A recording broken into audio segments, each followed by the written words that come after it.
Come on, let's go. Rush mid now. Come on. Jungle combat. Rotate back to low HP. Victory!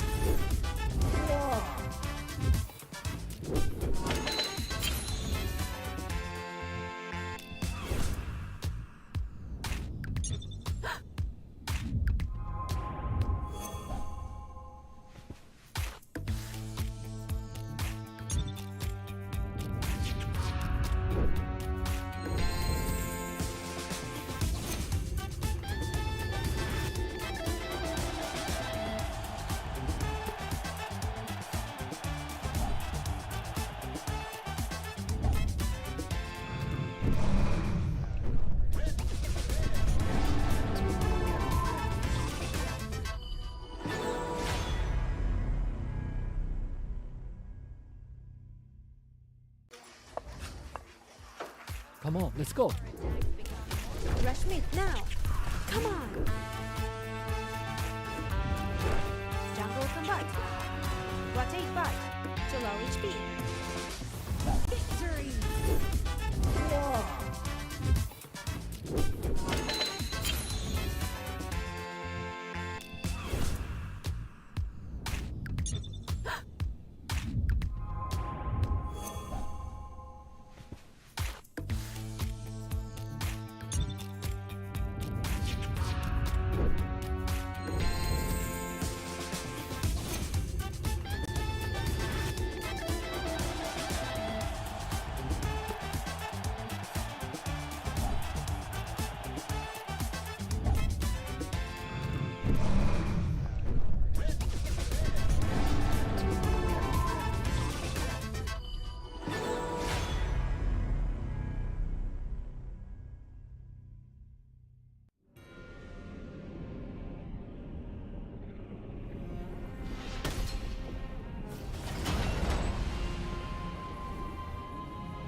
everyone!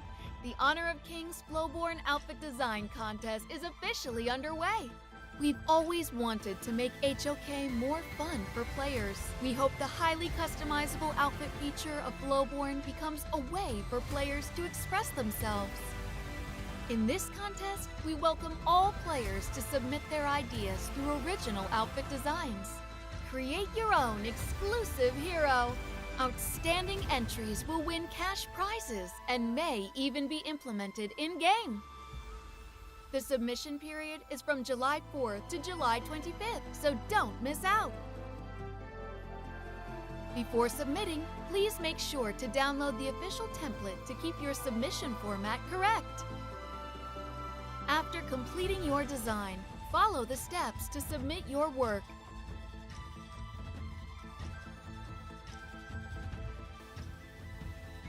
Please wait patiently for the official review results. What are you waiting for? This time, be your own hero.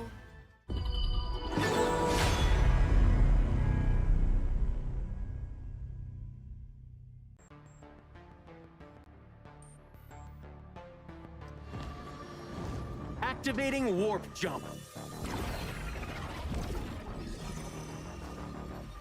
Destination? The brightest star.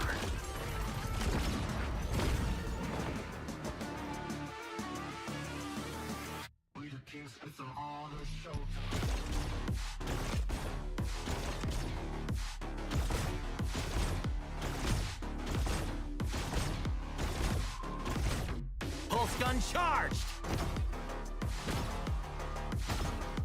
Scope calibrated. It's a quantum party. Ignite the stars. Into the nebula. Cosmic shifts. Supernova pulse.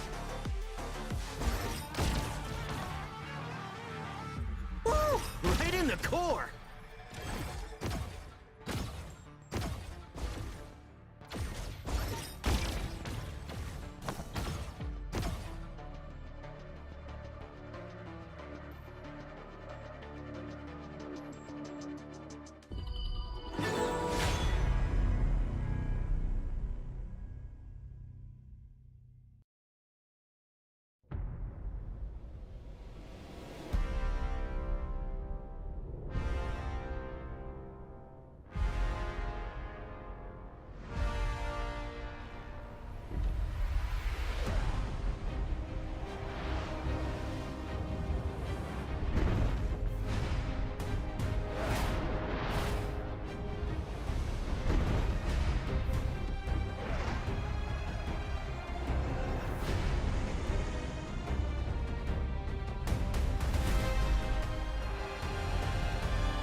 Gen.G Esports 的話，佢都會攞啲千奇百怪嘅套路。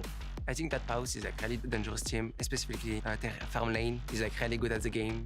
Sobre a Vitality também é um time que eu estudei bastante, porque então eu tô bem preparado para esse confronto. 比赛的話，對不起咯，也要去敗子咗，真係。Yung boom, malakas sila pero I think nung Grand Finals, nawala lang kami sa momentum nung time na yun kaya kami natalo. Pero this time, babawi kami. Gusto lang namin patunayan na hindi tsamba yung panalo namin sa kanila nung KKL. Untuk tim Lupsi termasuk tim yang kuat juga ya. Soalnya mereka juara di Brazil juga kan. Jadi kita agak kagok aja sih pas ketemu tim Brazil. A Dominator, eles são um time bom e a gente espera ter um confronto excelente contra eles. We rise AF4. We are hungry and we are ready. No room for error. Sekarang atau enggak sama sekali. We've seen upsets, dominance, and moments that broke the script. Today, the final pieces of the play of puzzle are about to fall into place. Ladies and gentlemen, welcome back. This is the Esports World Cup live from Riyadh in Saudi Arabia. This is Honor of Kings KWC 2025. I'm your host, Isaac Peña. With me today, Holler, Kintofu. Lads, day 3, how are we feeling? I'm feeling great. I'm excited about today, but at the same time, I'm kind of like weathered in the sense that that some teams are going home, so you might be a little sad. I mean, that's part of the competition as well. We're looking for the best, so the rest have to go home if you're not good enough. But our first series of the day is going to be a big one here. It's a rematch from PKL Grand Finals. In the look for the best, some of them need to go home and some of them are going to stay with us. Only the strong will survive, and those who are not there yet are going to have to go home, take notes, and give it 12 more months until they can come back next year. 12 months is going to be a long wait for them if they actually want to really take a piece of that trophy. Yeah, I mean, that's the thing. But, I mean, we saw these teams literally grow from last year. Yes. Over 1 year, the parity of the different teams has actually gotten quite equal. We're at a level where everybody's competitive. And I'm so happy with that because it shows you that the teams are really looking forward to growth. They want to do their best. And, of course, everyone wants to reach a higher level. And, I mean, KWC, there is no higher level than this at this point. Coming here live in person, feeling the pressure, and to get to prove that you are one of the strongest teams in the world, that is a privilege to have. Top level competition and top level performances from the teams yesterday.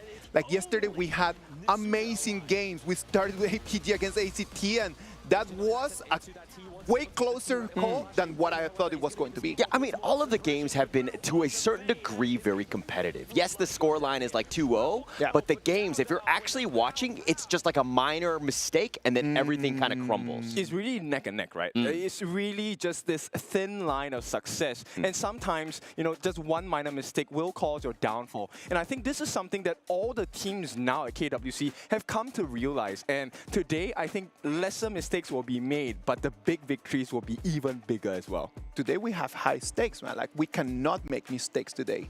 Yesterday they were still acceptable. Like you could have like, okay, a little mistake, doesn't matter what's gonna happen. I move to the upper bracket, I move to the lower bracket, no biggies. But this time, a mistake could be just your ticket back home. Yeah, I mean, that's the craziest part, right? And that's why the stakes are so high. Even with this GSL format, you're just seeing just how strong it is. Again, I've always talked about the number 2. You win twice, you move on. You lose twice, unfortunately, you're out. So both teams want to have that signed, sealed, delivered. We want to deliver you your ticket home. Which one will it be between these two? I mean, it's really hard to choose from because both of these teams, I think they've struggled on that first day. I mean, but the craziest part, and it's setting this one up with Boom and Blacklist, one of those teams actually gets to sign off on the other team going home. Oh my gosh, I don't want to see that today. Ladies and gentlemen, we're gonna have about 6 to 8 hours of full-on HOK action. It is going to be fully packed. The format of the tournament has made this such an interesting experience. It's been insane just to be able to see how we went from the 4 groups into what we can see today, upper brackets, lower brackets. Some of them are gonna move to the Group Kings. Some of them are gonna move to the last chance. Some of them are gonna say goodbye.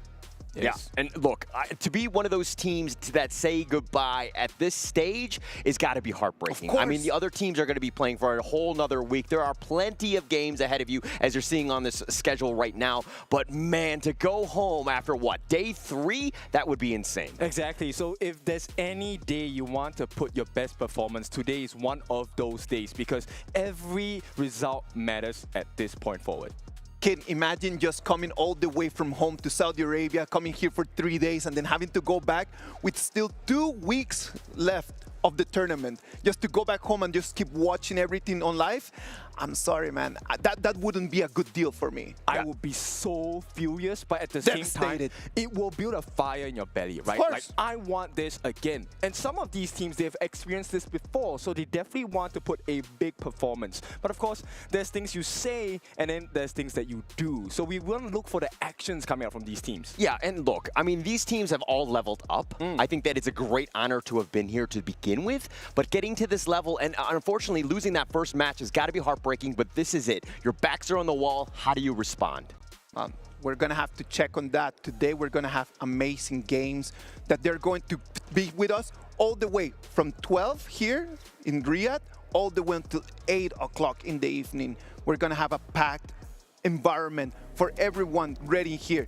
Let's analyze a little bit of the brackets. Group A, we've got Paws Gaming against Gen.G.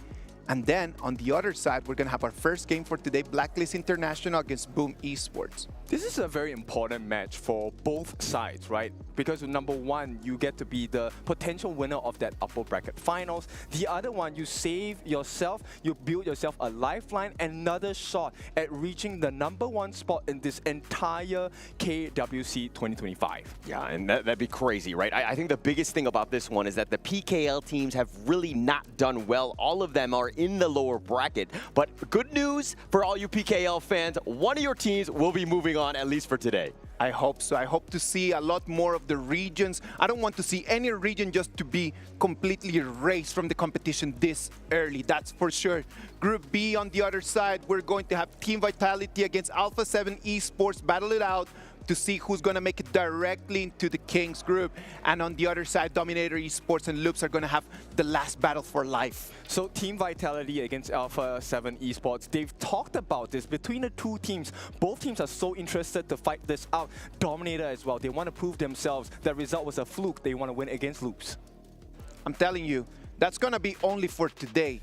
And after that, tomorrow, we're going to have even more games. Tomorrow, we're going to have Nova Esports against Black Shrew Esport, trying to get one ticket. And the other side, Twisted Minds, who lost yesterday by a little bit of a difference against Kagendra. Yeah, and that was a bit of a nail-biter, the Twisted Minds versus Nova Esports. I would love to see that rematch, but we're going to see another rematch, which is the MKO Finals. Nova Esports going up against Black Shrew Esports. There's a little bit of bad blood in that matchup.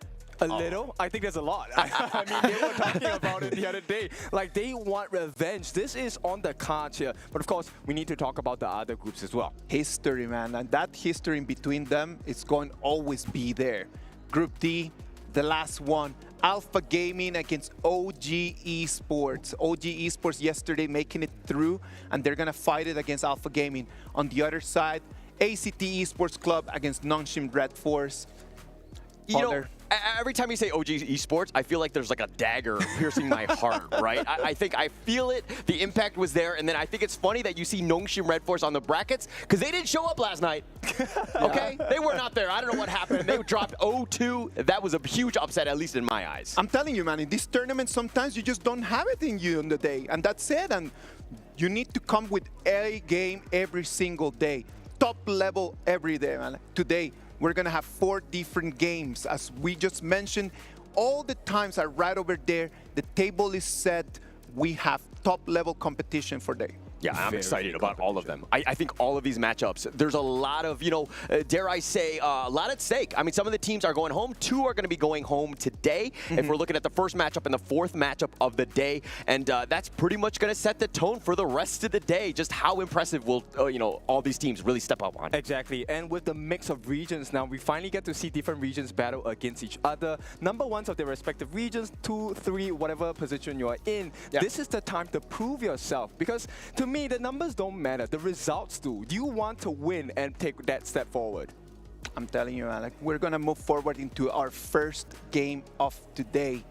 Blacklist Esports against Boom Esports. It's going to be the KPL final, the PKL final all over again. That Philippines Kings League final, and it's going to be again coming in. The players already set. What do you think is going through their minds? I think at this point, it really is about, can we keep together as a team? Where is our synergy that was missing yesterday? Yeah. We've heard them cheer just now, right? Both teams very loud, very prepared to take this match to the next level today. I mean, Chelsea was talking about in the intro about momentum, right? I mean, they lost a lot of momentum against Boom Esports in that grand finals in the PKL. This is something that they really need to look out for. Just stabilize the team and just go as steady as they go, because they are a very strong team when they're playing well together. They're strong when they're playing well together, but they need to be able just to have that synergy. True. Like, the coordination needs to be there. If the coordination is not there, I don't think that they can make it against their opponents today. Yeah, here's the thing. You can have a good time with almost anyone. It's about the bad times, right? When you're behind, how does your team help you? How do they come together and, you know, talk to each other? Boys, we got this, and we should be able to move forward. It doesn't matter whatever mistakes you have made earlier. We can fix this, and we can win the game. I mean, that's the thought process. Obviously, you want to be very positive about these things, but the teams know each other. They know the weaknesses, right? There have been some transitions. There has been some, you know, takeover, right? I mean, they've played each other so many times in the PKL. They have this familiarity with one another, and it's a very interesting matchup, at least to start this day. Boom Esports coming in, they know that they have a gigantic mountain in front of them if they want to stay alive in this competition. You talked about familiarity. Is that going to work to their advantage or to their disadvantage? It depends. It really depends, because sometimes you can do the bait where you make people think that, hey, I'm going to do what my traits in the past few seasons have shown you, but actually it's a fake out, and then you get slapped in the face. Well, let's talk a little bit about that. They already had the grand final of the PKL for spring this year. And this fight is going to be for something bigger than just a trophy. It's going to be a fight for survival. What can we talk about from that final that we just had? Look, Blacklist International, they were up 3-1. They had a potential to shut it down, but Boom Esports were like, no, not just yet. We're going to continue to fight. This is always a team that has struggled to actually make it to the international stage. Boom Esports, that is. And to strike back on the Blacklist, it was very personal, and they knew that this is the team that they wanted to beat. Exactly, and you know, one of the things that we talk about in this series about the momentum, it also comes from your proficiency in the heroes, right? And I think both teams, obviously, they have their signature picks and whatnot. If they can disallow their opponents from having comfort in their bans and picks, I think that's going to be a big marker of success today. Okay, so it's going to come down to the BP. What do we allow? What we're going to keep for ourselves? Junglers, both junglers from both teams, top-level players in their own region. Carl on Boom Esports and Joshi on Blacklist. Who do you think in that position is going to have a little bit of an advantage? I think it really comes down to the hero pick for me. Joshi is definitely a flashy player. When he gets going, he could really, like, there's so much momentum, and he, like, carries the team. He is definitely a strong jungler that has a lot of force behind him, but not to undersell what Carl does. Yes, Carl, another person that has a lot of history with playing in MOBA games, in MOBA titles, and his introduction into Honor of Kings has been really good as well. Now, both junglers, they have been compared to very high-level plays. I'm curious to see if they're going to be able to show up today, because right now, Boom, they're going to be on the blue side, which means they get prior pick. They get to pick what their strongest hero is going to be first. All right, let's wait and see what's going to happen. Boom Esports is going to be on the blue side. The first pick is going to be Lung. Lung being the most played hero yesterday and the day before. So on day 1 and day 2 of our KWC 2025, that Lung was the most played hero. And for good reason, right? It's absolutely, definitely good reason. I mean, Toshi is 8-4 on it in the PKL, and if you're looking at the other side, Golden Kite was actually 10-1 on the Lung. So it's not that the fact that you've taken it, but you've taken it away from the enemy team. Okay, so I want to talk about this. Carl just picked up the Ogren. If you don't know, Ogren is one of Carl's signature picks. He performs the best on this hero. And when you pair Toshi, who has maximum comfort on this Lung, it's going to be a big marker of success for Boom Esports. Yeah, and of course, if we're looking at also the Mayin pick, this is something to look out for. Miggy plays an amazing Mayin.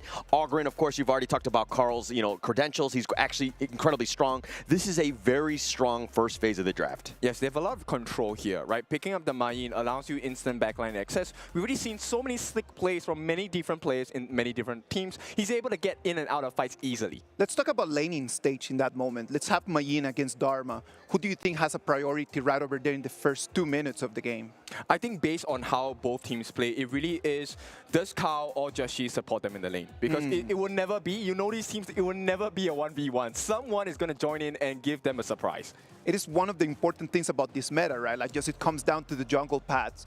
Just how the jungler is going to be moving around, not only farming, but supporting the lanes at that stage. Yes, and both junglers, they have this trait. Now, both Ogren and Pei love invading. They have a kit that is supported by it. Ogren, of course, the insta-kill. This is one of the reasons why he's highly picked. Yeah, and if you're looking at what Boom Esports are doing, obviously they have the stock standard. You have the Ogren, which is going to be just farming and wants to take over the game later. You saw it in yesterday's series with OG and Nongshim, right? They tried to go with the Haku Ogren, and they countered with the Dao Dao Pei, and they just took over from the minute 1 because their pace was just so quick. Exactly, the range and the movement speed, like you said yesterday, right? You will not expect him to be in certain places. So Gen.G on this pay, I think this game really falls onto him. And one of the things that's really important in this particular matchup is the control, of which Boom has Lung, they have Mayin, they have decent control on their side. Blacklist, they also have big markers of control. The Dharma, we have seen him slam so many people into the wall over the past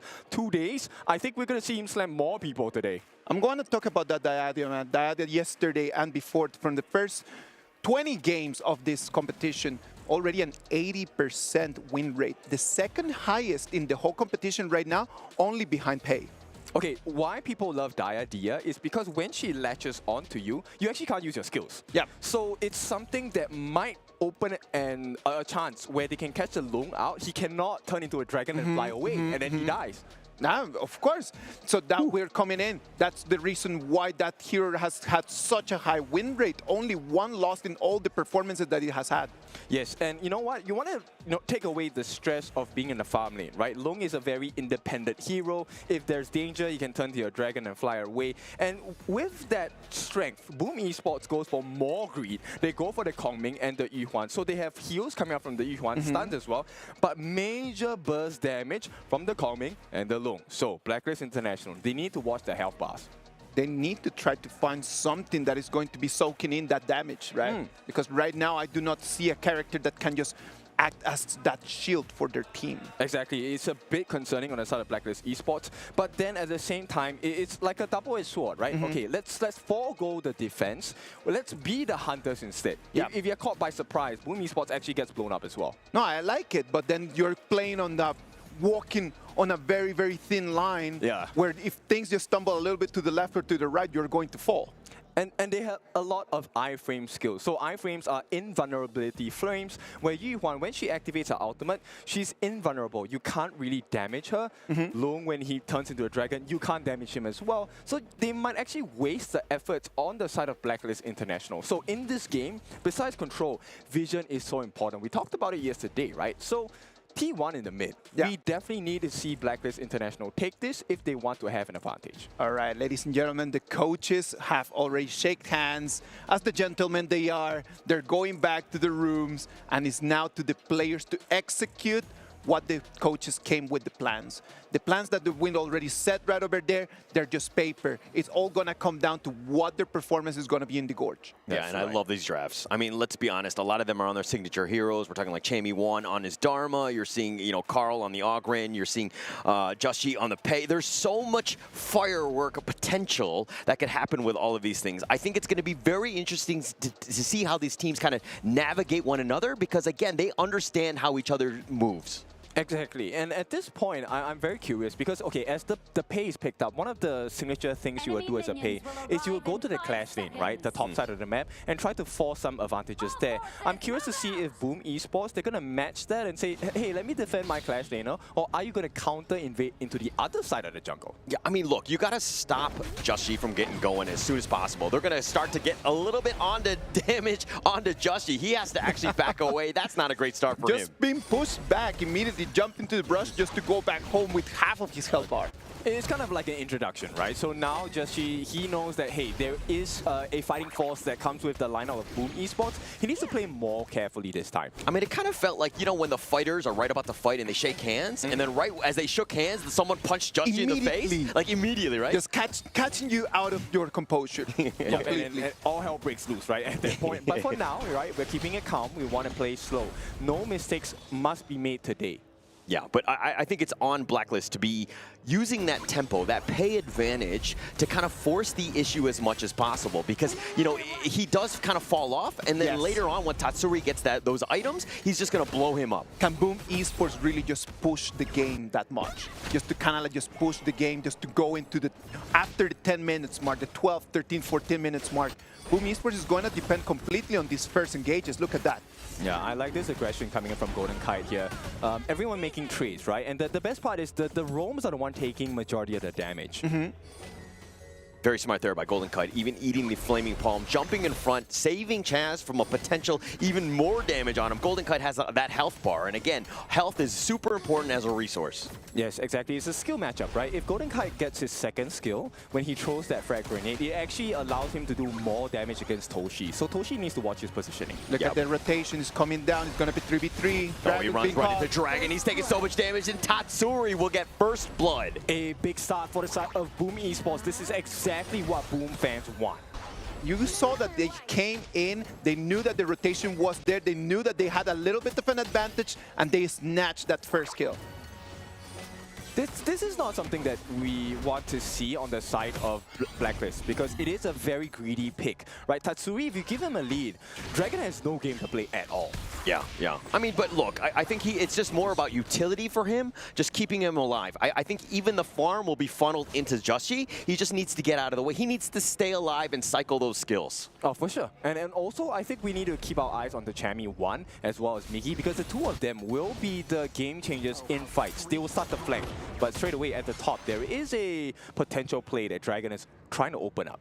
Very close in the goal. There's no one that is actually building a gap nor anything right now. But you can see that Blacklist right now is just taking the resources that spawn only once, again and again and again.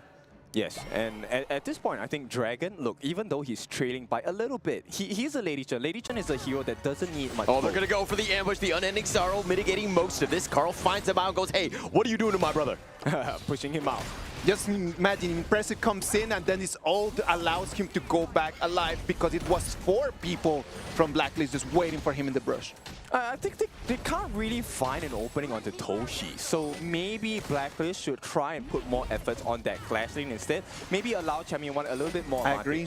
Yeah, they might want to do something because right now we're in a complete stalemate.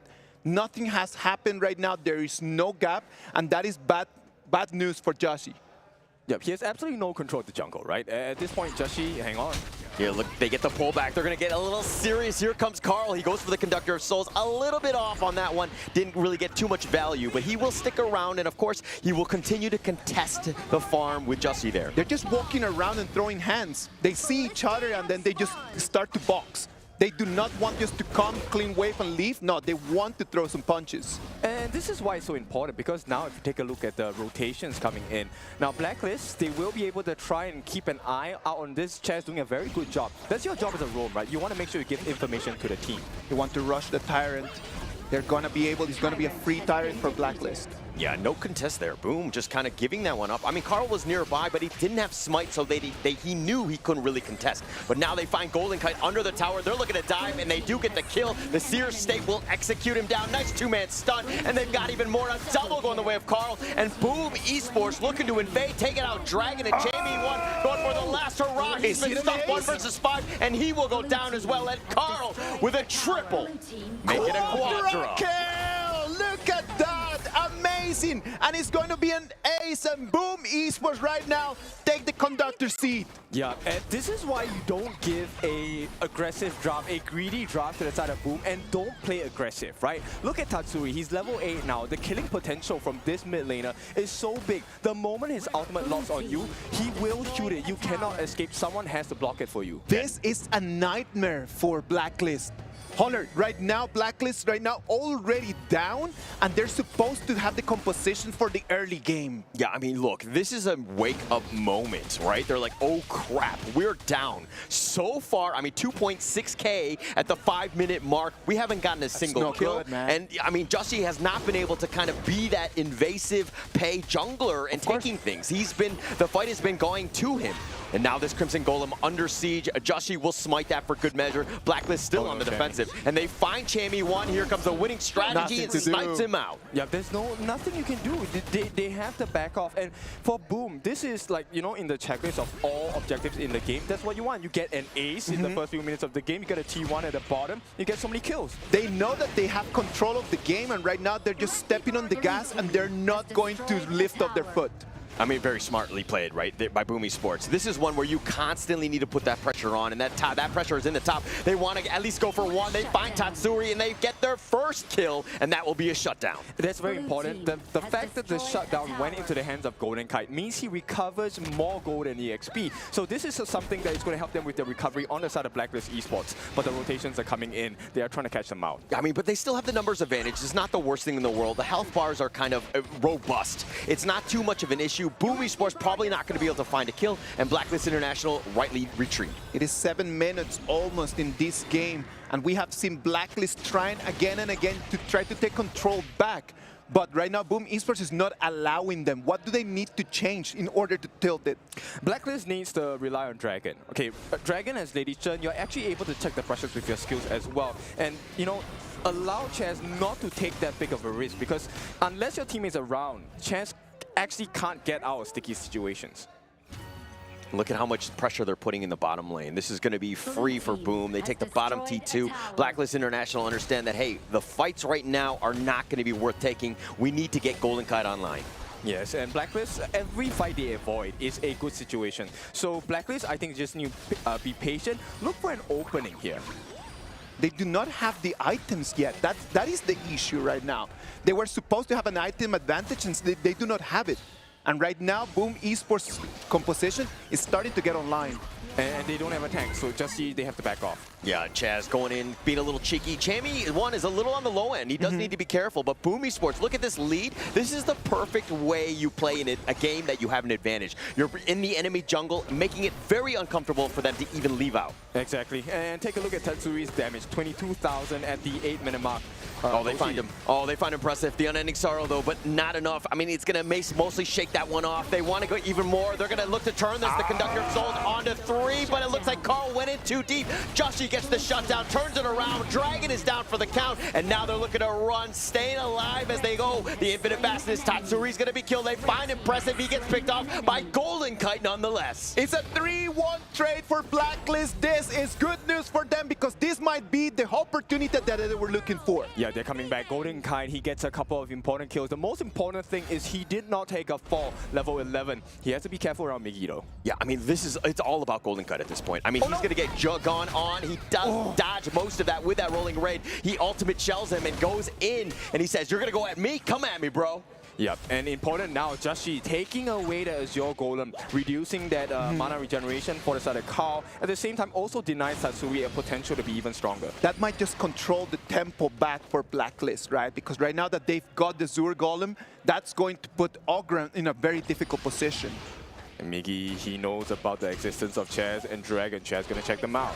I mean, look at the fact that Joshi actually had the level advantage. He's 13-12, has a gold advantage as well. That was a great team fight, really giving themselves a chance. They've bounced back as his lead has dwindled. It's only 2,000 gold right now. It was actually a very good position for them. Look at that, one more time, impressive. He's gonna proc his ulti just to try to get away from that. And this is what you want from Boom, right? It doesn't matter whether you lose a couple of buffs, you can steal it away on the opposite end. Just make sure you keep yourself safe. I mean, staying alive is the biggest thing, right? I think that, if the game is looking bad, yeah, you're giving up some kills and you're losing, the biggest thing is staying alive, and this is why KDA is important. Okay, KDA is important for this particular moment, but I want to point something out. Look, Carl doesn't exactly have too much magical defense, so Dragon could actually catch him out. They're looking to go. The winning strategy on the Chaz. He eats the Hadouken. Miggy finds Golden Kite and shuts him down under the tower. He trades his life away. Impressive and Miggy both down for the count, and now they want to go for Carl, who's still up in front with 4 members, and with that damage, it looks like they're going to back off. It's a 2-for-1 in favor, but Joshi wants something. Boom Esports get way onto Golden Kite, but they had to pay with Miggy's and Impress's lives. Is that a fair trade, Ken? I think it's okay, because at the end of the day, this provides room for Tochi to farm, right? Golden Kite being taken down is a very important marker, but at this 10-minute mark, if Joshi can take this away from the side of Boom, it's going to help them a lot. They can actually stop that attempt on the top. They might have enough time just to rush the Tyrant and just go and try to contest that Overlord as well. Oh, Chammy won with the solo play. Carl solo. This is very precarious, and he does take the Overlord, but Carl does trade his life away. Dragon finds him out. The Infinite Fastness on for Toshi. He gets back to safety, but man, Carl trading his life for the Overlord. It's not a good trade at all for the side of Boom. Yes, they get that Overlord, but at the cost of both Tatsuri and Kao's life, the two main damage dealers as well. Now, Toshi does make it out, but Toshi has to go and heal. There's a lot of pressure on the map now from Blacklist. Look at Joshi. Joshi does not want to do anything with these battles because he is cleaning wave at the bottom, cleaning wave at the top, and right now Blacklist got control of the map. Yes, Golden Kite, level 13. A great progress into the game, 11.5 minutes in. Similar to Toshi as well, but right now it really is dependent. Golden Kite and Toshi, whoever takes a fall first means their team loses the fight. Oh, Chammy1 finding them, and there's a reason why he's a maestro on this. Dharma going in, setting up the initiation. He had that solo kill against Tatsuri. He almost gets another, but impressive with it on Sorrow, stays alive. Okay, so both teams, they're still pretty much healthy, but let's take a look at the replay here. They did get that Tyrant buff, so they wanted to stop that attempt. Unfortunately, there was no one to stop that and take that last hit. Look at, I think it was 13 health points on that, or 24 health points. Nobody got a last hit. They got the kill though. So, you know what? If they had taken that Overlord, it would have been a horrible situation for Boom.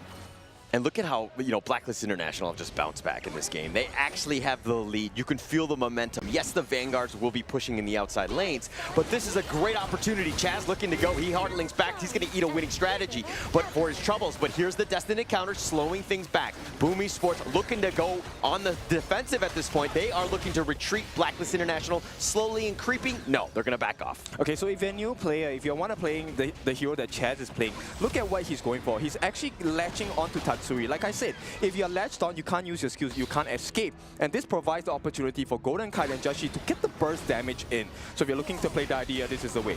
Oh, the winning strategy right onto Chammy. He's looking to go. He goes to the Truth, setting it up for 2. Infinite fastness. Toshi will stay alive, but he's going to stick around. Carl is a little on the lower end, needs to be careful. They're looking to turn. Dragon has to go back defensive, and Toshi is down for the count. Tatsuri on the run, but Carl is traded away. 2 members down. Blacklist International are fighting. They find impressive with that lockdown from Chaz. They have a 3rd kill. Beautiful play. This is teamwork at its best. And now with Tatsuri and Migi, sure, they have a bit of damage, but they don't exactly have a lot of life. It is a 3-0 trade, and right now Blacklist is going to go for the high ground. They want to take a little bit more than that, and it might be the Crystal. I mean, this is it. The creeps are slowly creeping their way in. They actually fight it. They get the jump on Migi, and they take him out, and they get a team ace. And Blacklist International says, "We're here, baby. We will take game 1." Yeah, Kao, he will try, but there is no more time. Game number 1 goes to Blacklist International. What a way to start this game. This was an amazing performance of how to throw punches, how to put your fist up and just go and battle it out. Boom Esports had the advantage. Blacklist comes in and takes the dub at the end. Yep, that's a beautiful shimmy, right? The one step back to avoid that big punch coming in from the side of Boom Esports and to slap them back in the face. That return was a big one. Yeah, I mean, that's got to feel great for Blacklist International, Oh, right? it I mean, has to be. Boom Esports throwing everything in the kitchen sink at them, having that lead, and they're truly testing them. They're like, "Are you ready for me?" And Blacklist International responds. This is why we say champions are made of stuff of resilience. You need to have grit, right? They had the absolute worst possible start to this game. They gave a full ace to the side of Boom. They lost a T1, and it was trailing by 2,000 gold at a 5-minute mark. I think that's the best part about this. The fact that they had a terrible start. And I mean, even in your ranked games, you're kind of like, we did not have a great one. And then people are like, we'll just give up. GG, go next. But this one, they're like, no. We're still in this. We have ways to get back in. We know how they play. And it starts, I mean, this is that moment where the things kind of get a little shaky for Boom as they're looking to dive. They went all in for Golden Kite. Probably not a great trade in the end. That's right. That's right. We want this. We want you guys to understand that this is a team game. One person can fall, 2 people can fall. But if you are able to cover each other's gaps, you make a big fortress that is unbreakable in Honor of Kings. I mean, this is pretty much the end, right? This moment. I mean, yeah, they found it, but once Toshi went down, I mean, this is why that infinite fastness, you can't really be aggressive. I hate when I see that because you're always in a bad spot and you're like a sitting duck. So 4 different things. Chess, number 1, great lockdown. Number 2, we have Chammy1, slams people against the wall. They get that opening. Golden Kite busy shooting people. But that last engagement where Dragon caught 3 people with his knockup, that was what really changed that fight. So when you're playing Lady Chen, don't be afraid to get close because you have ways to escape, but always get the knock-up as a Lady Chen. It helps the team out so much. I mean, it just sets it up, right? The rest of your damage dealers can kind of go in. And that's just why, like, the items and that net worth was really not a problem because all you need to do is stay alive, get your stuns off. Yeah, it really came down to Golden Kite or Toshi survival. I know, I agree with you in terms of that. I feel like both teams came in and they just wanted to fight. There was not that much of the management of the wave. There was not that main management of resources. Clearly, the whole strat for Blacklist was just thrown to the garbage can in the first 3 minutes of the game. They did not have already the early advantage, and they had to go back and try to find their way.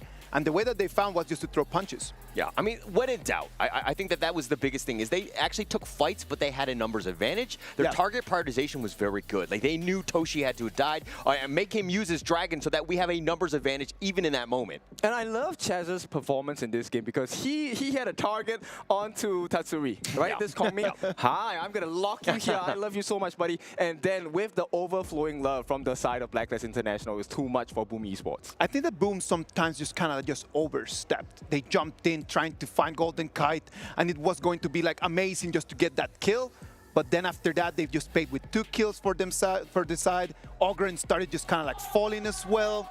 It did not feel like they had a very good strategy on how to jump in. I mean, the biggest thing was that the fact that they had that Ogren, I mean, it was just a matter of time. There's no reason to take any sort of bad team fight, and it seemed like the team was more bloodthirsty than anything. They were willing to go all in on these 5-on-5 fights, which was not great. It was like, I have a lead, how do I play with it? I slowly choke them out, I get slowly bigger and stronger so that you can't even fight into me. No, talking to your point, Holler, I like the way that they tried to go in and finish the game early. But the problem is that you need to finish the game early or else you're going to allow your opponents just to turn things around. I disagree, because the reason being is that Boom Esports, they have a late game lineup. Yeah. There is no pressure on them to end. Blacklist International will have to get back in. They have to win those team fights, and that's the reason they were able to bounce back, because they were able to get some kills. They basically goaded them into fights. Boom had no reason to do that when you have a late game hero that can just dominate the game later. And they have multiple late game heroes, right? They have They have Toshi. They have Carl as well. Like, these 3 heroes benefit off of late game fights, but they didn't play to their strengths. I think that was the difference here, right? Look, we all love bloodbaths. We love people fighting in the middle of the gorge. But sometimes, you know, you have to take one step back and say, what is our winning strategy here? What is our winning condition? And we need to fulfill that. And I think that their winning condition at the beginning of the game was, okay, let's push for the late game because we can survive for the late game. The problem is just when you're lured down, it's just saying, just like, okay, the other team dropped the ball early in the game. Do we want to just finish it right now? Or do we want to push to the late game, knowing that that was our first strat? I don't know about that. Okay, I want to point this out because I think this was a major mistake on the side of Boom Esports. Look, Go ahead. The Magic defense coming in from the side of Carl, he had absolutely zero, okay, not really zero because he does have the boots of resistance, but it was not enough. And when Dragon is consistently able to land those skill shots on you, Carl is not as survivable as he needs to be. He's the front liner for Boom. And when there's no tank, they don't survive. And then when was Boom Esports like able to kind of slow siege, using Carl as that frontliner, that you know, that magnet, that bullet magnet with all that magic damage? I mean, yes, he wasn't built that way, but they were, if they were able to kind of use the Ogren playstyle of just up front, everybody in the back, and let him kind of shield everyone, I think they would have had a much better chance. It seemed like everything was all over the place, and Carl was just like, I'll just attack it, whoever, right? Exactly. I agree with that. Too much damage. It just felt like in some moment they were just fighting for the sake of fighting. Exactly. Yeah. Just kind of like, things are going our way, let's just go to it. Exactly. And you cannot just jump in. Carl jumps in multiple times and he's able to get the 1 kill, but then there's no follow to actually finish everything. It worked once when they got that ace over there in the farm lane. It worked once, it did not work the second time. But this one brings us back into knowing your opponents, right? And I think both PKL teams know that they love to fight. So Blacklist kind of like, okay, since you love to fight, let's fight. And I think using that strategy, that's how they kind of edge over Boom Esports' draft. And of course, the team fight, the way that the fight was structured, Blacklist, I think just a little bit more synchronized compared to Boom Esports for this game number #1. Blacklist took the victory right over here, and Chami is going to take the MVP. The MVP is going to be for Chami, for Blacklist on that Dharma, for the initiation, for being able to zone out the opponents and to be able to start the fights that turn things around. I love it because it's always Chami with the jammy. He comes in from the sidelines, slams you against the wall. And you know what? I really love his performance on Dharma. This is one of the signature heroes that Chami 1 has always played. So if you want to learn how to play Dharma, Chami 1, one of the strongest players in the region, you need to watch this guy. Yeah, always. And it's hard to kind of like draw a beat on him and to find him. Chami 1 is very, he's like a cockroach always in the dark alleys.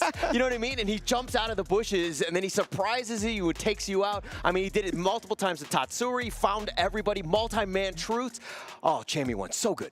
The specialty about his Dharma is, look, as a Dharma, it's actually easy to flank people, but it's the amount of people that you catch. And if you take a look at what Chami 1 does, he catches more than 3 people with every truth mantra. And in a team fight, that's a big marker because suddenly it becomes a 2v5. How do you win a 2v5? And the amount of damage that the Dharma can deal right now in this meta is something to have in mind. Yeah, I mean, it's just all about that setup, that control, everything that you want from a Clash laner, and it kind of dictates the pace. I mean, he stayed alive, and it's one of those things where even if we're taking a team fight, you're like, wait, where's Chami? Why are we going in? What is going on? Why are we grouping up? There's got to be a lot of questions, and they didn't really answer those, and they got caught out. And that communication that you're mentioning, right? Like someone needs to go out and try to find the vision. Where is Chami? If we don't know where Chami is, you cannot start the fight. Yeah. If you don't know, if you don't have the vision on their initiator, just push back and then just kind of like just go and just farm, get your resources. That's something that Boom Esports is going to have to change if they want to still stay alive after this game 2. Now, coming to game 2, what do you think is going to be the winning conditions for both teams? I mean, to be honest, Boom Esports right now, they need to find out where Chami 1 is at all moments. Yeah. Not only in the game, but also on stage to find him out because he can be anywhere, right? I think that that's the biggest thing. I mean, but Boom Esports, to your point, Ken, earlier about the fact that these teams are so willing to fight, I think they need to just settle down, calm down, understand that, hey, we need to be looking this mid to late game and close the games out. I think I would like to pick on Isaac's points here, which is your win condition, right? Look, if you have the early game draft, you have an early game lead, hold on to that lead, right? I understand that, yes, you want them to press further, especially when you have a golden itemization lead, but don't let go, right? If you recognize that you have a lead, make sure you keep pressing, maintain, and don't allow your opponent to take and steal back resources. That's going to have to be their next step forward. How do I maintain my lead, and how do I get to snowball on that? Yes, so most of the times, if you're looking, even in ranked games, look, if you want to maintain the lead, it's not just about stopping people from stealing your buffs. You steal theirs as well, because it is not enough that I win, you must lose. You lose your resources, and then we hold the lead. I don't like the fact that every time you're saying you lose, you're pointing at me, and I'm kind of feeling a little offended, and I don't know how to respond to that. But I felt it a bit, no? Yeah, exactly. I find it difficult because yesterday you lost as well with your predictions, so I can't help but point at you, you know? Okay, you want to go to predictions. All right, you want to go there, my friend, okay? You were 1 for 3 on day 1, okay? I'm keeping score for all of these predictions. But back into this game, look, I like the fact that Blacklist International has started with the Mai. I believe Dragon is one of the best in that. We haven't seen too much success on the KWC stage thus far, but Dragon is willing to bring it, and I think he's more than up to the task.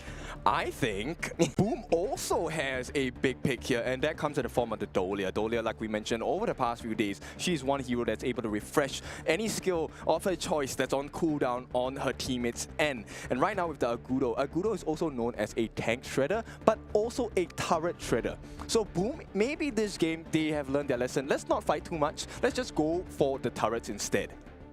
Dolia, one of the most picked heroes in the last 2 days, 8 times out of the 20 games that we had in day 1 and day 2, only behind Long and Yuhuan. And this one, look, Blacklist, they're saving their jungle as the last pick so that they can counter pick whatever Boom Esports has shown them so far. What's the biggest counter to Agudo then? Hey, no jungle. Okay. Heino jungle. Heino, when he goes into a melee form, he actually benefits off of the critters that Agudo summons. He gets even more lifesteal, and he's really hard to kill. Every time he uses his second skill to kind of move a short distance, if he's within range of any hero, he gets health back. And that's really hard to do because as an Agudo, you're supposed to melt down structures and heroes. And what happens when you can't melt down a hero? The rest of the lineup on Blacklist has freedom to move around. Why haven't we seen so much of Heino in these last 2 days, though? Okay, like you said, yes, we have. We haven't really seen Heino. So, you know what, Blacklist, they go for the one hero we all love, the Ogren, the ultimate tank with the instant execution as well.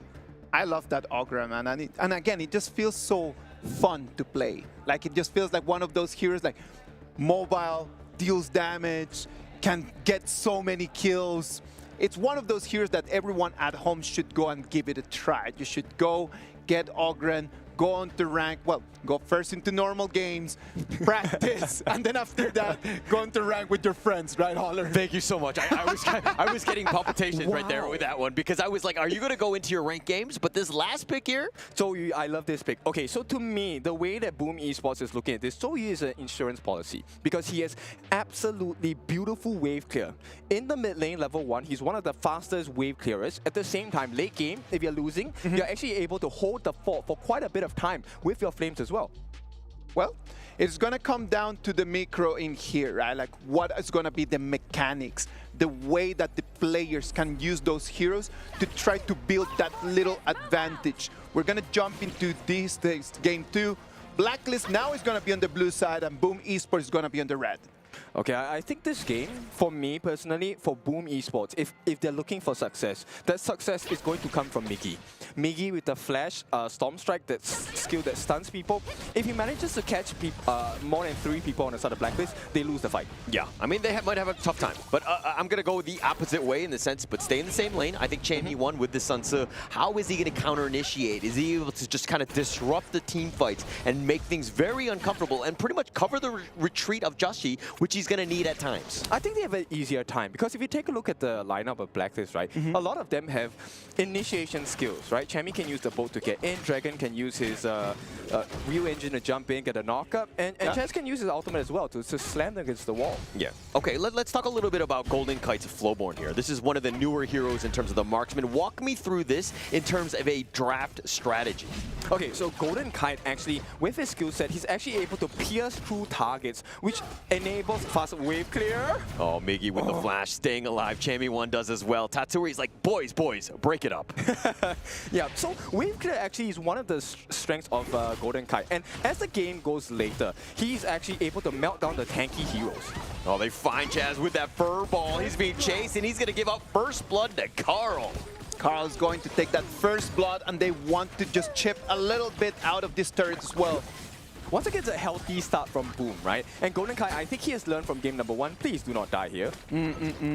Just needs to stay alive. But look at this. Potential ambush. And Dragon, again, I think he needs to be aggressive. He wants to be ambushing, putting pressure in the outside lanes as much as possible in the early game. Yeah, I want to talk about Tatsuri here, right? I think he needs to increase his rotation speed because he's able to clear the lane so much faster in comparison to Dragon. It should give them an advantage on this laning stage, right? Like if you are able to clean up the wave, then you should be able to move in. But look at that. They're going to try to push Miggy one more time under his turret. Miggy having a horrible start right now. They won't let him catch breath. Do you know why they go on him, right? So as Miggy, as a hero, when you don't have access to flash, it's actually a very vulnerable position. So if you're playing a rank, you've managed to force out a flash onto your opponents, try to get your team to gank that guy because it's almost an easy kill. I'm telling you, sometimes just making an opponent just to use their flash, sometimes it's a lot better than just having them dead. Yes, because you might have to sacrifice your own life for that kill. Yes, exactly. So take a look at this rotation speed, a little bit faster coming out from Blacklist. So this is a good situation for them, but goalie slightly in favor of Boom. Looking in the bottom lane, Boom Esports, a little bit of pressure here. They're kind of starting to group up a little bit for this bottom potential into the Tyrant here. It's going to be blocked, but it looks like the rotation. Dragon goes in, finds him with the Kachusen, gets the knockup, but not enough. The boat will be sailing around, and he says, all right, I'll catch you next time. Yep, they forced out the flash from Tatsuri. They were expecting that knockup coming up from Dragon as well. So that's a trade of flashes, which is decent for both teams. But the pressure coming in on this T1 is so heavy from Boom. They want to come in and try to chip down that turret. Coming knocking on the two. They go right back into it. The stampede onto Carl. He's going to be at half. Impressive over the wall, but Dragon gets stunned, and the Kachusen will be body blocked. He does stay alive, but Dragon goes down. Tatsuri finds him, but now Miggy looking for that flank, not able to find anybody.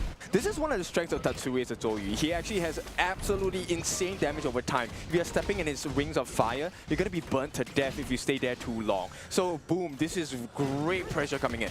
This is great pressure. And I mean, look, it was all wires to everyone moving to the bottom lane. It's because they're trying to kind of set things up, get a potential kill to start the Tyrant, which is happening right now by Blacklist. Yeah, they should be able to settle this.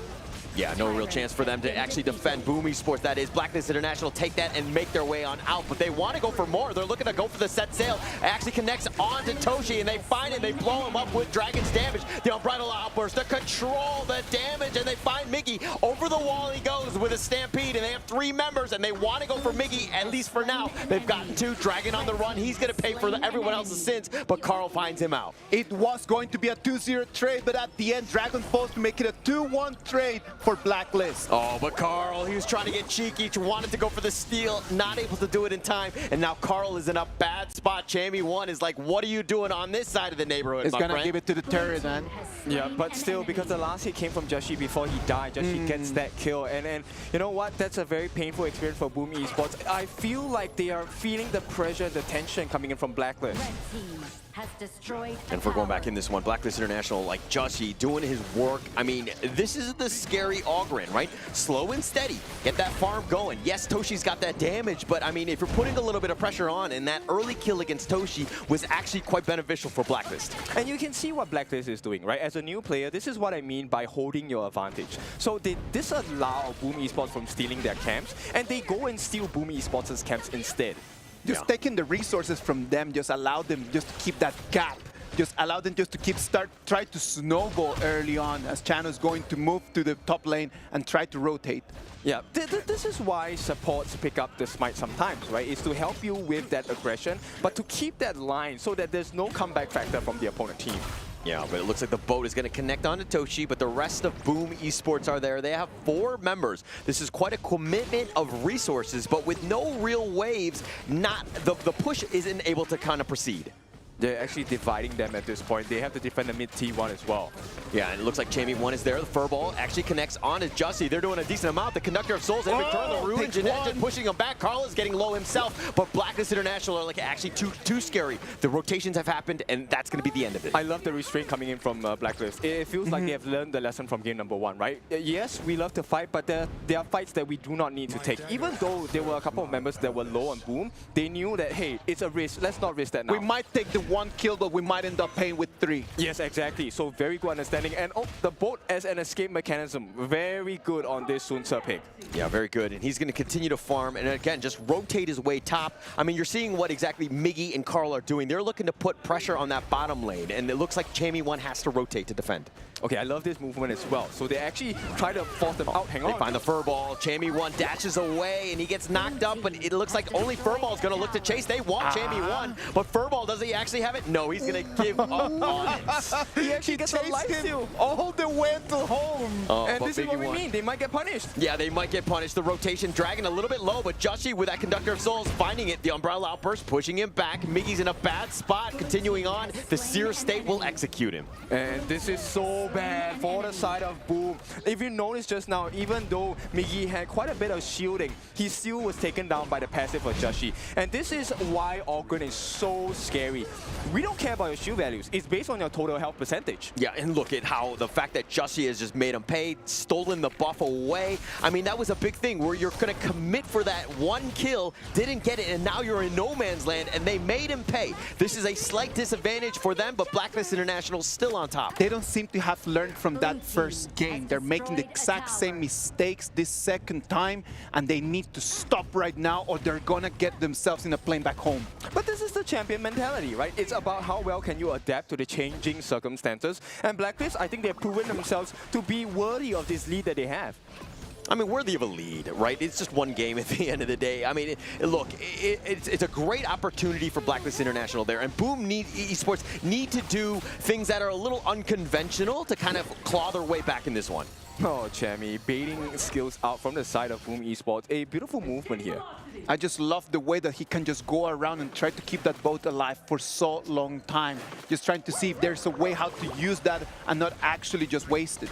Okay, so playing to their strengths, Carl going to use the Wild Growth. This is why they want to take the T1, right? He's able to take the T1 because the critters actually help to tank the tower. Oh, they're going in. The Ruined Engine with the umbrella. The fight was perfect. They find him, and Miggy's down, and it's a double going the way of Jussie. And they want potentially more. Jussie's being very aggressive, wants to continue on. Impressive, and Carl in bad spot. And Dragon looking for the side. Jussie goes over the wall. They have 3 different members here. How are Boom Esports going to survive? Carl is going to be there, but Dragon gets killed. He gets picked up by Toshi, but Carl dies as well. Impressive, no chance. He will be killed as well, and it's a team ace going the way of Blacklist International. A 5-1 trade for Blacklist. Ladies and gentlemen, this is coming to an end because Blacklist is not going to let this go. Yeah, favor, return, and this is what we talked about, right? When you have a lead, know when to push that advantage. Do not give it away, and Blacklist has just shown you how to do it. Take the good fights, not the bad ones. 5,000 gold advantage right now as we move into the 10-minute mark. Look at that replay.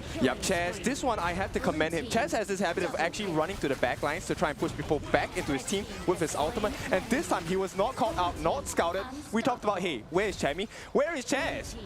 I mean, look, he's on the back end, and he gets the perfect umbrella outburst and just sets it up for the rest of Blacklist International to just, like, feast on the bodies that were coming into that one. And now it's completely opened it up. Blacklist International with a sizable 6K lead, and they want the first Shadow Tyrant of the game. Yep, so to all the roam players here playing Zhang Fei operates as both a support. He is someone who shields you, but he can turn into a beast. That's why his ultimate is called the Unbridled Outburst. You can kill people as a Zhang Fei. Okay, all right. I was going to make some sort of ex-girlfriend joke about the, you know, the 2 sides of the story, protection and then a beast on the other end, but I think that we're just going to let that one go. Yeah, we're going to let it go. We're going to pretend like I didn't say that. But Blacklist International take the bottom T2. Now they want to siege these T3s. Okay, that's a lot of vision restricted on the side of Boom Esports. And this is the power spike. This is what we're talking about for Golden Kite, right? The amount of shots, the machine gun coming in. Boom Esports is going to suffer, but they still have a little bit of a silver lining because Tatsuri should be able to protect them with the wave clear. It is going to be 10 seconds until those waves are going to come in, both on the farm lane and the clash lane, and that's going to be the time for Boom Esports to make a decision what to let go. I mean, Boom Esports have a lot of wave clear. That's going to slow this game down more than anything. Yeah, but oh, hang on, Joshi. He actually gets very low, Miggy. Yeah, it's not enough at this point, but T3 on the top side, open up, and Blacklist, this is the position that's perfect for them. I mean, this is what they need to do of just like closing this game out, being aggressive. Look at how Boom Esports are just huddling in their base. They're not able to get out. Chaz, that frontline scout that's providing all the vision of where everybody is. This is a tough ask of Boom Esports to hold. More waves coming in. Sunsa already has the flank. He might want to initiate. The boat comes in. Oh, it connects only onto Impressive though, but the jump in didn't happen. The T3 is probably more important. It's the right play. They take the mid one and they're looking to just regroup and go for the potential bottom here. Every single wave is one more decision that puts Blacklist closer and closer to the Crystal Kin. Exactly, and with a T3 left on the bottom side only, Boom Esports, this is a horrible position to be in. I mean, look at how they're huddling, right? They're fighting for scraps. They can't get Toshi any sort of farm, and he's starting to fall behind, not only in levels, but also definitely the net worth. And Chammy won. Look, he's being so sneaky. This time they send Miggy to try and stop him, but the T3. Oh, looks like they've got the top line, at least with Miggy, but he's tanky enough. He's a big boy. He's on his own, but they're not able to take this bottom T3. The wave clear from Boom is still good.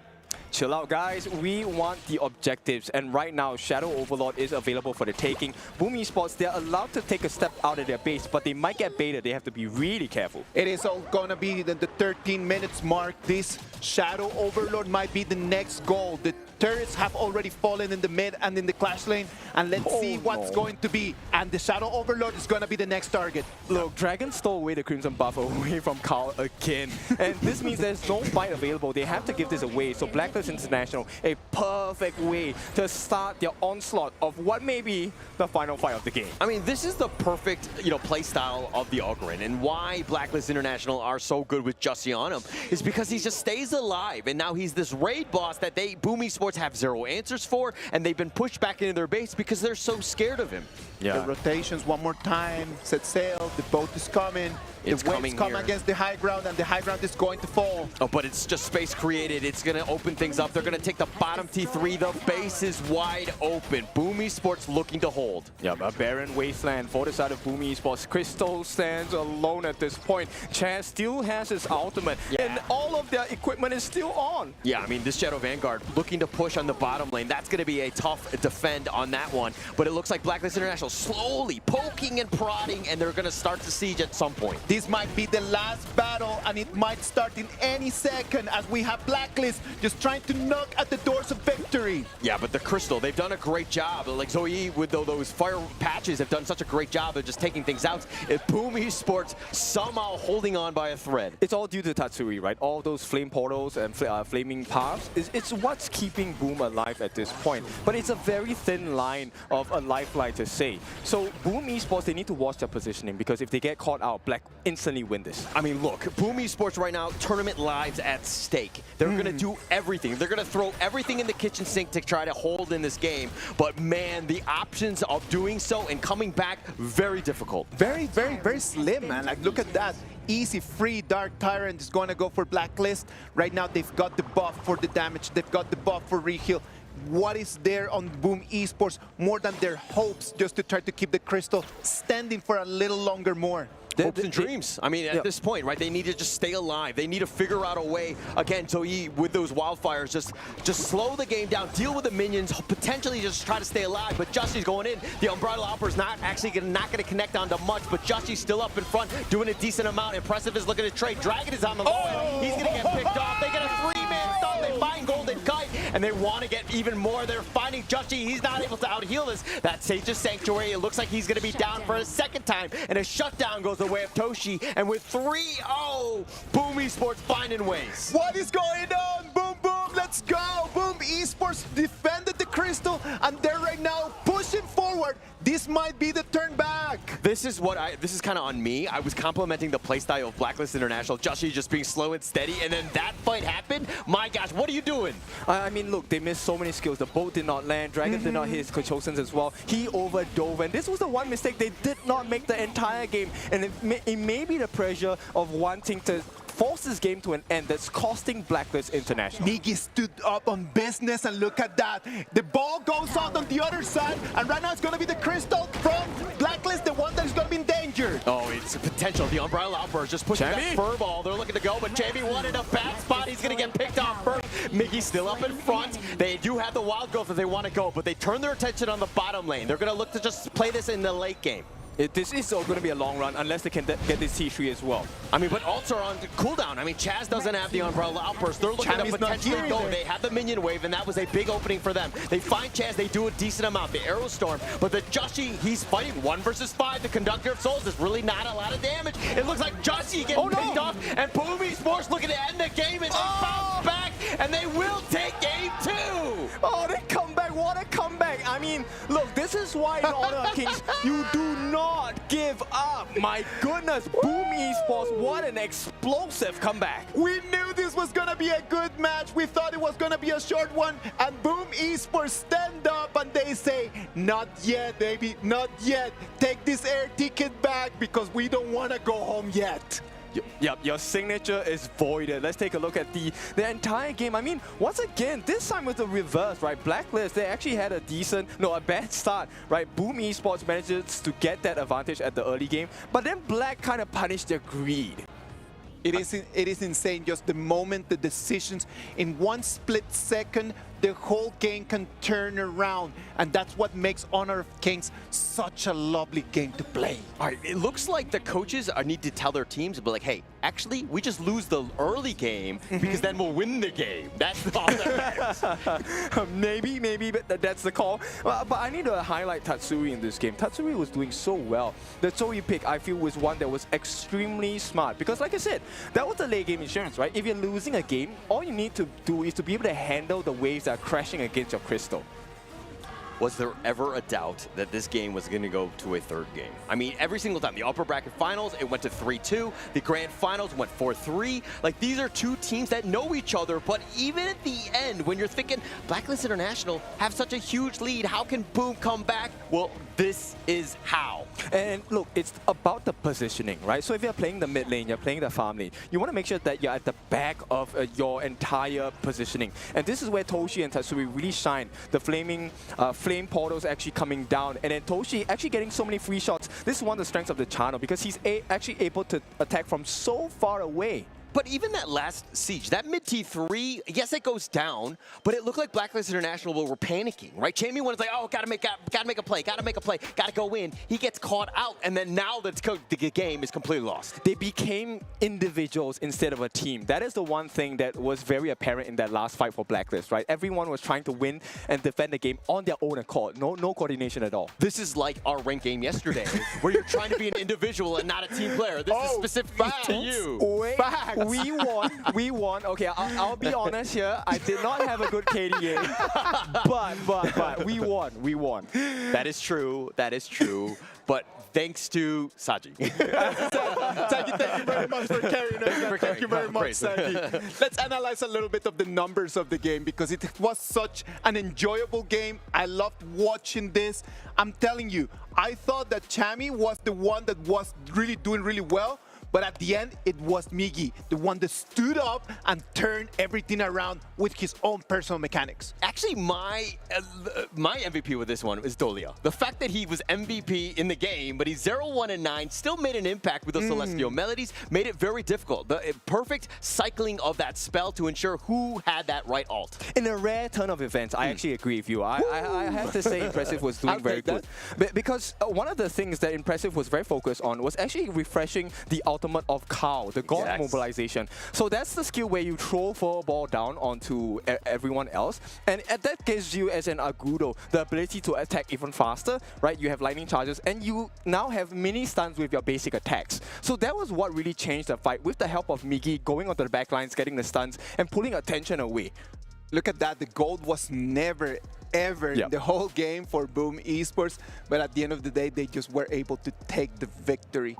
What an amazing performance by Boom Esports, showing us that when the macro is not working, work on your mechanics. The mechanics can really just stand up and just deal that. And mechanics were shown, but our MVP by this game is Carl. Carl is going to be the MVP for our first game, well, for our second game, or our first match of the day. Redemption for Carl. We were waiting for his A-star performance, and this time he really showed up, right? So using the Wild Growth, the one where he summons critters on the floor, he manages to put Blacklist International in very tight and difficult spots, which then led to the bad decisions coming out from Blacklist International. And when you make bad decisions in front of Carl, Carl has a lot of experience. He just took the wins one by one until the crystal was the final objective. I mean, it was like mistake after mistake for Blacklist International. I mean, it was like whiffing, like you're trying to hit a standstill target. Like you had that opportunity to close it out, but they were missing everything. And then it was a situation where you're like, hey, why don't we just back off one more time? I'm telling you, this is going to be one of those games that we want to go back home and analyze. We want to watch the replays and find what was that moment that turned things around. We're going to do that while all of you have a little break, and we'll be back right now.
Come on, let's go.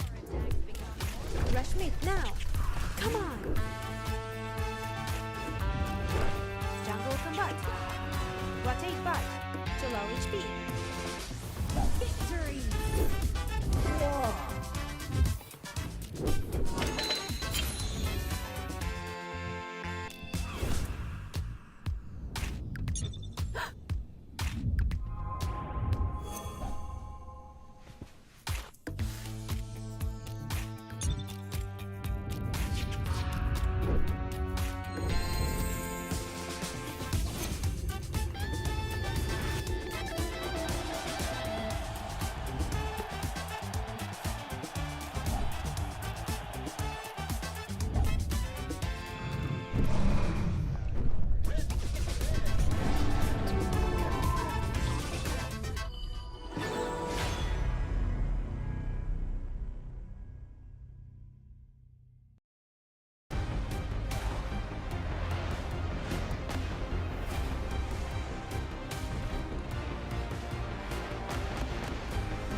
Ladies and gentlemen, that was amazing.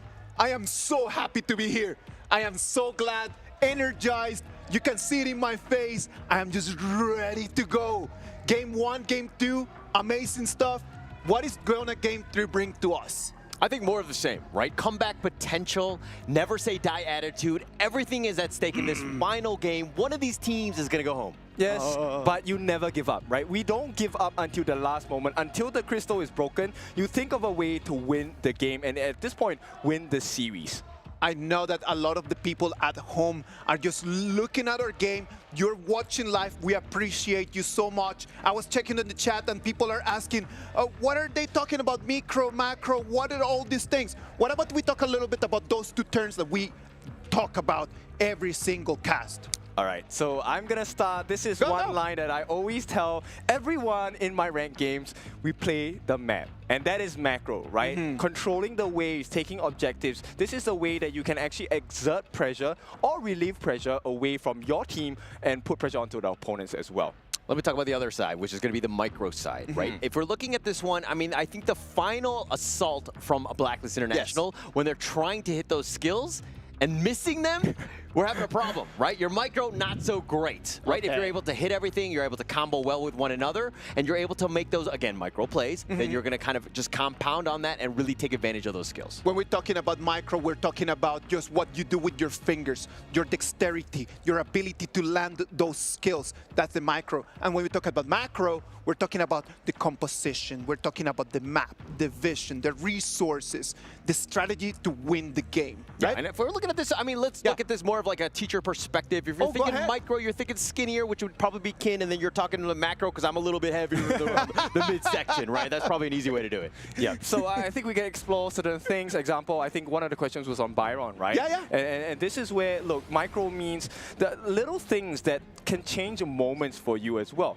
right? So example, learning about Byron's passive. When his bar is full, that red little line underneath his name, when it's full, you actually get to regenerate health or shield. And this is where you make certain decisions based on your understanding of the skill set. So there was one moment, I think if you take a look at the replay, where they were actually chasing the Byron at the bottom side of the map. Shouldn't do that.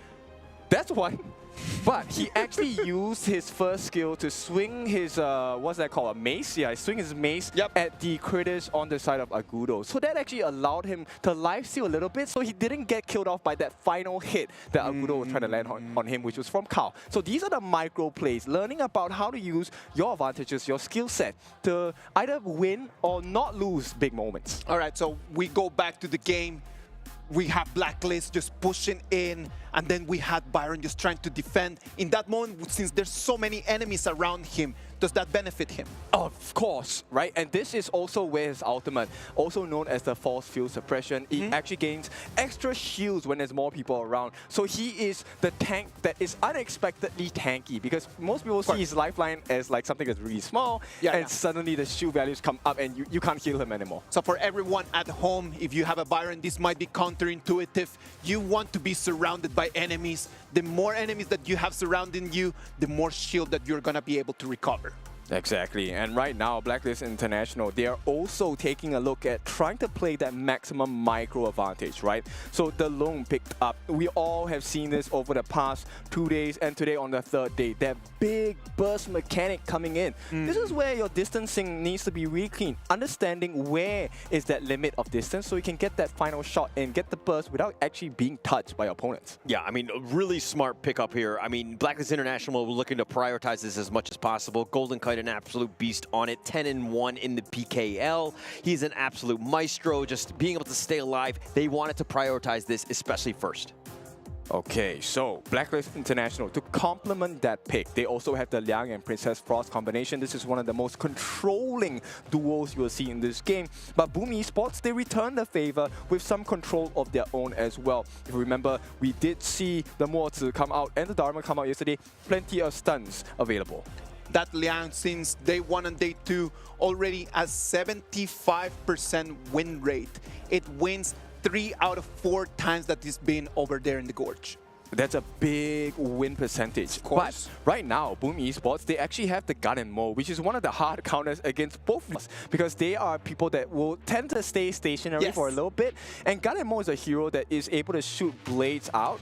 And the amount of burst damage that Gun and Mo offers is one that can insta-kill you. I'm not talking about damaging you. I'm talking about insta-kill. You are deleted out of the game. I mean, I like that pick because of the fact that like the Liang is just going to be like this static guy when he gets that control. He's a very easy target. Those Reforged blades will just literally insta-give him like you're talking about. Yep. I think it's a great hero pick. And plus, it matches up well against Princess Frost in that laning phase as well. Exactly. The wave clear is pretty strong by Gun and Mo as well. But of course, if you're on Boom Esports side, you would very much prefer that the blades land onto the heroes of Blacklist International. Yes, of course. Like we need to just be accurate, and the accuracy coming from Gan and Mo needs to follow the accuracy coming from Mozi, and the accuracy that Ho-E can bring to the table as well. Yep, this is a setup composition. For those of you that are new to Boom Esports, a setup composition means you actually create situations which allow your teammates to be at their best form. So, Ho-E, his ultimate, the Burning Sun arrow, it's a global ultimate. It allows you to stun people from afar. The longer that arrow travels, the longer stun duration. It's going to be so interesting to watch as Ho-E makes it to level 4. Immediately, the vision for Ho-E is not over there in the lane, it's just all over the map just to see how he can initiate any kind of fight. Yes, and with that, Ho-E is also one of the heroes that actually is able to melt down tanks pretty fast. In professional settings, right, if you build the right itemization, you can do percentage damage, you can do lightning damage, magic damage, and you have your physical damage as well. So he is a well-rounded, he just doesn't have mobility. I love Ho-E because of that, right? Depending on the itemization, you can build a lot of different strategies. But that means you need money. That means that you need to have a good bodyguard that can help you stay alive.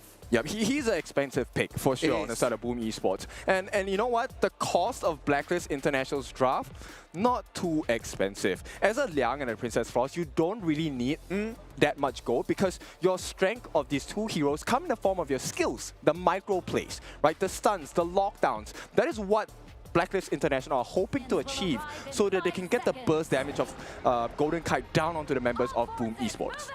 You're going to look at this and you're not going to say anything about Carl's Lam. Last pick, everything on the line, and he's going with the Lam. I love this last pick. Oh, this is going to be a good match, man. I'm looking forward for this. This is going to be Blacklist on the blue, and it's going to be Boom Esports on the red. What is it going to be, ladies and gentlemen? Which of these two teams is going to go back home? After this match, we will have an answer. I mean, wow, impressive. It's actually going to flash forward, does a lot of damage on the Dragon, and he's continuing to just run it down. 3 members of Blacklist International limp away. Yes, and Gen.G wanted to go for the potential steal, right? Actually checking vision onto the Boom Esports jungle camp, and that kind of delayed his first take, actually. Yeah, and Miggy here just in a bit of a duel with Chamee1. Look, we know the strength of Chamee1's Dharma, but Miggy's Dharma bringing it to the table, I think that he is also very good on this hero. Oh, for sure. And now it really is, can you find out the position of the Clash laners? And to make matters more difficult, look, Boom Esports, let's finally talk about Carl, right? This Lam pick. Why is it so good? It's because he actually has iframes as well. In vulnerability frames, when he's dashing in between people, you can't actually damage him. I mean, but he needs time to obviously get online, like most junglers do, right? But I think that if going into this one, there's going to be a lot of juicy targets. If we're talking about, you know, Dragon, Golden Kite to a certain degree, yes, he has that Dragon, but Chaz is probably one of those targets that you want to just lock down. He needs to be careful, though, that he doesn't get controlled. So let me present you a situation. Blacklist, you might feel very good with the Liang pick, right? Because you're able to get a suppression down onto any one of the members. But ideally, you want it on the Carl. And who's the backup for the side of Boom Esports? It is Miggy on the Dharma, which means, look, you can suppress one, you can't suppress all. And I think Miggy's going to have a fantastic game here if they don't play their positions right on the side of Blacklist International. I mean, it's one of those things where even if Lam were to get locked down, you're talking about Dharma, Miggy, but you also have the Hou Yi and the Mozi. You have stuns to kind of stop that, right? So that's you have ways to kind of deal with this potential combination. So it's kind of like, look, you have a lot of pocket money. Please watch how you spend it, right? Do not spend your resources. Keep your stuns available for interactions where you expect the Liang to show up, right? You can create a situation where you want the Liang to catch someone on your team, but you instantly cancel it with the stun that comes out from the Mozi. It could even be an insta-kill coming out from the Garden Mo. I mean, the biggest thing about that, though, is that, yes, you might be baiting it out, but you got to bring friends, right? If you're all by yourself, you're going to get isolated. So it's going to be more of a playstyle thing more than anything else, ensuring that, hey, if we walk in this dark alleyway, we're going hand in hand and we're going together. Exactly. So Boom Esports, I think, like you said, they have to group up together. There should not be a singular target that's walking around alone. I mean, except for Miggy. Miggy is probably going to try and go for the flank. So he is the #1 prio to not be caught by the Liang. You do not want to be in the dark alley with him one-on-one. If you had to pick one player that is just like, this is the guy that needs to carry the team, who are you putting the onus on? Which team? No, any team. You tell me. You have the world is your oyster. Go.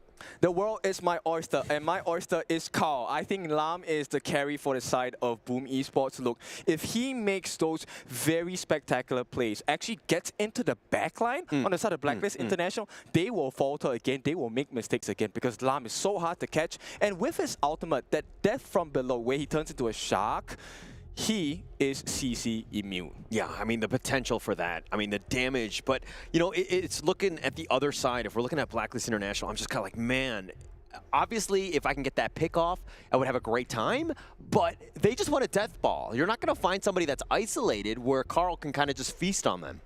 That's true, but at the same time, this is situations where you can beat out fights, right? Both teams love to fight. And I think because Boom Esports understand that, hey, we are two teams that love to fight, let's survive that first engagement, save a couple of our skills, and then turn the tables around. Yeah. Obviously, that initiation, how the fight goes about is going to be super key for both of these squads. It's basically like who blinks first, right? Because I think that the slow siege from Blacklist International, we see how Justy wants to play this Agudo. It's going to be slow and steady. They're not going to want to push things. They're going to just go, you know, again, just slow sieging things. Exactly. And you know what's the main difference in this particular game for this series? Even if you take out Toshi on the side of Boom Esports, you take out the Hou Yi, so what? They have a lot of control and damage coming out from the rest of the members. So Toshi is less of an important objective on the side of Boom Esports. In fact, he is just an addition, right? He's a plus sign. If he gets the damage off, that's a perk.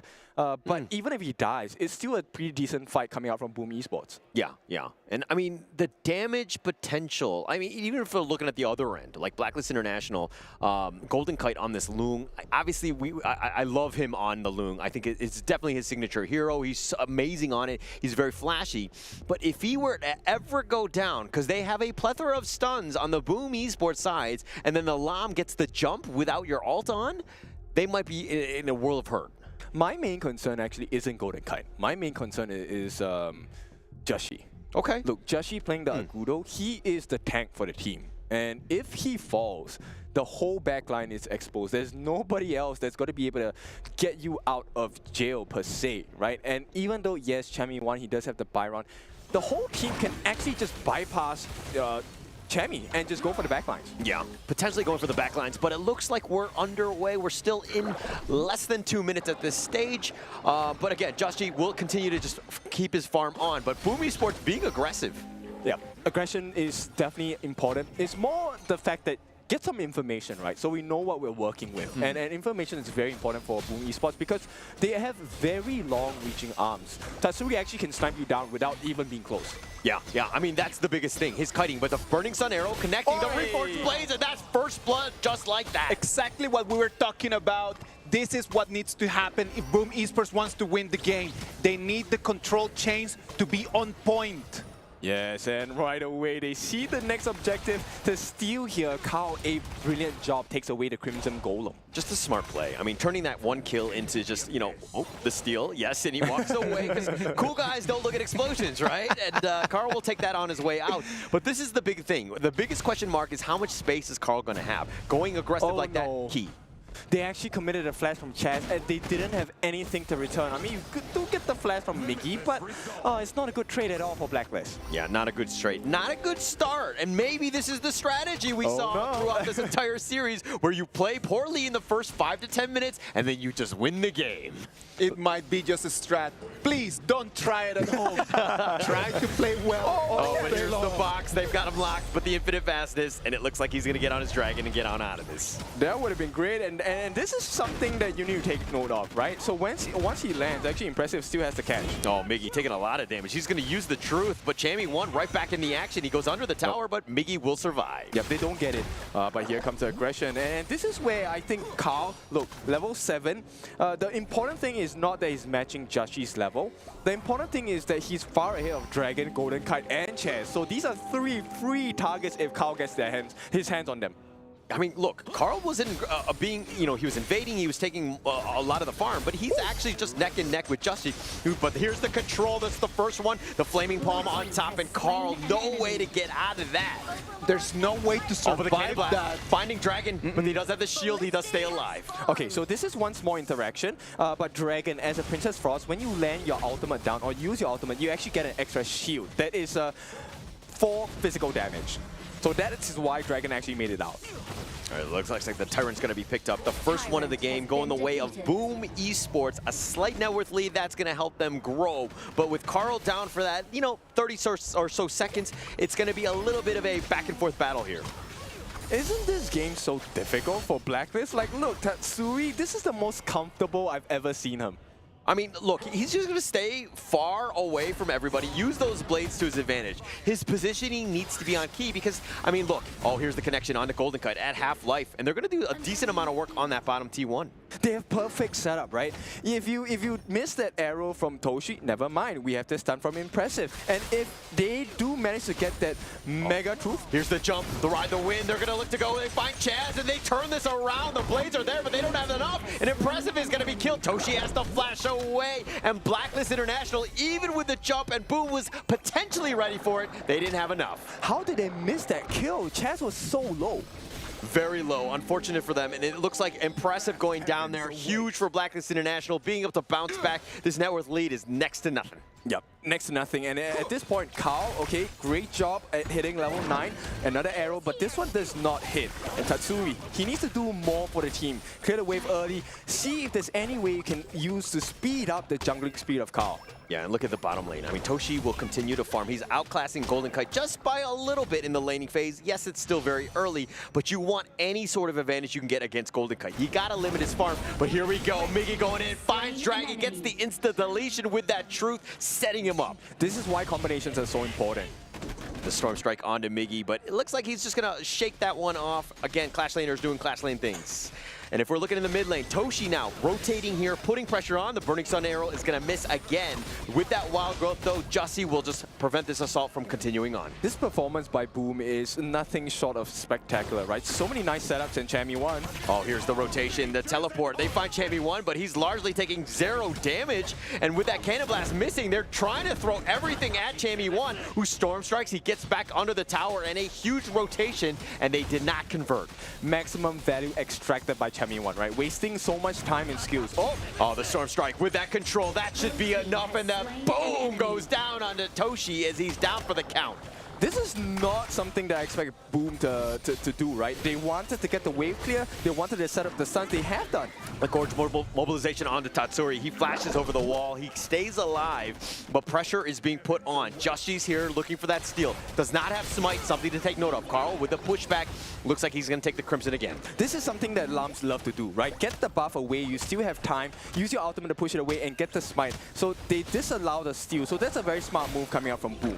Yeah, another Burning Sun arrow. I feel like Toshi's throwing them out like I throw them out when I play Hou Yi, and I'm like 0 for like 5. Yep. Arrows for you, arrows for you, arrows for everyone. Yeah, but Just.G barely staying alive. Oh my. Okay, he's gonna stay alive for now, but that was very close. Very. And it's going to get even closer. Now, Blacklist, I think they have done very well in the macro sense, right? They are able to kind of get this T1 for free.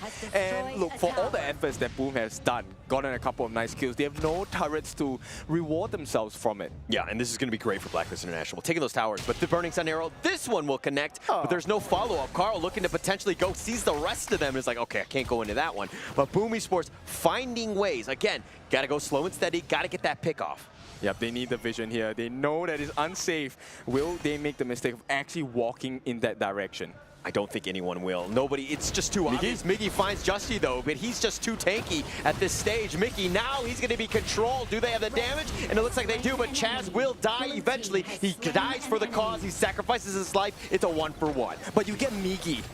Yeah, you get Miggy. The Storm Strike onto Impressive. He Peacebringers back under that tower. The Flaming Palm eaten up by Toshi, but here's the arrow, the dragon on out of there, and he says goodbye. Okay, so that's a nice save coming out from the side of Blacklist International, as well as for Boom. But they have to give away this Tyrant for the game, so it's one apiece in neutral objectives for both teams. And look at that. Blacklist International is up about 1K at this point. They've done a great job of just playing the macro game, right? Let's just say, hey, we don't need to worry about it. We don't need to worry about those kills. Yes, Chaz has gotten those controls off, and they've kind of converted on them, but we don't need to kind of rush things at this stage. Yeah, I think definitely patience is key at this point, right? They just need good setup. I think that's the only win condition that Boom needs to achieve here. Have a nice stun and let Tatsuri get the damage in, because he was at the top of the damage chart, right? And I know I talked about Kao being that winning condition, but based on how Boom is playing, if Tatsuri gets those very nice snipes, Blacklist, there's no game to play. Yeah, no game to play. But I think it really comes back to Boom Esports. Like those Cannon Blasts, it sets it up, but here we go. Miggy with the truth on it too. And Carl is not scared. They want to go. Miggy sacrifices his life, but it looks like Carl has gone too far. They make him pay. You should not be diving on the tower at this stage. Yep, you definitely should not. And here comes the punishment as well. T2 on the bottom side being pressured. And we talked about the macro game, right? You need to control your waves. Yeah, I mean, just looking to take this one out. Chammy 1 is free all by himself, and it looks like with that 2-kill advantage, Boom Esports, they tried to go all in. They're trying to force the issue, but that was a bit of a mistake. Oh, stun does not hit the mark. This is a dangerous position. Oh, Chammy 1 on the back, trying to find it out. But DJ Kin, please break it down. This was a nice stun. And this is the question that we wanted to answer, right? Who is supposed to tank for the team on that Liang ultimate? And when that happens, you need someone to back you up. And nobody on the side of Boom backed him up. Yeah, nobody was there. I mean, but nobody wants to dive under the tower. Plus, if you're looking at the Blacklist International time, you have the Wild Grove, you have the winner is here, you have these giant zones that makes it very difficult. Plus, you have, what, Chaz's, the barriers. It makes it very difficult to kind of siege into this. Yes, and right now, Blacklist International, they're in a very good spot. With the Tyrant buff, they can actually also deny Boom from taking the Overlord. This is a very important marker. Why macro gameplay is so important, right? Taking neutral objectives, taking turrets, you have to use them to your advantage, and Blacklist doing a perfect job of it right now. Yeah, look it, and the slow sieges, John, Just.G with that Wild Growth. This is going to be very tough for Boom Esports to defend. It looks like it's going to be for free, but this is why Agudo is as strong as he is. And this is one of the rare weaknesses, but look, they have a very nice setup team, but when you are forced into melee range, then Boom Esports does not do well. Yeah, does not do well at all. All of the T2s have been down. Boom Esports, though, not unfamiliar territory on being on the losing side at this stage, and they will have that never say die attitude as they bounce back in game 2, but man, you don't want to be in these situations on game in and game out. Nobody wants to be, right? Right now, once again, I'm just looking at Boom Esports. Can you just get the setups, right? Impressive.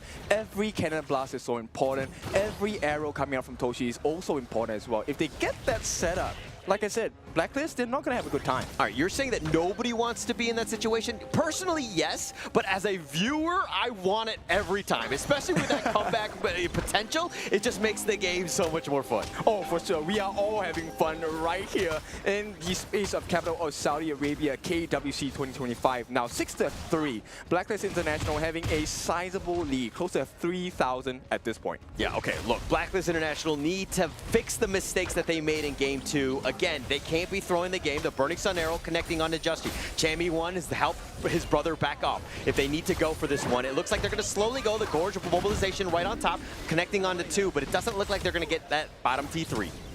Not for now, right? And look, Tatsuri's damage, I think it has been stifled quite a bit. Joshi has gotten his magic defense up, and that's not a good sign for Boom.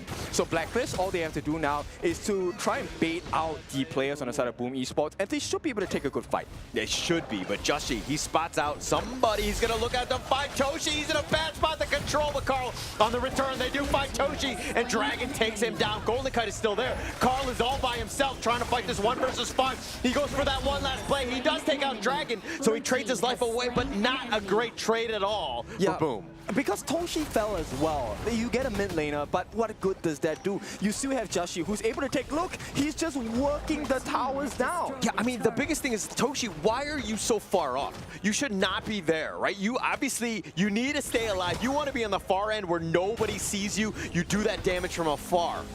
Yes, and look, another T3 for the taking. Gorge Mobilization finding impressive yet again, but they want the mid T3. That's going to be the second one of the game for them. Super minions in that mid lane.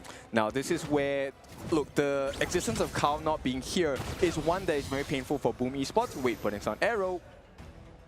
No, that's not going to connect onto anything, but they find impressive. The Storm Strike right on with the control of the Flaming Palm, slicing him down. Miggy's now half-life. He dashes over the wall. The chase is on. Jamie 1 looking to go for that all-in play. Carl is here. Those reforged plays, not enough. Miggy gets picked off. It looks like Joshi just barely staying on. Carl doing some serious work, but the control, the Frigid Prison, and Golden Kite with the double.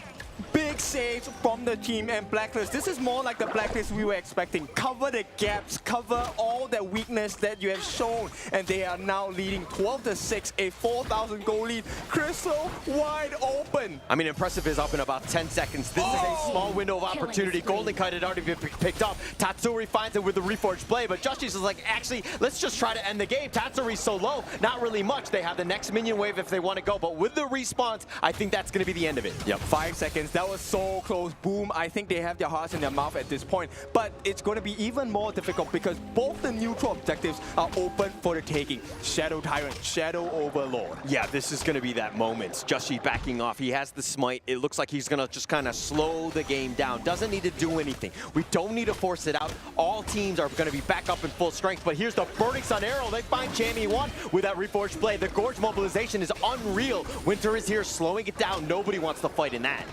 They have to find better ways to poke. Boom Esports, look, the moment you lose impressive, that cancel out mechanic is no longer available. Nobody is there to stop Chaz without being at risk. Yeah, no chance at that point. I mean, Chaz has been doing a great job, I mean, with these controls. Finding the right target that needs to die, and it usually is Carl. His control has been on point for the rest of the team to get those kills. Okay, so they secure that Shadow Tyrant, and at this point, this means the window for Boom to take that Shadow Overlord is closed. Shadow Overlord is the purple objective on the map, and now Boom, this is a tight situation to be in. Oh, Boom Esports. I mean, look, game after game, just being in this situation on the defensive. They did it last time. They pulled a rabbit out of a hat, but are there 2 rabbits in this hat? Hopefully so for Boom Esports fans. This one is a tight one. And look, Toshi actually went for the full damage. He didn't go for the tank build. Okay. What are your thoughts on that one, though? Should he have gone for the tank build? I think it's a risk. Look, there's many ways to play this game. We reward creativity, but it needs you to be in a perfect position. Yeah, I think they need a little bit more damage to deal with some of the tankiness. They find impressive. They get the Flaming Palm. He's going to be the first to go. They have a power play. 5 versus 4. Jamie 1 still up in front. The minions are going to be largely vanquished, but Carl with the pullback, he decides to go depths from the hell, but here's the truth. On to 3. He's got the nice little play, but Miggy now all by himself. He gets the pick off. It's a 1-for-1 thus far, and they get the secondary one on the return. and Tatsuri gets some slicing and dicing onto Chaz. Yep, that's a big save. So once again, they buy a lot more time, and they have survived. But Boom Esports, this is still very shaking from them. They can't exactly go for this Shadow Overlord. They might get punished here. Count, really? Oh, they're going to look to force this one. I mean, at the end of the day, you got to do something slightly risky. Yes, he sees Justy. Carl is going to be there. It's just all the bars that he finds Dragon. He gets the pick off, and now Blacklist International have to run. There's no way they take this Overlord. They have only 2 members left. This is another window of opportunity for Boom Esports. We have seen this time and time and again. One game, game 1, game 2, Boom have survived. They have come back. Blacklist have done the same. But Boom, Tatsuri is carrying this game. Those plays are making the difference in this game. I mean, Tatsuri's been on point, but also I think we're getting to the point where critical mass of Carl. He's able to find those people and find Dragon and blow him up. Yes, exactly. And they have an answer for Chaz, right? So at this point, I feel like if the combination of Carl, Tatsuri, and Migi are well done, Blacklist, they might be shocked with their performance. I mean, look, momentum, net worth, all of these things are kind of in favor of Boom Esports. Blacklist International, though, they do have their mid T2s, or sorry, all of the T2s at this stage. They still have a chance. They need to stem the bleeding, but this assault, this death ball is so difficult to deal with from Boom. Everything falls on to Impressive and Tatsuri. If they get the stun, Tatsuri gets his blaze, they can instantly wipe out almost any single member on the sort of Blacklist. I mean, Dragon and Golden Kite, Chaz, these 3 guys are very squishy, all of those. At a single moment, if Tatsuri finds you out with those Reforged blades, you're going to have a bad time. You're going to be 6 feet under.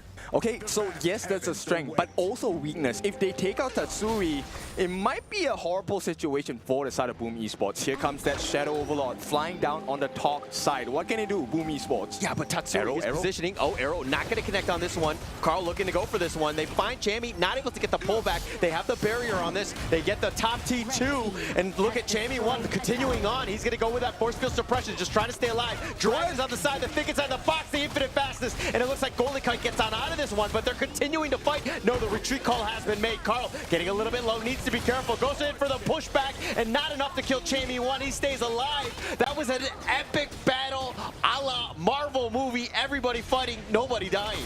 Exactly, and they're playing to their strength, right? They want to push it to the absolute limit, and this is a clean gameplay from both sides. But macro-wise, the map is naturally in advantage to Blacklist because they have taken 2 tier 3s in the mid and the bottom. What could be better at this stage? 2 teams, last game. Everything is at stake. Loser goes home. We're into game 3 right now. Tempest Dragon up in about 40 seconds, and the teams are continuing on. Yep, they're going to try and take that Tyrant buff for themselves on the side of Boom. Can they secure it, or will it be stolen? It looks like it's going to be taken by Carl. They take this one. Joshy's a little on the lower end. Blacklist International all-out retreat. 25 more seconds for that Tempest Dragon. And 80 seconds worth of Tyrant buffs. Extra damage, extra movement speed for the side of Boom. I mean, the base is a little bit open on the Boom Esports side, but they've done such a great job of ensuring that the mid and the bottom lane are being shoved in constantly by Boom. They want to put the pressure on. The super minions are going to be there, so Blacklist International have to defend, but this Tempest Dragon up.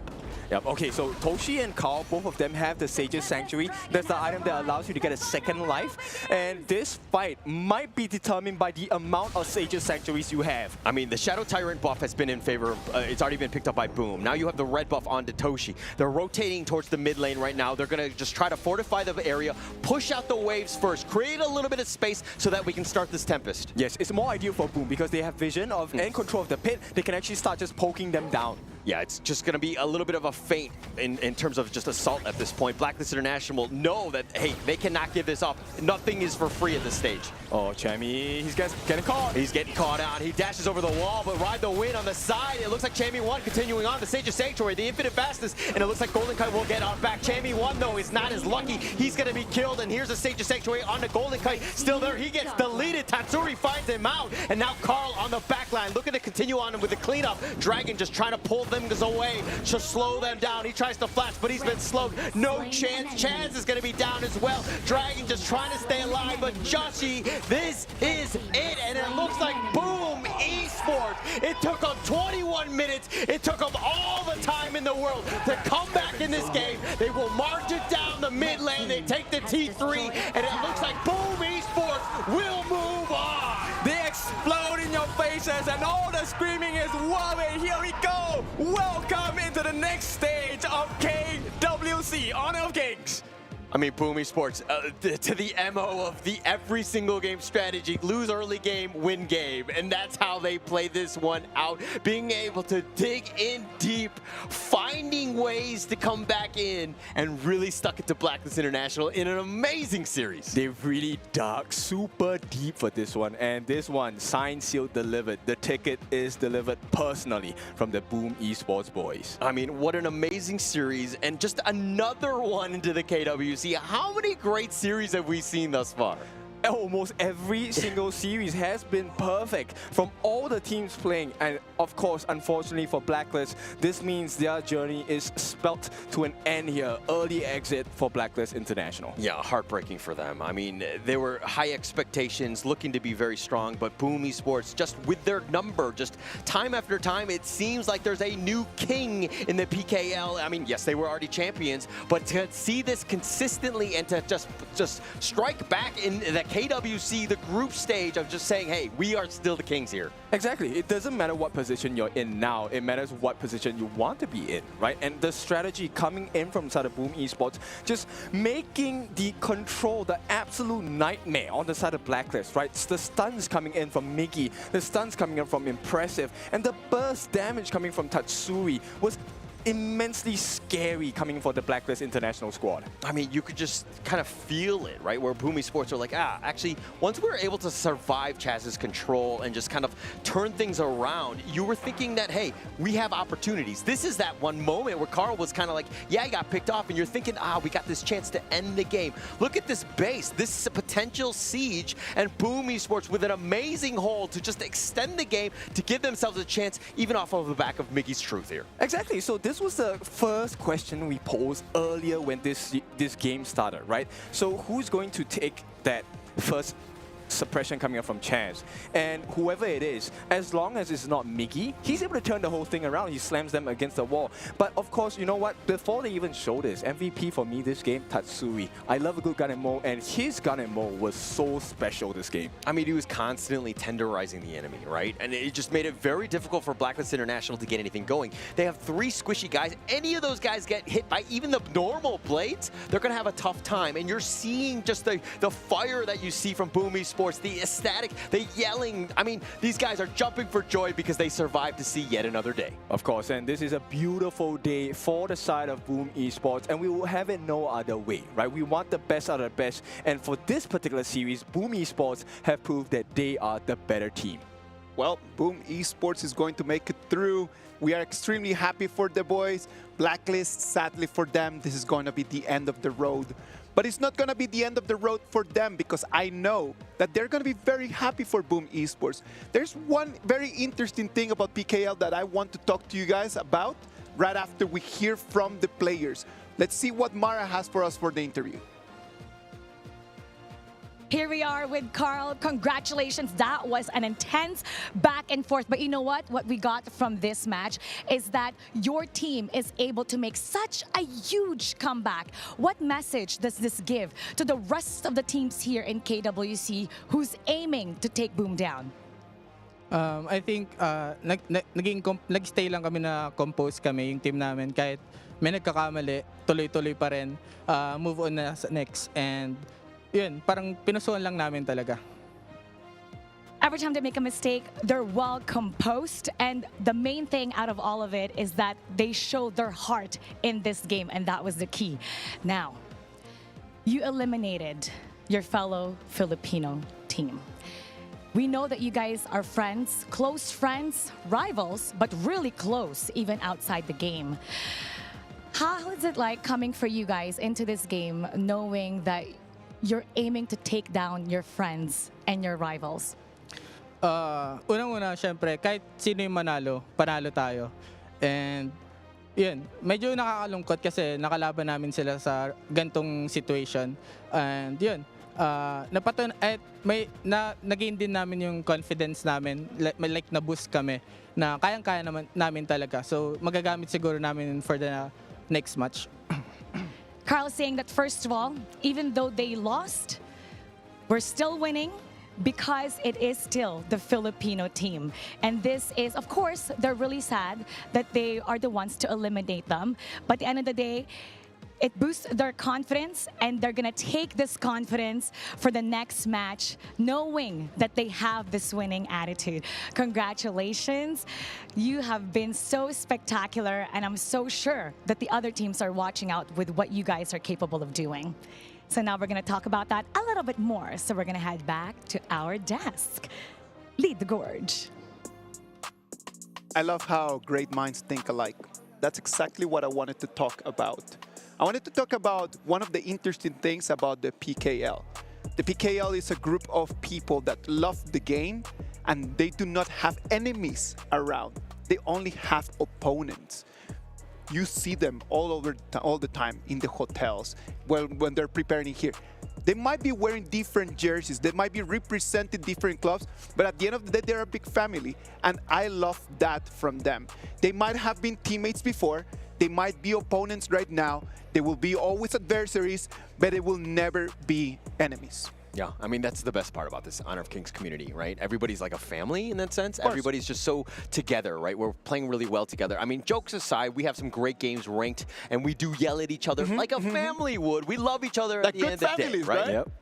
It's like sibling rivalry at times. You know, we like to kind of disturb each other every now and then. But end of the day, we all love each other as a whole family, right? We want to support, we want to see their growth, and that's more important, right? As long as we're able to take a step ahead, even if it's a tiny one, it's very important to each and every one of us in Honor of Kings. Even though right now Blacklist is going to say goodbye, but we know that Boom Esports is going to move forward, not only with the energy of those 5 members, but the energy of the whole PKL. Yeah, definitely not easy, right? At the end of the day, I think that Boom Esports had to get a lot right to ensure that they didn't just lose the game. But the fact that, you know, they were trying to buy time for Carl to really get online, Tatsuri was just like holding them off with that wave clear, just slowing it down, making things difficult. Miggy with those perfect truths. I mean, just Toshi with that damage and impressive, just kind of stun locking as when required.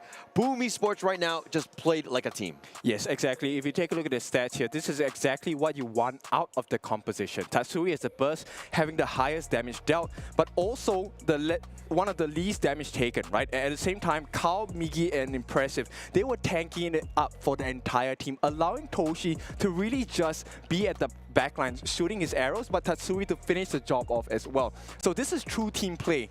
One of the highest engagers, Tatsuri was almost at every moment, at every place where he should have been.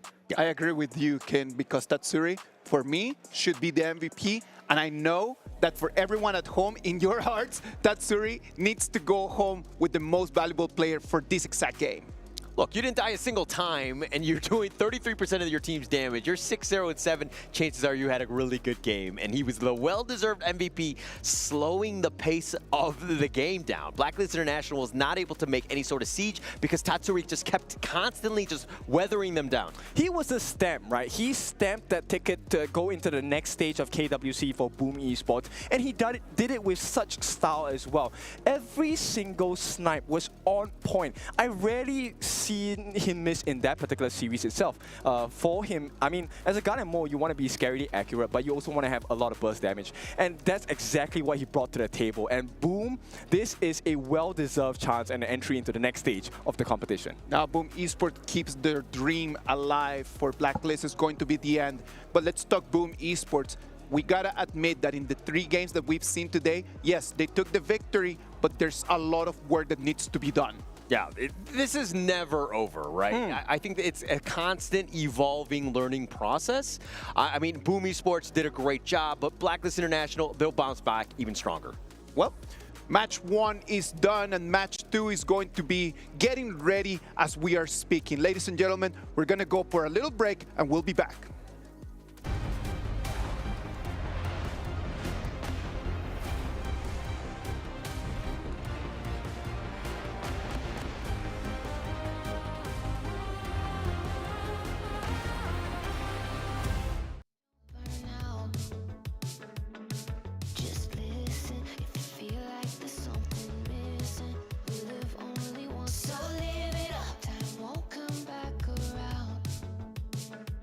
We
Level up your gaming experience with over 8 billion playlists, only on Spotify, the official audio streaming partner for the 2025 Esports World Cup.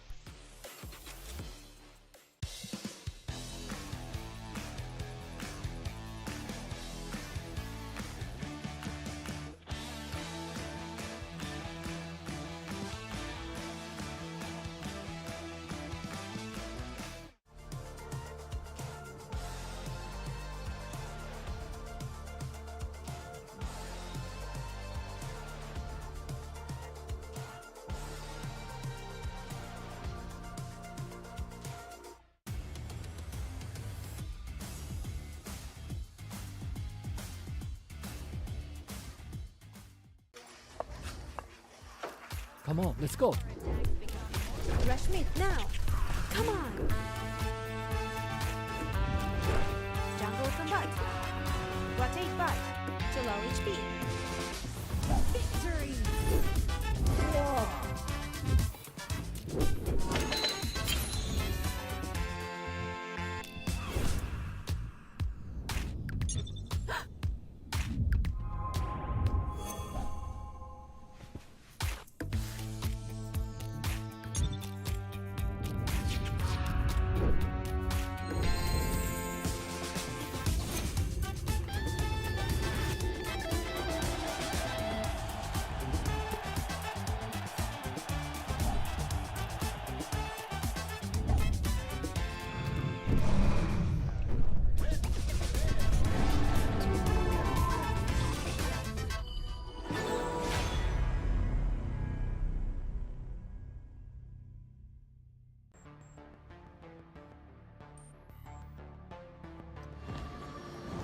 Activating warp jump. Destination? The brightest star.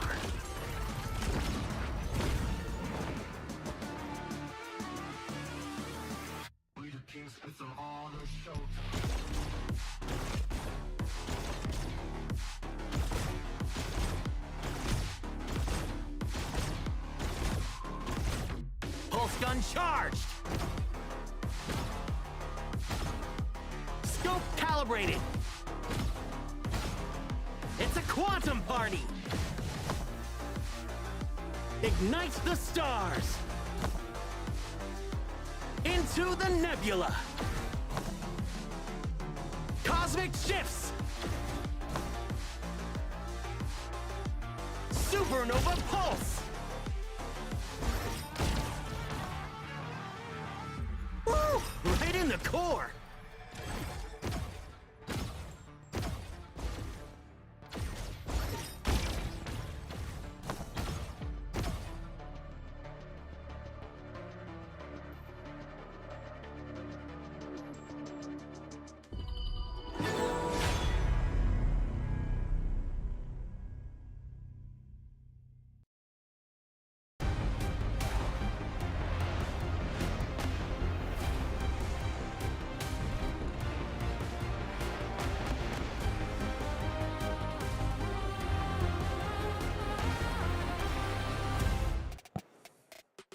All right, game one is done. Now we move into game two. Paws gaming against Gen.G Esports.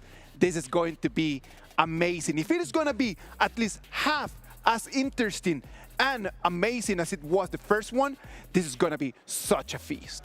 It is, right? Paws Gaming, also known as one of the strongest contenders so far. We've seen their performance yesterday, and I have to say, they really impressed me. But Gen.G is also known, their tagline, team tag is also known as Game Changers. They have come up with really interesting strats, of which we enjoyed in the major East Pro League. So I want to see them bring some spicy, interesting flavors today. I mean, they're always going to keep a team off guard. I think that's the biggest MO of Gen.G. Yeah. And sometimes they steal away wins, especially in a best of 3. They can come out with something cheeky. I think Paws Gaming, though, are going to be well prepared for this. I remember when we were talking about Gen.G in the past, we've always talked about the fact that they can come up with unorthodox picks. They can come up with different just positioning swaps. Do you think that that's going to be part of their strategy for today against Paws? It's the biggest thing, right? They love to catch teams off guard. They have a lot of fun with it, and they're very good with it. And so this is why Gen.G is kind of like one of those things where sometimes you don't really want to face them because you don't know what they're going to bring. For sure. They did one strategy where they had no marksman. They had an Yixing, they had a Fuzi Daqiao, they had a Kaiser. So they just lock you in a box and they force you to fight. And there's no way you win late game Fuzi. So I am completely sure that Paws Gaming had already think about this. They know how they want to just work this out. You can see them coming in. They're chill. They're calm. Ice through their veins. Exactly. Paws Gaming, I think, is one of those teams where you expect a certain caliber of performance from them. They have players that are well-versed in the Honor of Kings world, and they have a lot of proficiency with a lot of different heroes. So look, this is just a best of 3, but I'm pretty sure they will be looking to run rampant throughout the Gorge. Yeah, and there were some question marks for this team, right? The fact that they rolled through the WKS, Fearless Esports Hong Kong, it definitely gave them a run for their money, but it was they were able to just kind of outlast teams and just prove that they were actually very strong. And so going into this one, we're kind of like, yeah, but how do they kind of, stand up against some of these other teams? They've done well thus far, and they've just been steamrolling here. Yeah, of course. The upper bracket final is going to have Paws Gaming against Gen.G Esports.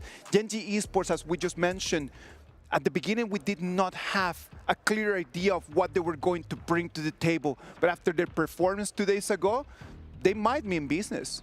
Oh, for sure. I mean, 2-1, yes, once again, like, the score lines don't really show you how close those games are. And I think regardless of who's going up against who, there's always this slight chance that, hey, maybe Gen.G can win it out against any of their opponents. I don't think you could ever count out Gen.G. Yeah. They've been able to find ways to just, like, represent and just kind of make a name for themselves. I love the fact that they've been very flexible at times, even letting Rock kind of just slide into the jungle. He's been mainly playing jungle at this tournament, but he normally plays farm. So it's very interesting, the dynamics of this team.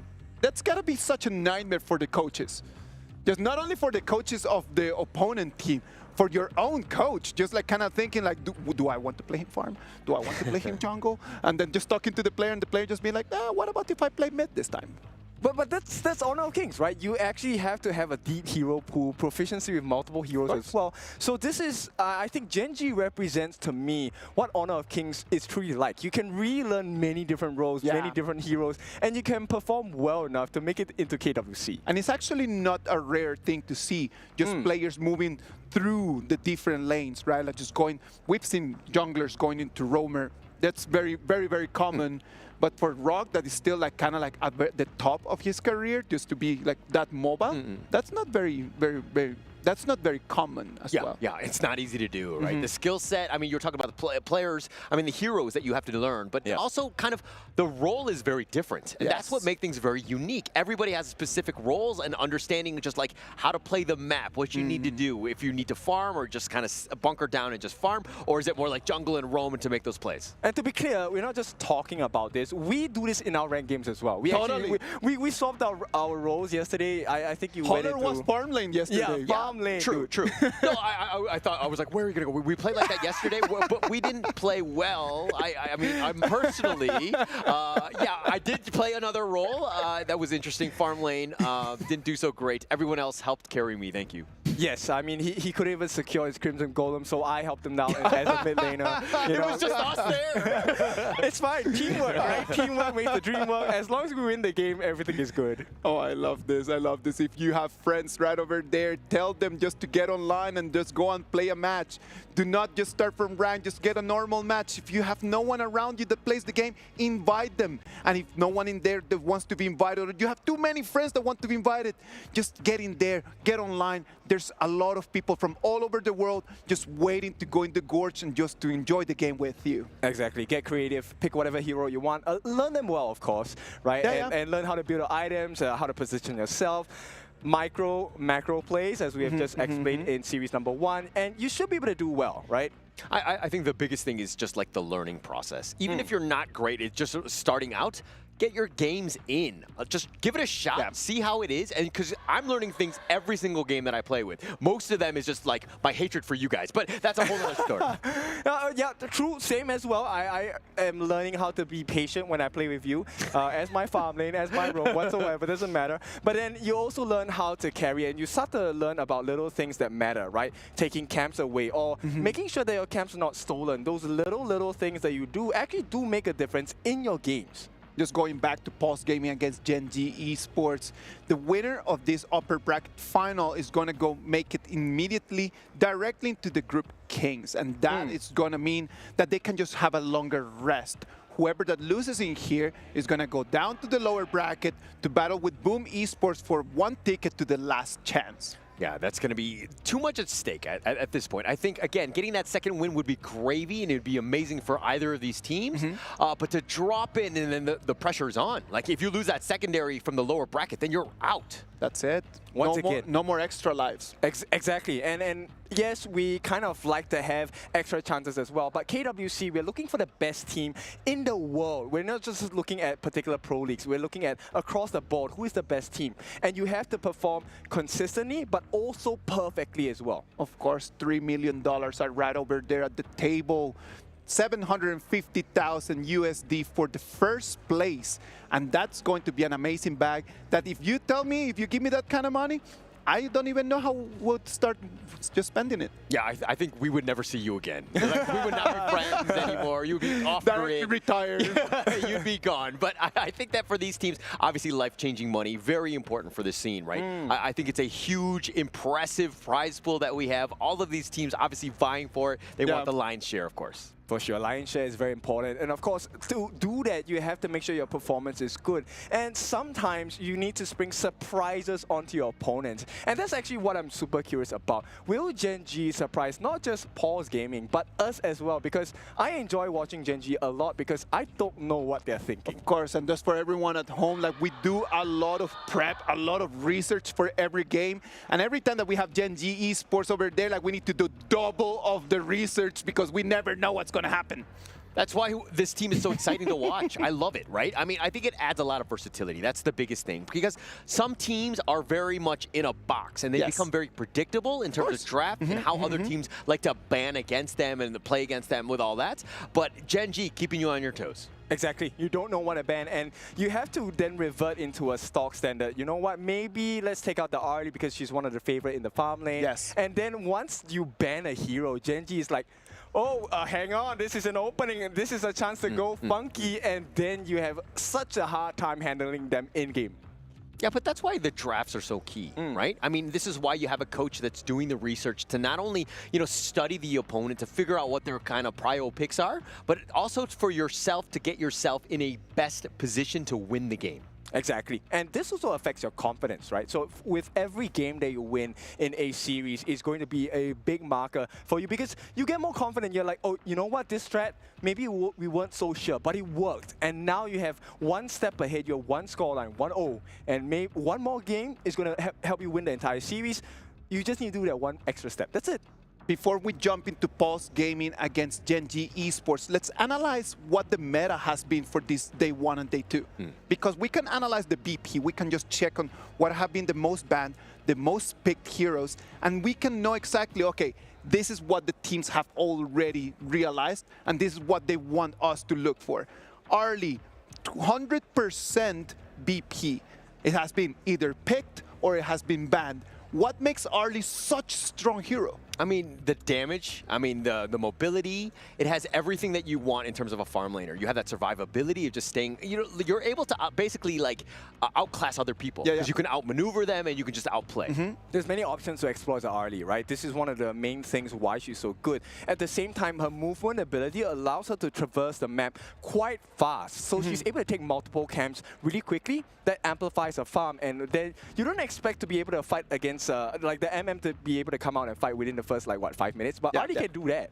Arlie and Dharma have been like the two heroes that have been participated most in the band pick stage of it. Another hero that we need to pay attention to has been Mai Shiranui. Mai Shiranui only with a 20% win rate. It's been one of the heroes that we've talked. It's meta. It is an important hero, but hasn't been just delivering the results. It's definitely a meta pick, and it's kind of carried over from the individual respective leagues. But the thing is that all of these teams are so well prepared against it. It is a glass cannon at the end of the day. You have to play it a certain way. You have to go high tempo, and if you're not hitting your Kachusins and you're not able to make that impact, you're going to really struggle. It's a difficult hero to play, that's for sure, right? So if you're looking to pick up Mai, just be careful because you really have to learn about your combinations, maintain your energy bars as a hero, and it really is an expensive hero. I think that's one of the main reasons why Mai hasn't really worked out for a lot of teams, because we know you need gold on his hero, you need items, and in order to do that, you need to win your lane. And now everyone just pushes pressure against Mai, and it's so hard to play against. I'm telling you, that is one of the things that when you analyze the data, like things start getting a little bit more clear, right? Lung and Yuhuan, those the heroes that have been the most picked clearly for the results, right? Like they come in, they deliver what they need to do, 50% win rates on both of them, highly picked, highly favored from all the teams. Yes, look, stats are very important, but I think comfort of the players is also equally important as well, right? You can have a strong hero, but if you aren't proficient enough with it, it might cost you the game. Yeah, it might cost you the game, which is the most important thing. I mean, going back to this matchup, though, I mean, Paws Gaming, they've had a lot of history. They've definitely leveled up through WKS, but this is a team that we've seen some before, right? You know, Snow, Masotis, Qingling as well. They were all formerly AGG. If we're looking at the Gen.G side, these guys, I'm sure you guys have seen this from Team Falcons. If you have any sort of Honor of Kings Esports history in mind, these are guys that have been playing well together. They've leveled up. They are here now to represent their individual regions for the KWC. And they have a lot of synergy, right? If you take a look at both teams, they have this great communication going on both sides. So this also is like a battle of communication. Whose comms are clearer, whose comms are cleaner, and whose comms are better, right? Do they make that same decision as a team, and is that decision correct? Well, I mean, of those decisions and like the whole interactions of what we've seen thus far at the KWC when they played in their earlier series, is that Paws Gaming absolutely clean. This is a very strong lineup. When they're hitting their marks, everybody's on point and very difficult to deal with. Yeah, exactly. And you know what, Paws Gaming, I think they are the touted #1 team or the favorite team amongst the matchup for this game of Paws Gaming against Gen.G. And going into this one, I mean, Paws Gaming, we had some questions. How good were they going to be? They absolutely styled earlier, and going into this one where Gen.G kind of stumbled at times, there were definitely some weaknesses. I hate to point out some of the misplays, but it didn't seem like Ray, who is now playing farm laners, didn't seem as comfortable on. For sure. I think comfort is one of the things that Ray has been trying to learn, and this points to the proficiency of the heroes, right? Yes, we love the fact that Rock is able to transition between roles here, either being a jungle or a farm lane, but at the same time, it means that Ray must be able to keep pace, and we've seen the result of teams that are unable to keep pace with each other. But Paws Gaming, they start off strong with the Dharma and the Ogren band as well. This is going to be a big start for Paws Gaming. Yeah, a huge moment, right? I think just a lot of respect. I mean, just kind of make Ray or Rock potentially. Rock had previously run the Ogren in that last series.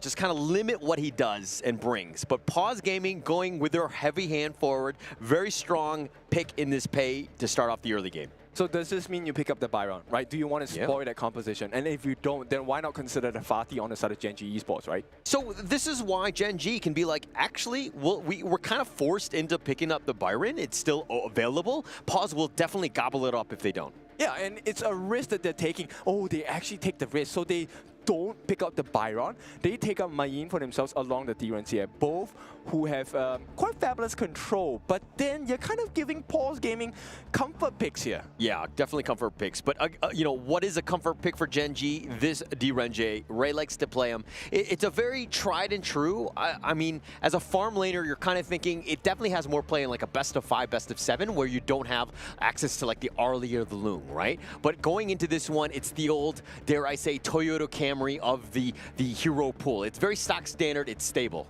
Okay, oh, Gen.G, I love this. This is one of the specialty picks coming out from Gen.G, the Nerza jungle.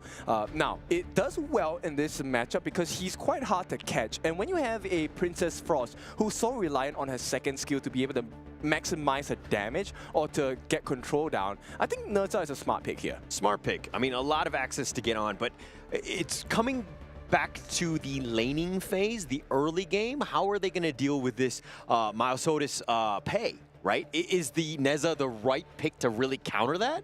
I mean, he is able to tank quite a lot and able to deal consistent damage over time with his first skill, right? That's one of the main markers of a Nerza player. But Gen.G Esports, they recognize that, hey, we need to be able to burn them down, and they're quite squishy at this point. They ban out the Liang, number one, stopping the combination of the Princess Frost, and they also ban out the Zhang Fei. So there's no shield values and no second part of the fight available. Yeah, very smart bans there. Going into this one, there was a lot of potential. Like, it was one of those things where you're, you know, dare I say, Sophie's choice with Paws Gaming. You either pick the Princess Frost Liang or you go with the Byron Pei. Like, what is the combination that you're looking to prioritize more? It looks like they want to go with Byron Pei to kind of just solidify that top part of the map. So this means Paws Gaming, right, with this pick on Pei and this Byron, look, they have very early game advantage. Pei, number one, is able to switch between stances. He's able to go melee or go range, and there's a lot of burst potential for Byron in the early parts of the game. And because of Byron's passive, he actually can sustain in the lane pretty well. Yeah, I think that will definitely be something that he wants to do. Just stay alive. Again, you just stick in the lane. But let's talk a little bit more about Byron in this top lane. Obviously, you say it's a strong laner. We've heard this time and time again. It is strong. But lane matchup against Mayin, are you like, is that still comfortable for you?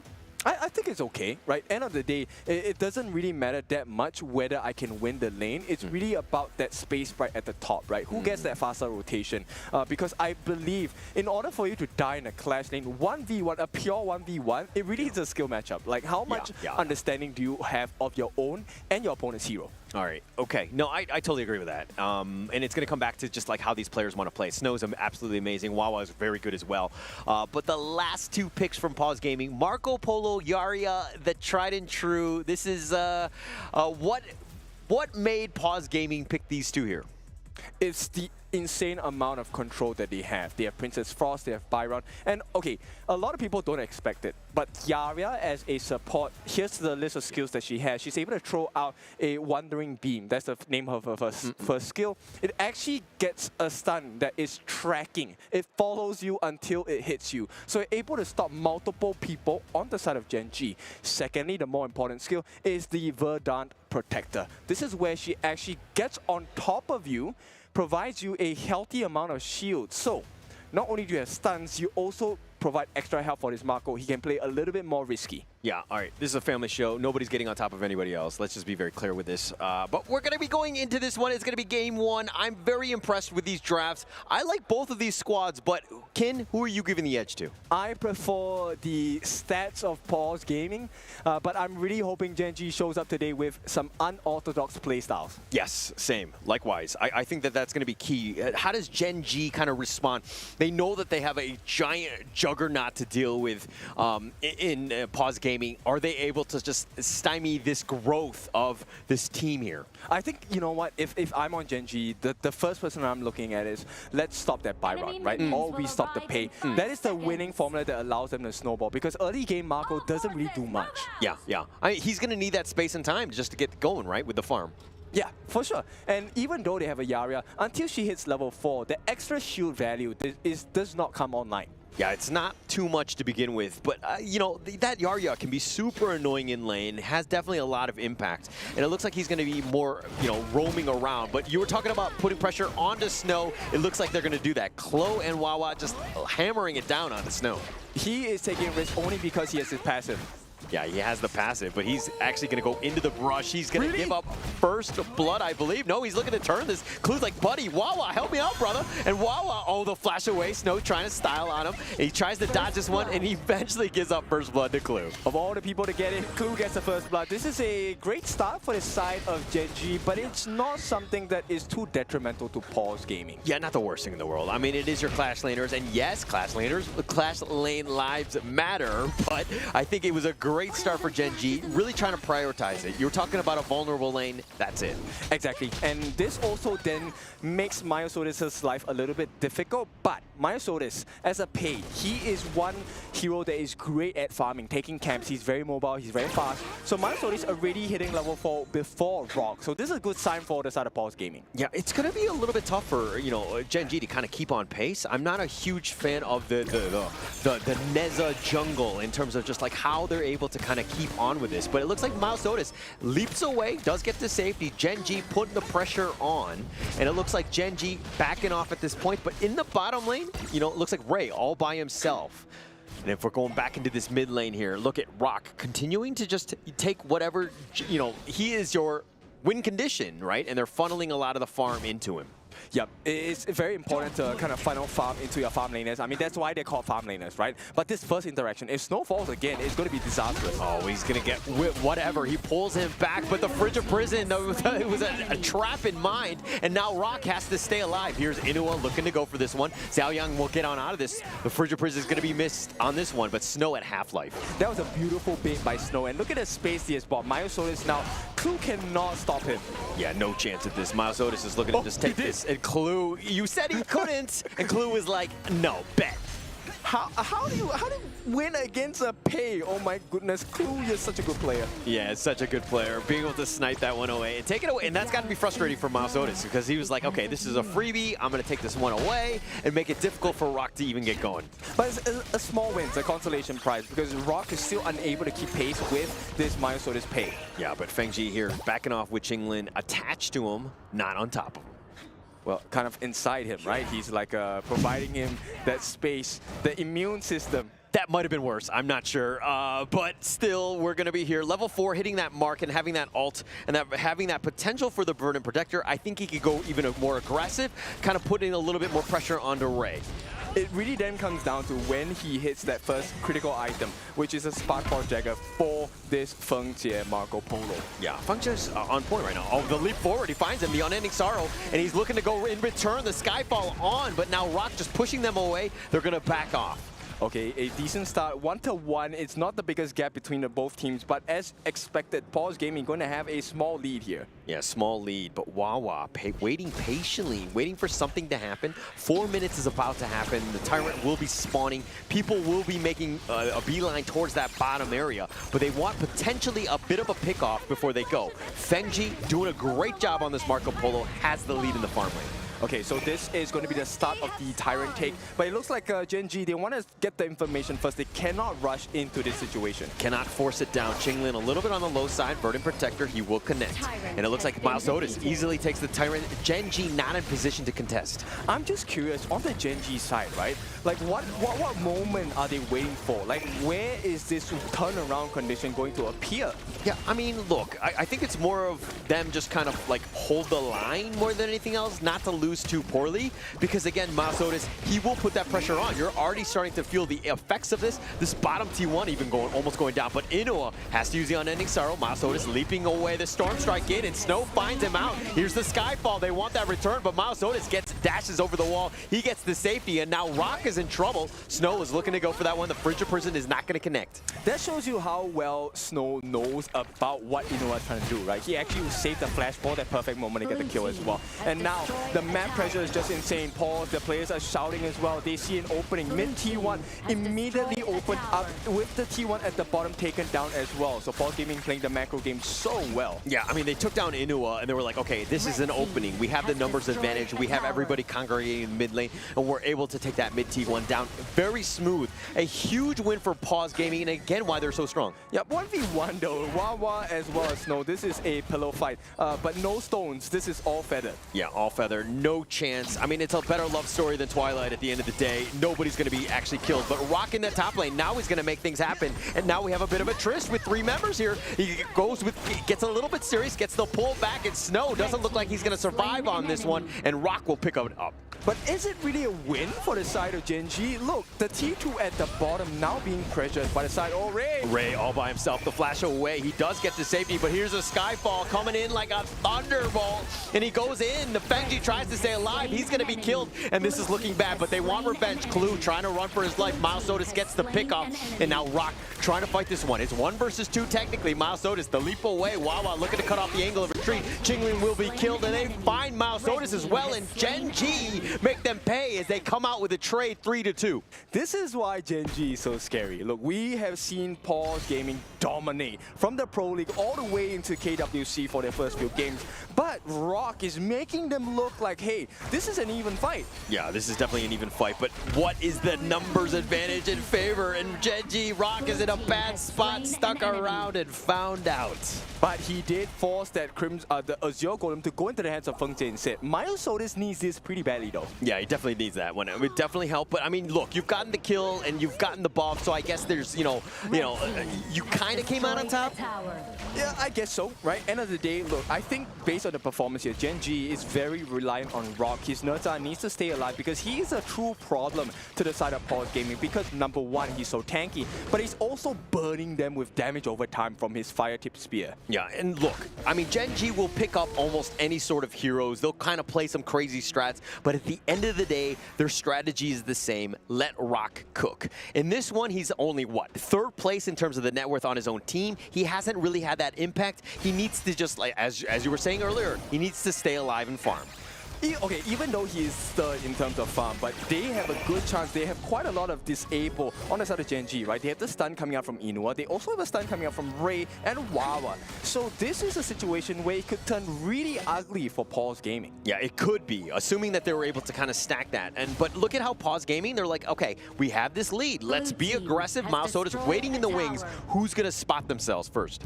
I think Ray is a little bit too far forward. This is one trait of Ray that I'm actually quite scared of. Yeah, he tends to do this. It's like his old jungle, role play style. Oh, but here's Skyfall. They find Zhao Yang. He's going to look to get blown up, and Wawa came in and destroys him. And now this is Azure Golem under siege. Miles Otis flashes away with that. He uses his smite. He gets stuck on the wall, and it looks like Gen.G can't get any more. Okay, so Miles Otis did secure that Azure Golem, and at the same time, Feng-Ji actually secures the Tyrant for the team. So even though they're kind of losing around the map for certain control, they have taken very significant objectives. Yeah, actually, Zhao Yang was actually sacrificed for technically that buff as well as the Tyrant. It created a lot of space. Gen.G were looking to make something happen, and they tried to go for that, at least that buff, not able to get it, but Paws and making them pay. Yep, so I think Gen.G needs to play the map a little bit better because no one on the side of Gen.G is going to be able to match pace with Rock. Look, he has dealt the most amount of damage in this game, mostly by himself, obviously. But because of his global presence, this also opens up space around the map. Gen.G, they can actually push this macro gameplay to its absolute limit. Yeah, and look, Paws Gaming previously it's been steamrolling. This is not a steamroll. Gen.G definitely have the ability to strike back. They have that a chance to get really a jump on top of Miles Otis with that Skyfall. Yes, if they can take out Miles Otis in between fights, I think that's going to be a big marker here. Ray actually catches eye on Miles Otis. And for now, as long as Rock is healthy, they get the split push going in. Look at the wave at the bottom, right? Wawa doing a very good job of supplementing this additional pressure. I mean, the bottom is being pushed, but look at the top. The top is being pushed as well. Feng-Ji and Qinglin are both there. It looks like they're going to take this one down. I mean, it's space given where space is being taken. Yeah, but Paws Gaming, they're doing a better job at this point, right? It's a 1,000 goalie going to the side of Paws Gaming, but they do take the T2 at the top.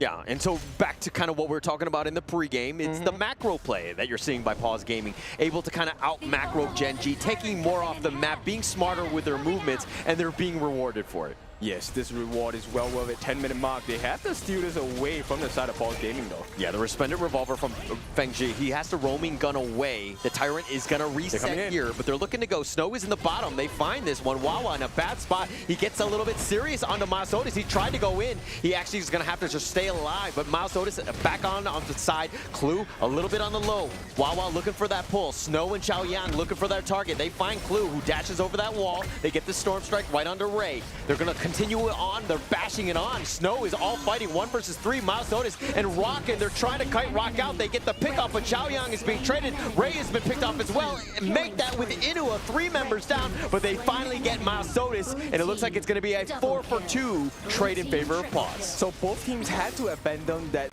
Tyrant for now, but in terms of team fight, as long as they're able to kill off Rock and split the team fight, Gen.G can't exactly fight well against Paws Gaming. Yeah, no real chance, but Gen.G will make quick work of this Tyrant here. They're completely isolated, but break this replay down. Yep, so they actually split the fight here, and the control coming in from Xiaoyang was really what changed that fight, right? The Frigid Prison actually locked a couple of members, allowing Inua and Ray to be taken down from the side of Gen.G. Now, Gen.G, yes, I think Rock did a brilliant job of trying to push the other members away from on the side of Paws Gaming away so that they couldn't get the damage in. But nonetheless, I don't think he has enough farm. He's only level 13. He did have the Blood Rage, but you need more support from the team. Yeah, I mean, and dying earlier kind of, compounded that mistake, right? He should have way more farm now, and this is at the point where Gen.G's hitting that critical mass.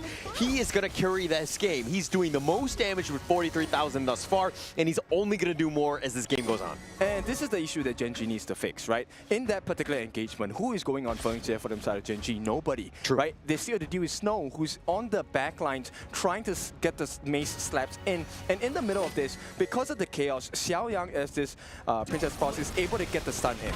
Oh, they're going to have to use Unending Sorrow to stay alive, but they don't have any answers to get on top of the Gen.G. It's either you choose the Miles Otis or the Gen.G. Which one do you want? But Gen.G with that damage, it's being spread throughout, doing so much work, even a little bit of pressure on that bottom T3. It's just a perfect drop here. Rock has been pulled out. Rock getting pulled away, just dragged out. He's going to go back to his base and say, abort mission. That was not a good one. Yep. Now, for those of you that don't know, Rock has a ultimate called Skyfall. This one allows him to traverse to any target he wants across the map. But because of the life bar, they don't have enough damage. Oh, the Unending Sorrow being used by Inua, just being cheeky. He had to actually flash just to stay alive. And they're trying to keep this T3 alive, but it's tough because they can't get onto the minion, and they take that one down. Clue at half-life. This is a potential for Paws and taking out the top T3. And now they're going to focus their attention on this bottom. They don't really have a chance to defend. Gen.G struggling to just keep your base alive. There is no dive available from Gen.G. This is why they're struggling, right? Rock can go into the heart of Paws Gaming, but he's always going in alone. And look, the rest of the members, maybe Wawa can catch up in pacing with regards to the way that Rock engages, but everyone else can't follow suit, so they're always in a 2v5. Yeah, and the craziest part about that siege was that they were doing it 4 versus 5. Miles Otis was actually in the enemy jungle just farming. They were able to just take everything and understood that we don't take a team fight, we keep everybody at arm's reach, and we're still going to loot and pillage everything. And look, Fengjie, this Spark Force Dagger build, a stock standard for all Marco Polo players. Look at the damage he's able to lay onto the side of Gen.G even before the actual fight starts. Yeah, now Gen.G in a world of hurt. They have to defend the Shadow Vanguard being pushed in the bottom lane. Feng-Ji's just been up front, being such a menace with his damage. Gen.G have no answers. Yep, Rock, he's gonna try. He's gonna try for this one. He actually finds Xiaoyang. That's a great start, but Rock trades his life away. No real chance, and it looks like they've gotten Clue. This is a huge window of opportunity for Paws to go in. Wawa tries to get serious, but it looks like Paws Gaming are the ones that are serious as they go in with a Fever Barrage just to flex, and Feng-Ji will survive, and Paws Gaming just on a cleanup. They're looking to take down Inua for the triple Miles Otis, and Paws Gaming will take the ace, and of course, they will take game 1. Simple game. Straightforward for the side of Paws Gaming. Gen.G had a decent start, but it's not about how you start, it's how you finish the game, and Paws Gaming were on top of this one. Yeah, very clean. I mean, look, we thought that Gen.G were going to strike back, and there were moments that were good, but this is, for me, it's more of a draft issue more than anything else. Agreed. I didn't really see the impact of the Neza. I saw it, but I think the follow-up was so difficult, right? Because you need someone who's able to match pace. Maybe get the Liu Bang instead. You know, you can actually heal and continue to dive along with Rock as well.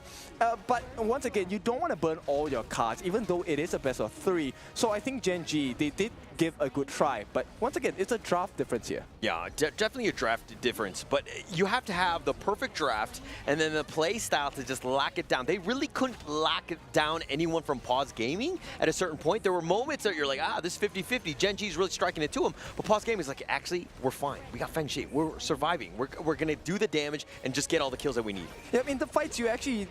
in rare moments that you see Feng Jie gets taken down. But you know what? Throughout the entire match, Feng Jie is free to roam, free to get just those free shots. And for the Feng Jie Marco Polo, for every shot he gets you, he actually deals a set marker with his passive. Hits you 10 times, you are actually having your armor broken. He's able to deal true damage to you. Yeah, just way too much damage. And that was perfectly what you needed. I mean, like, wow, with that Get Serious. It was an amazing 3-man stun, but everybody had died. There's no damage. Rock had already been killed as well. So it's like, yes, those moments of just like the initiation, the team fight of when you need to go in, get those kills, they were not really able to do it in Paws Gaming. Look at how they're grouped up and they're just focusing on the right guy. Exactly. And Xiaoyang, I think they already did this communication to him early, very much early in the game. You're going to fall a lot of times in this game. But what we want you to do is to pull Rock away into our heart. 1v5, he does not survive that. Yeah, and I mean, Rock being pulled into anybody's heart, I mean, he's in my heart already because I love Rock. But I think that was a tough game to watch for Gen.G. I mean, look, I think that they're going to bounce back, but they had their moments. But I think it comes back to the draft diff. Oh, for sure. I think they definitely need to kind of work into this next set of progression for game number 2, right? How do we fix this problem? Because based on the gameplay, Paws Gaming do have some gaps. Yeah. They can be taken down. Yeah. And actually, Gen.G was trying to expose them, right? They had some opportunities, but it was just like Paws Gaming was like, okay, yep, we made a mistake, but we're going to fix it. And they solved it right away. Instantaneously. Exactly. And that's what's so scary about Paws Gaming. I want to jump in there because Paws Gaming at the beginning of the game did not have such a clear advantage. Up until like about 8 minutes, it was actually pretty leveled. Gen.G and Paws Gaming, they were like kind of like throwing one to the other. But then it was just after the 10-minute mark that Paws Gaming just completely took control of the game. Yeah, and that's kind of where Feng Jie had just really turned it on, right? He hit his critical moments. He was definitely winning in the lane, and this is why Feng Jie is one of the best players out there, right? The fact that he's able to carry it, even when the rest of the team is doing well, but Feng Jie will just take you over the top. Okay, so hindsight bias. We talked about, hey, Gen.G, maybe the first thing they want to do is kind of stop Snow, right? Yeah. But it feels like after watching this game, maybe they should have gone to a Feng Jie instead, because Feng Jie was one of the person that dealt quite a lot of damage, 78.7 thousand worth of hero damage dealt to Gen.G. Also because he was left alone in the fights, nobody was looking for him. Yeah, I want to just say to everybody that the Byron pick and the focus was actually your idea, not mine. Okay. I just want to be very clear, Kindo. Okay. Kin, come on, man. Like we talked about this. Guys, I'm part of the team. Why are you attacking me? It's totally fine. You know what? Like, the players came in and they made decisions, and those decisions at the end of the day just end up in the result that we just observed. You can see that Paws Gaming is going to take the victory. Gen.G sadly is going to have to revert this if they don't want to be sent back to the lower bracket. For sure. I think this is really truly a synergy issue, right? Based on the draft, because nobody can catch up with Rock. But if you take a look at the itemization here, the fact that, they understood, it's very clear as you look at the gameplay on the side of Paws Gaming. The win condition they wanted was for Feng Jie, and they kept him extremely safe.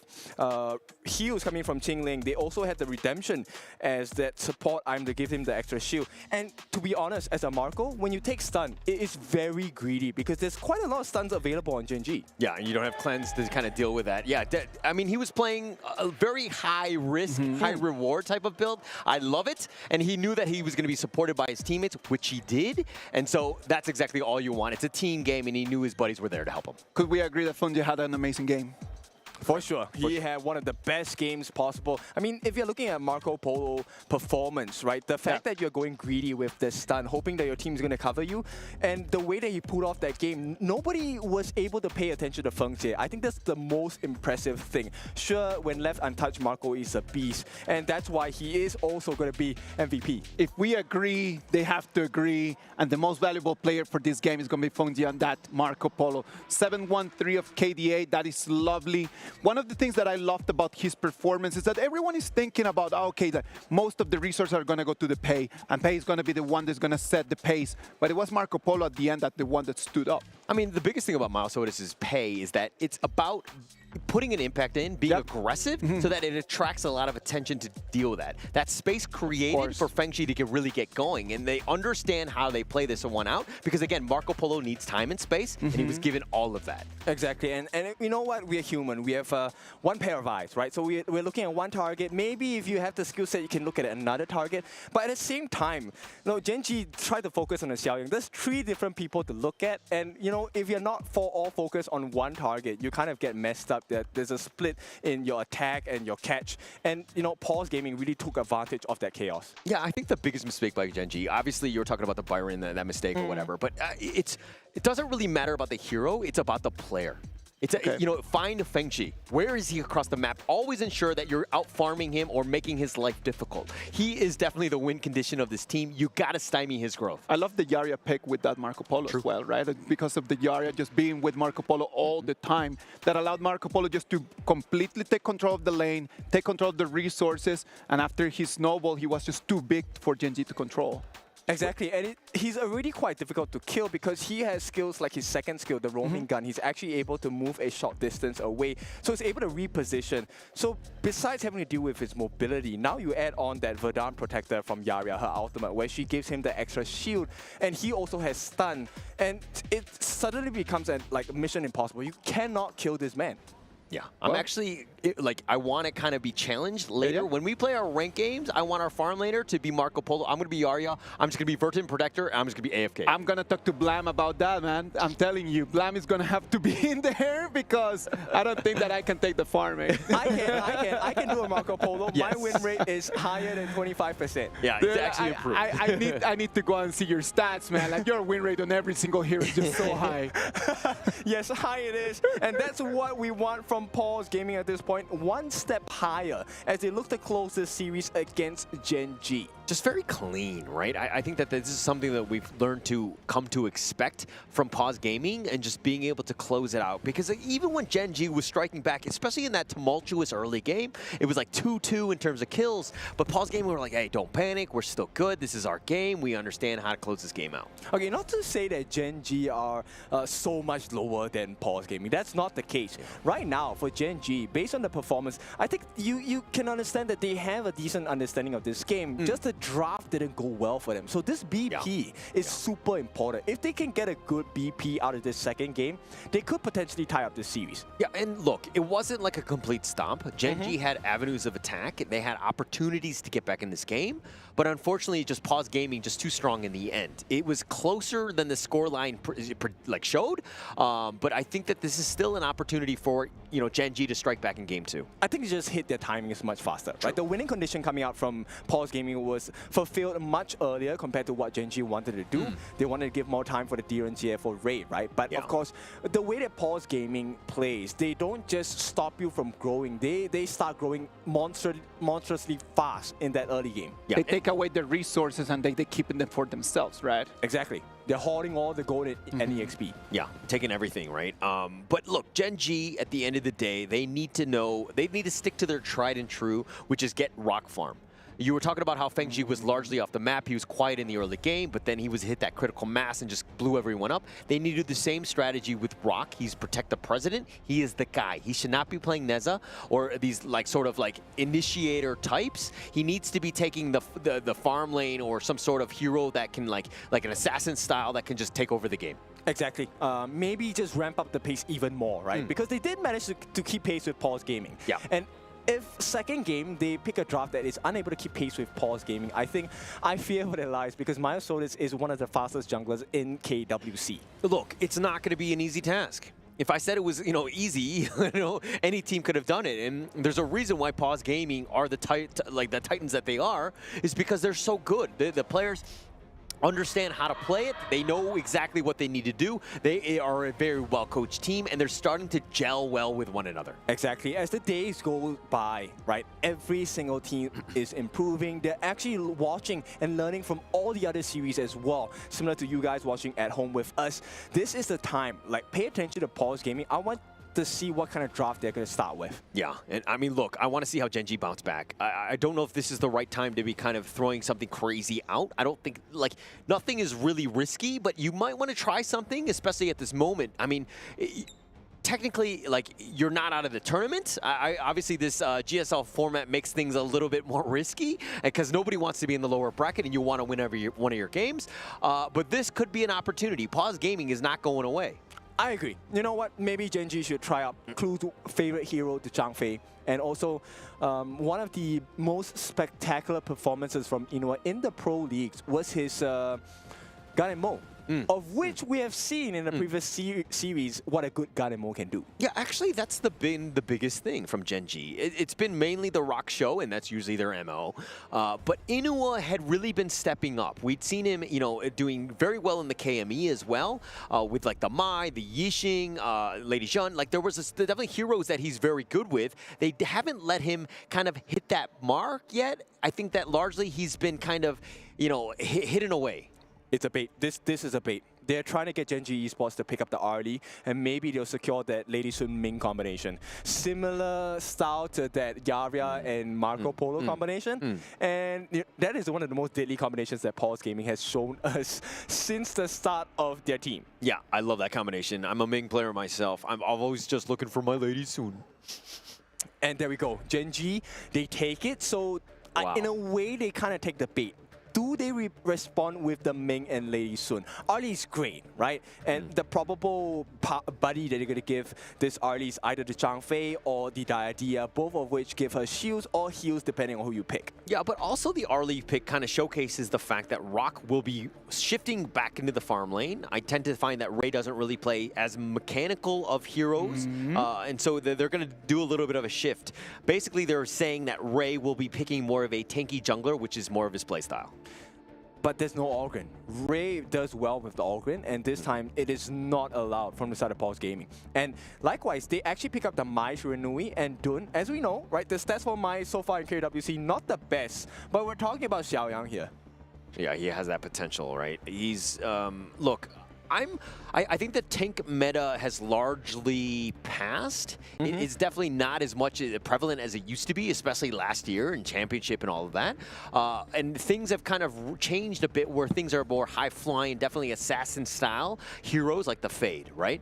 So it's a bit of a mix-up, but I still feel like Paws Gaming, if you've got a strategy in mind and you're that tanky, beefy guy up front, you're protecting the damage dealers, which it looks like they're trying to do in this draft here. Yes. Now, one of the weaknesses on the side of Paws Gaming's draft for Mai is the fact that if you have tanky heroes, it's going to be very difficult to burst heroes down on Gen.G's side. But for now, there isn't much option. I don't think you want to pick a Lianpo into the lineup of Gen.G Esports. Maybe as a jungler, you want to consider the Menki, provide that room so that both the Arlie and Fatih can really just go ham and go crazy with the skill shots and basic attacks. So for me, if they go with the Menki, I understand it, but I kind of feel like you're really lacking in the damage department, right? I think that you need to kind of help support. Fatih can be that frontliner as well. He's not the most beefy of frontliners, but you probably need to add some damage to this lineup. My main concern here for Gen.G Esports is the fact that this is a very late composition, right? You need a lot of gold for Fadi, you need a lot of gold for Artie as well, which means you need a lot of time. But for Paws, right off the bat, level 2 for Mai, she's already a danger. Yeah, they might struggle with this. And again, it really comes back to Xiaoyang, his rotations. It all, like we were talking about earlier about the fact that Mai has a 20% win rate in the KWC, hasn't been great, but we just haven't seen the impact because again, those rotations haven't been on point. Exactly. I think most of the times they don't actually get that space right at the top, which kind of impacts that rotation speed, right? So Paws Gaming, they already have the jungler that's going to be coming in the form of Dun. For those of you that are new, Dun is one of those heroes you can definitely pick up as an introduction to jungling or even in the clash lane, right? He's one of the most tanky heroes in the game. Yeah, well, tanky, he's got a stun, he has the grappling hook, which gets him to safety. I mean, he has pretty much everything you want, plus he's incredibly good looking. Yes. To the stats. Good looking, I don't know. Okay, all right. But it looks like Secure, this is going to be a nice little 1-2 combination with the Dune. Same idea, you have your Wind Slash from Dune, which is like this AoE slam dunk. And then you have Secure with the Mulberry Power. Literally, I mean, obviously different skills, but they're pretty much the same in terms of just how they work. Yeah, so Secure, the king of the brushes, will be able to reposition himself or herself into the brushes across the gorge, right? At the same time, he can also summon the fields and relocate there, and the fields will actually damage you or heal your teammates depending on who's inside. So Paws Gaming, I mean, look, these stuns are great and all, but they're kind of like telegraphed, and yes, they are AoE, but they can be dodged, they can be avoided, and it looks like Gen.G finishing out their draft, Gan and Mo in the Flowborn tank. I like this. So Gan and Mo, like we said, is one of Inua's specials, right? If they can actually get the lockdown. And this is a soft combination that you can explore in your ranked games as well. Dia and Gan and Mo. So Dia's second skill, like we say, that Bitter Farewell, the latch. She will actually stop you in your tracks, which is a perfect synergy with Gan and Mo to get those blades in. Yeah, I mean, potential instigate. We just saw the power of the Gan and Mo in the earlier series, right? With Tatsuri, the potential for the damage and just the blow up is incredible. But let's talk a little bit about the Flowborn. This is a newer hero on the Gorge. This is the tank variant. Walk me through a little bit about this hero. So the tank variant actually has a myriad of skills as well. Actually goes into a triple jump, allowing to get very good stunts onto the opponent team on the side of Paws Gaming. This is one of his strengths, right? The ability to actually relocate himself or reposition himself with the slams on the floors. But the more important thing is to be able to tank up for the team. Yeah, definitely. And just staying alive and keeping everyone alive, because Ray is going to do, okay, it looks like Ray is on the Arlie. It's going to be interesting. They're going to let him play on this one. But look, Feng-Ji on the Shoyu, they last picked it for Paws Gaming. Walk me through this last pick in. I am very concerned for this because it's a great pick. Now, Inua, yes, he has great burst, but very squishy as well. And you can be sure Feng-Jie will be looking for that instant snipe onto Inua. At the same time, late game insurance, very few people can actually win the damage output against Feng-Jie's Shoyu. Yeah, that's going to be a problem. And Xiaoyang looking to go in front. Wow with a flash on out. He gets a little bit low. He's going to give up first for blood. Qingling finds him out. Clue a little bit low, but they've gotten what they wanted, which is that kill. Very early game, right? Qingling on this Secure. He's one of those, he gets gone on. He has to actually flash away. He throws out the Kachusen, almost sniping out Clue, but he does get back to safety. Xiaoyang with an already impressive early game. Which is why I said game one, there was comms that, hey, you're not going to have a good game. We are going to use you as bait. And right now, Feng-Jie going one-on-one against Ray, though. Ooh, Ray getting the better of him, so to speak. But Feng-Jie under the tower, he will be fine. But again, it's all about that pressure. The presence of Xiaoyang, the flash away from Feng-Jie, saw that Ray was looking to go. Yeah, Feng-Jie doesn't know that the rotation was coming in from the side of Inua here, but he should be able to go in against Ray. Can he get the snipe? He's trying to load it up. He didn't actually fire the shot, potentially going in for the next one. But look at how Ray is going back and forth. They get the farewell onto him, but Feng-Jie's down for the count. Ray finds him. Perfect movement here, but here comes the rest of the team. Oh, the Mulberry Power just going to be a little off the mark. The Wind Slash as well, and I guess, you know, it's okay when both of them miss like that. Exactly, and right now it's really about the resource protection, right? Because early game, they actually have a good advantage on the side of Paws Gaming, right? If you get slammed on by They're looking to go Wawa, the flash forward, Snow finds him out, finds Wawa, gets the kill. Gen.G, I feel like they're taking too many risks here. Too many risks, but they're trying to force the issue, right? They don't want to play defensive. You kind of saw what happened in the last game because they were doing the same play style. Okay, agree. I think you definitely want to put pressure onto your opponents, right? Don't give them that full confidence, because when a team like Paws Gaming is confident, they play extremely well. Now let's take a look at Xiaoyang. He's going to assist that movement into the mid lane, get the clear milestones, and jump out as well. Yeah, Rock not really scared, just eating the wind slashes and just kind of going in. Again, he is your win condition, funneling a lot of that farm.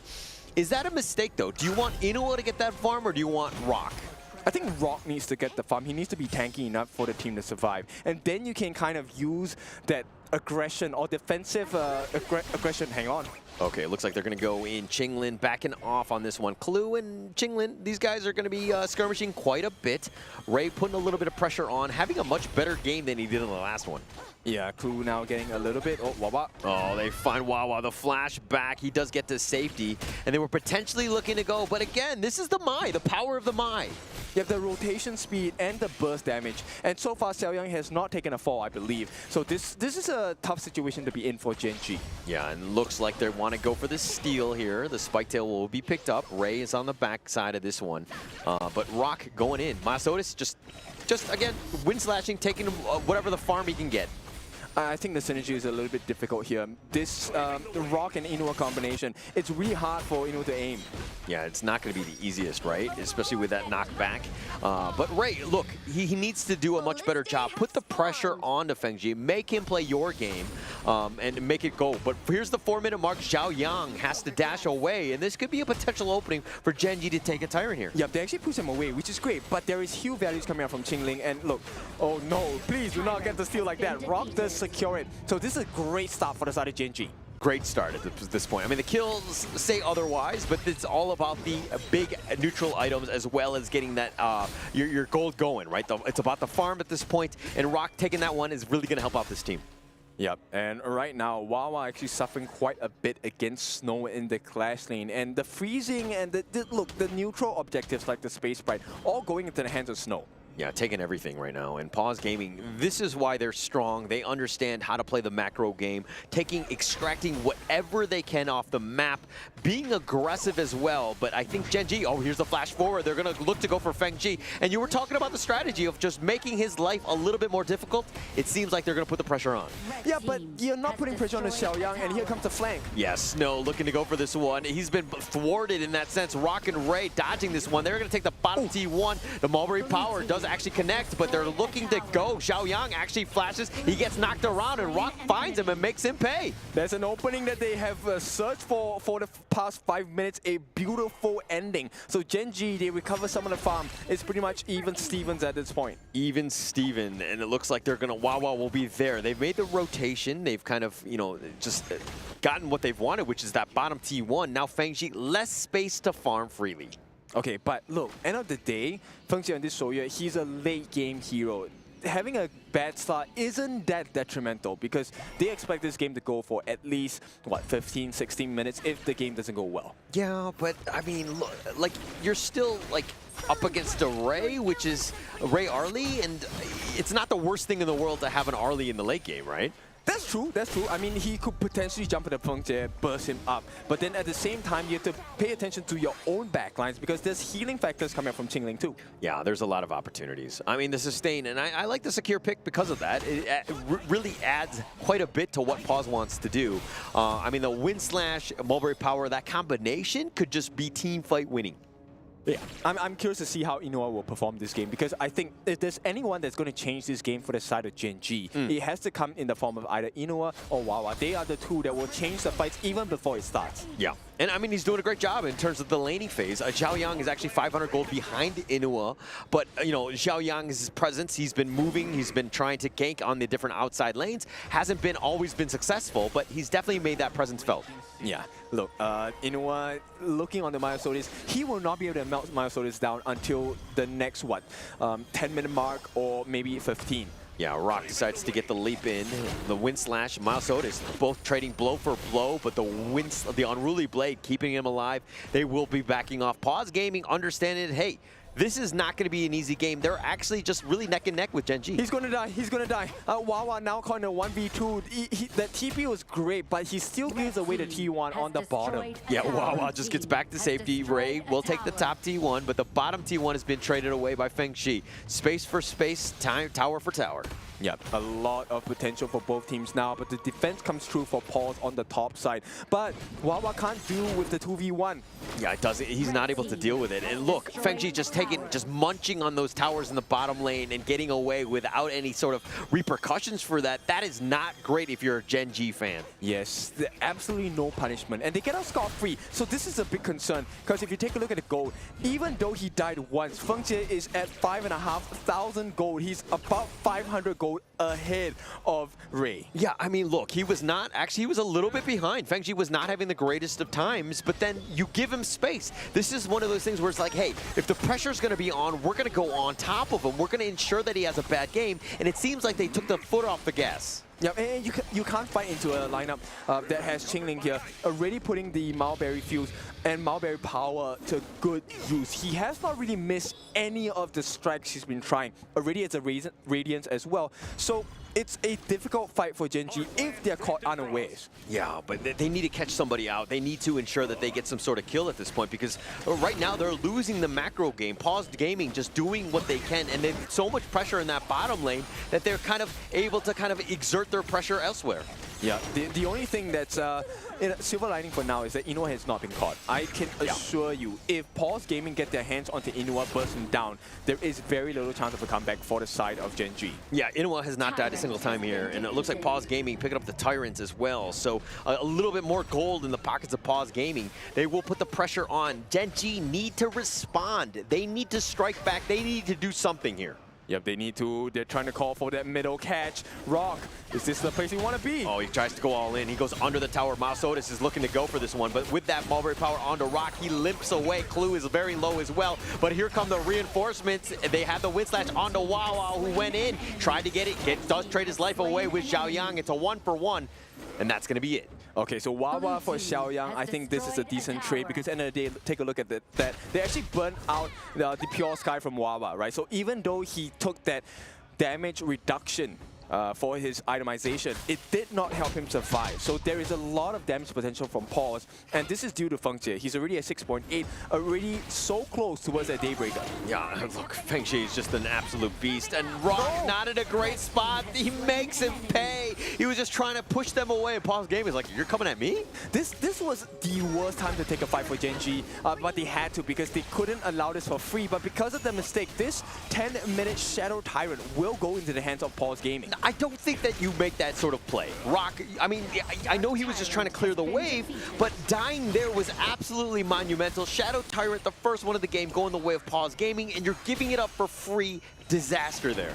Yep, not ideal for the side of Gen.G. Gen.G fans now, I think it's a little bit stressful. But for Paws, let's take a look at the goal difference here. Majority of the goal difference actually between Myosotis and Rock, which is a huge concern, because Rock needs to be the tank for the team. And so far, he has not been tanking too much. Yeah, he's been falling behind. I mean, he's about 1.3k. Dying that one time was actually pretty huge for them. But now Gen.G, like, if you're behind, you got to force the issue a bit. You got to make a play. And it looks like it's putting more pressure on Gen.G to do something. But they're not able to find anything because Paws have great vision and their positioning game is on point. Oh no, they're wrapping around. They know that they're here. Paws Gaming. This could be a big win for them. All they have to do is get some important kills on the Inuwa or Ray. Yeah, but they just slow siege. I mean, Myosotis Qingling on the sides. If you want to go for them, they have that potential jump in with that stun.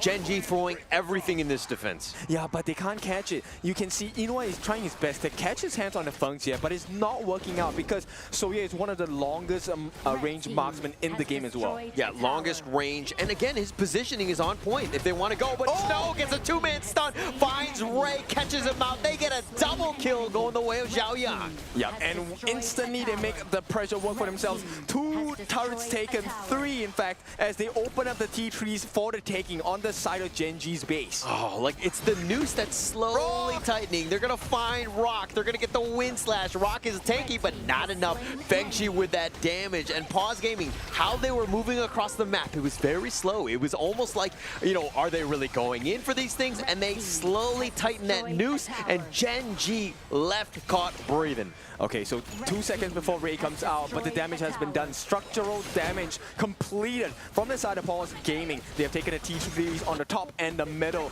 Now all they have to do is to back off and secure the Shadow Overlord, of which Feng-Chi is already starting. Yeah, starting it up. I mean, they're putting in pressure in every single lane on their way out as well, but break this fight down. It really was just capping them in. A beautiful flash get series from the side of Snow, catching the two most important members, the support as well as the farm laner Ray taking a fall there was why it was so hard to defend for the side of Gen.G. Yeah, just almost impossible at this stage. I mean, Paws Gaming in the driver's seat, about to close this one out. The Shadow Vanguard making an appearance in the bottom lane. They will be continuing to push and put the pressure on. Paws Gaming doing everything well. Yep. One of the only things that has to work in favor is Clue needs to get his ultimate down. Oh, the wind slash not going to connect. Rock does get back to safety. He needs to stay alive. Vanguard being pushed in the top lane, something to take note of. The bottom T3 is what Paws Gaming wants, though. With this Shadow Vanguard, it's going to be tough. Miles Otis misses the wind slash. Here we go. Rock looking to go all in. He wants to go for Feng-Chi, but he pays for his sins. Feng-Chi, he's going to get the kill onto Rock, and now they're going to take the bottom T3. Yep, this is the beginning of the end for the side of Paws Gaming. This could be huge. They don't have any tank. Rock is down. They're going in. They're going to slam down as well. Yeah, they get the two-man stun on this one. They've already gotten raid. It looks like Paws Gaming have gotten this game. It's a matter of time. Wawa's down. They get the crystal, and Paws Gaming take game 2 and the series. This is a big win for the side of Paws Gaming and a monumental start to their series as well. Yeah, okay, so great game there. I mean, look, Gen.G was trying to bounce back. They were trying to do whatever they could, but Paws Gaming just too strong, too powerful. What a great series by them, and they are confident as ever. Okay, so of course, great news for the side of Paws Gaming, but it's not all bad news for Gen.G. They still have another chance going into this later parts of KWC. Yeah, so look, it's still a race to 2. It doesn't really matter. I think that they will be fine in that regard. But Gen.G, look, there's a lot to learn from that series. I mean, even if we're breaking this one down, Paws Gaming didn't have the most flawless of games. They had a great game, don't get me wrong, and they were in full control. But again, Gen.G had moments. It was just a matter of time before Feng-Chi just got going. Exactly. I mean, they did not manage to fulfill that win condition too early. Also due to the combination coming out from Ray and Clue, right? This is why the idea is one of the most picked hero in the Gorge. Because, look, Clue setting up the stun, the latch on, allows Ray to get the damage in as well. Yeah, just all that damage, everything that you wanted to have done. And this is kind of the beginning of the end, right? When Rock was just attempting to go, no, sorry, this is the fight, right? Where he goes 1 versus 3, he's like trying to go for the minions, but like, bro, you're out of position. They make you pay. That turned into the Shadow Tyrant, and it was pretty much that snowball that got out of control. Yep, Snow, a beautiful catch at this moment here. Taking out Ray and Clue. Why was it so important was the fact that Clue had to use his ultimate for very little value. There was no debuffs going on to the other members on the side of Paws Gaming, and when you are so strong and so far ahead, they have a 6,000 gold lead at this point. Feng-Chi already hitting critical mass. I feel there was nothing much they could do. There was nothing much they could do, and Rock knew that, hey, Feng-Chi was still getting out of control, and he went all in on that bottom lane at that last, you know, the last highlight right there. He was trying to go for the kill just to give their team a chance, because again, Feng-Chi just was doing so much damage, and unfortunately for the rest of Gen.G, they were not there to help support him. They can't. I mean, you know what? Can't even find Feng-Chi. I think that was a huge problem for them. But you can't blame him because end of the day, Feng-Chi, like we said, his range is immensely far. Yeah, always in the back line, making things very difficult. Like his positioning is so good. Feng-Chi, man, you gotta watch out for this guy. He's amazing. Yeah. It was a good performance by the whole team. I do believe that Paws Gaming just showing us why they belong to that group Kings. They belong to just going here on the top bracket, just winning that. The upper bracket is going to give them a ticket straight forward. Now, for Gen.G, it's not the end of the road because they're going to be dropped down to the lower bracket and they're going to have to play again against, boom, Esports. It's going to be a fun one. To be honest, I don't have a favorite going into this one. I think that it's going to be exciting to see exactly what Gen.G pull out on that one. I think Boom Esports are going to be fired up as ever, seeing some of the weaknesses and because maybe they adopt some of the strategies that Paws Gaming had. I just want to see Gen.G play those unorthodox drafts. Come on, give us more interesting drafts. Because entertain us, please. Yes, entertain us. Because Gen.G, I felt like they did not play to the strength today. I understand the draft. I think it worked well. But end of the day, the control coming in from Paws Gaming was just a bit too much. That last catch by Snow, that was so beautiful. So beautiful, and this is exactly what you wanted from Paws Gaming. Just being able to like play as well as they did as a team. Everybody understanding what they needed to have done. And again, look, Xiaoyang on the Mai. I know that it's definitely higher than 20% after that game, but he just had such a presence, and the early game was just on fire because of it. It's 21% now. No, I'm pretty sure that's not how stats work and the percentages, but we'll figure out what the exact stats are after this one.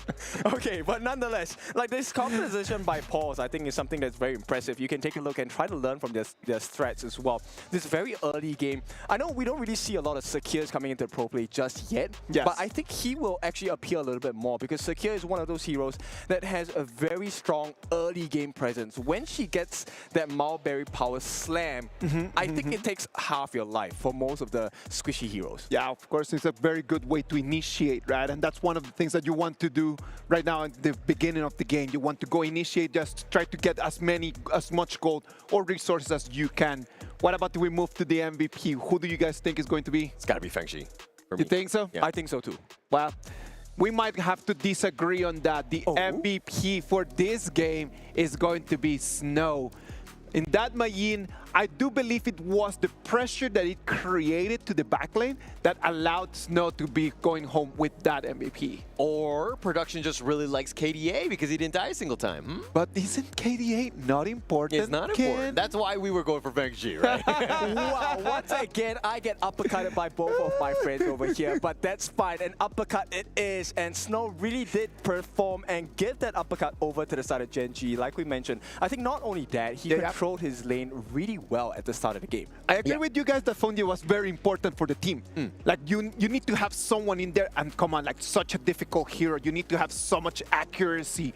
But Snow allows just for the pressure to be on the backlane, so they cannot think about just moving around. And as they just been moved to one side, they're just being sniped immediately. Yeah, just sliced and diced at that point. Really, no chance. I mean, for me, it was more of like Gen.G. Like if Rock played the Arlie, and then, you know, Ray played the Flowborn, I think they would have a much better chance because I feel like Rock is just mechanically sound. He's so good on some of these heroes, and I think they need to make that change because right now the impact of Rock on the jungle, it hasn't been as when he's on the farm lane. Agreed. I think perhaps they can try that out, and you know, as the game changes their team tag, right? I think Gen.G, they could take this risk and make that switch again because they have tried it before. It has worked. The stakes are so high that they might just be wondering what is the gamble that they need to be making in order to make it through. Well, sadly for them, the gamble did not pay. Right now, they're going to move down to the lower bracket to play against Boom Esports. Paws Gaming is going to move into the Group Kings. That is going to be half of what we have to bring you today. We're going to take a little bit of a break. We're going to go and we're going to come back.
way I live life,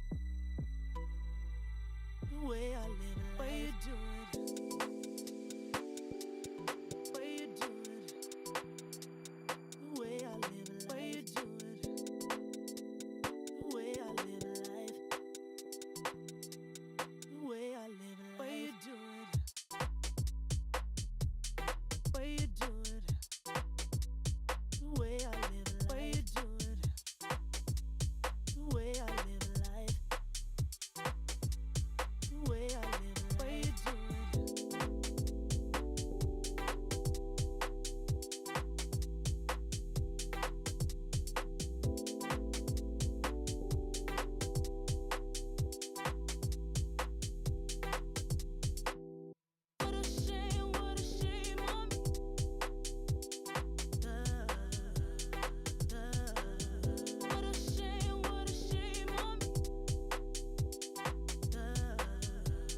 This land is calling.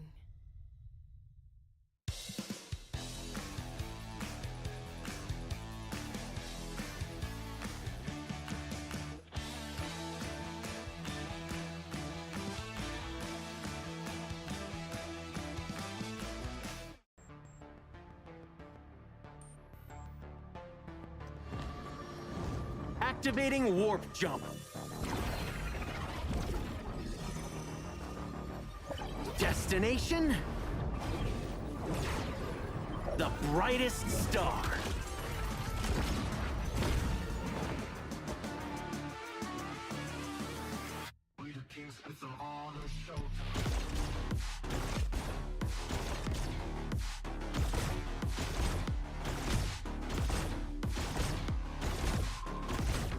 Pulse gun charged. Scope calibrated. It's a quantum party. Ignite the stars. Into the nebula. Cosmic shifts. Supernova pulse. Woo! Right in the core.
Hi everyone!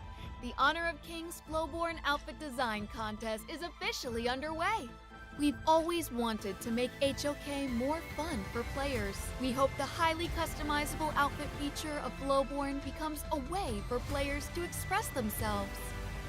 In this contest, we welcome all players to submit their ideas through original outfit designs. Create your own exclusive hero. Outstanding entries will win cash prizes and may even be implemented in-game. The submission period is from July 4th to July 25th, so don't miss out. Before submitting, please make sure to download the official template to keep your submission format correct.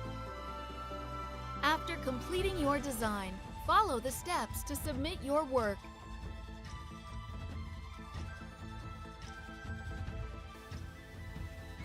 Please wait patiently for the official review results. What are you waiting for? This time, be your own hero.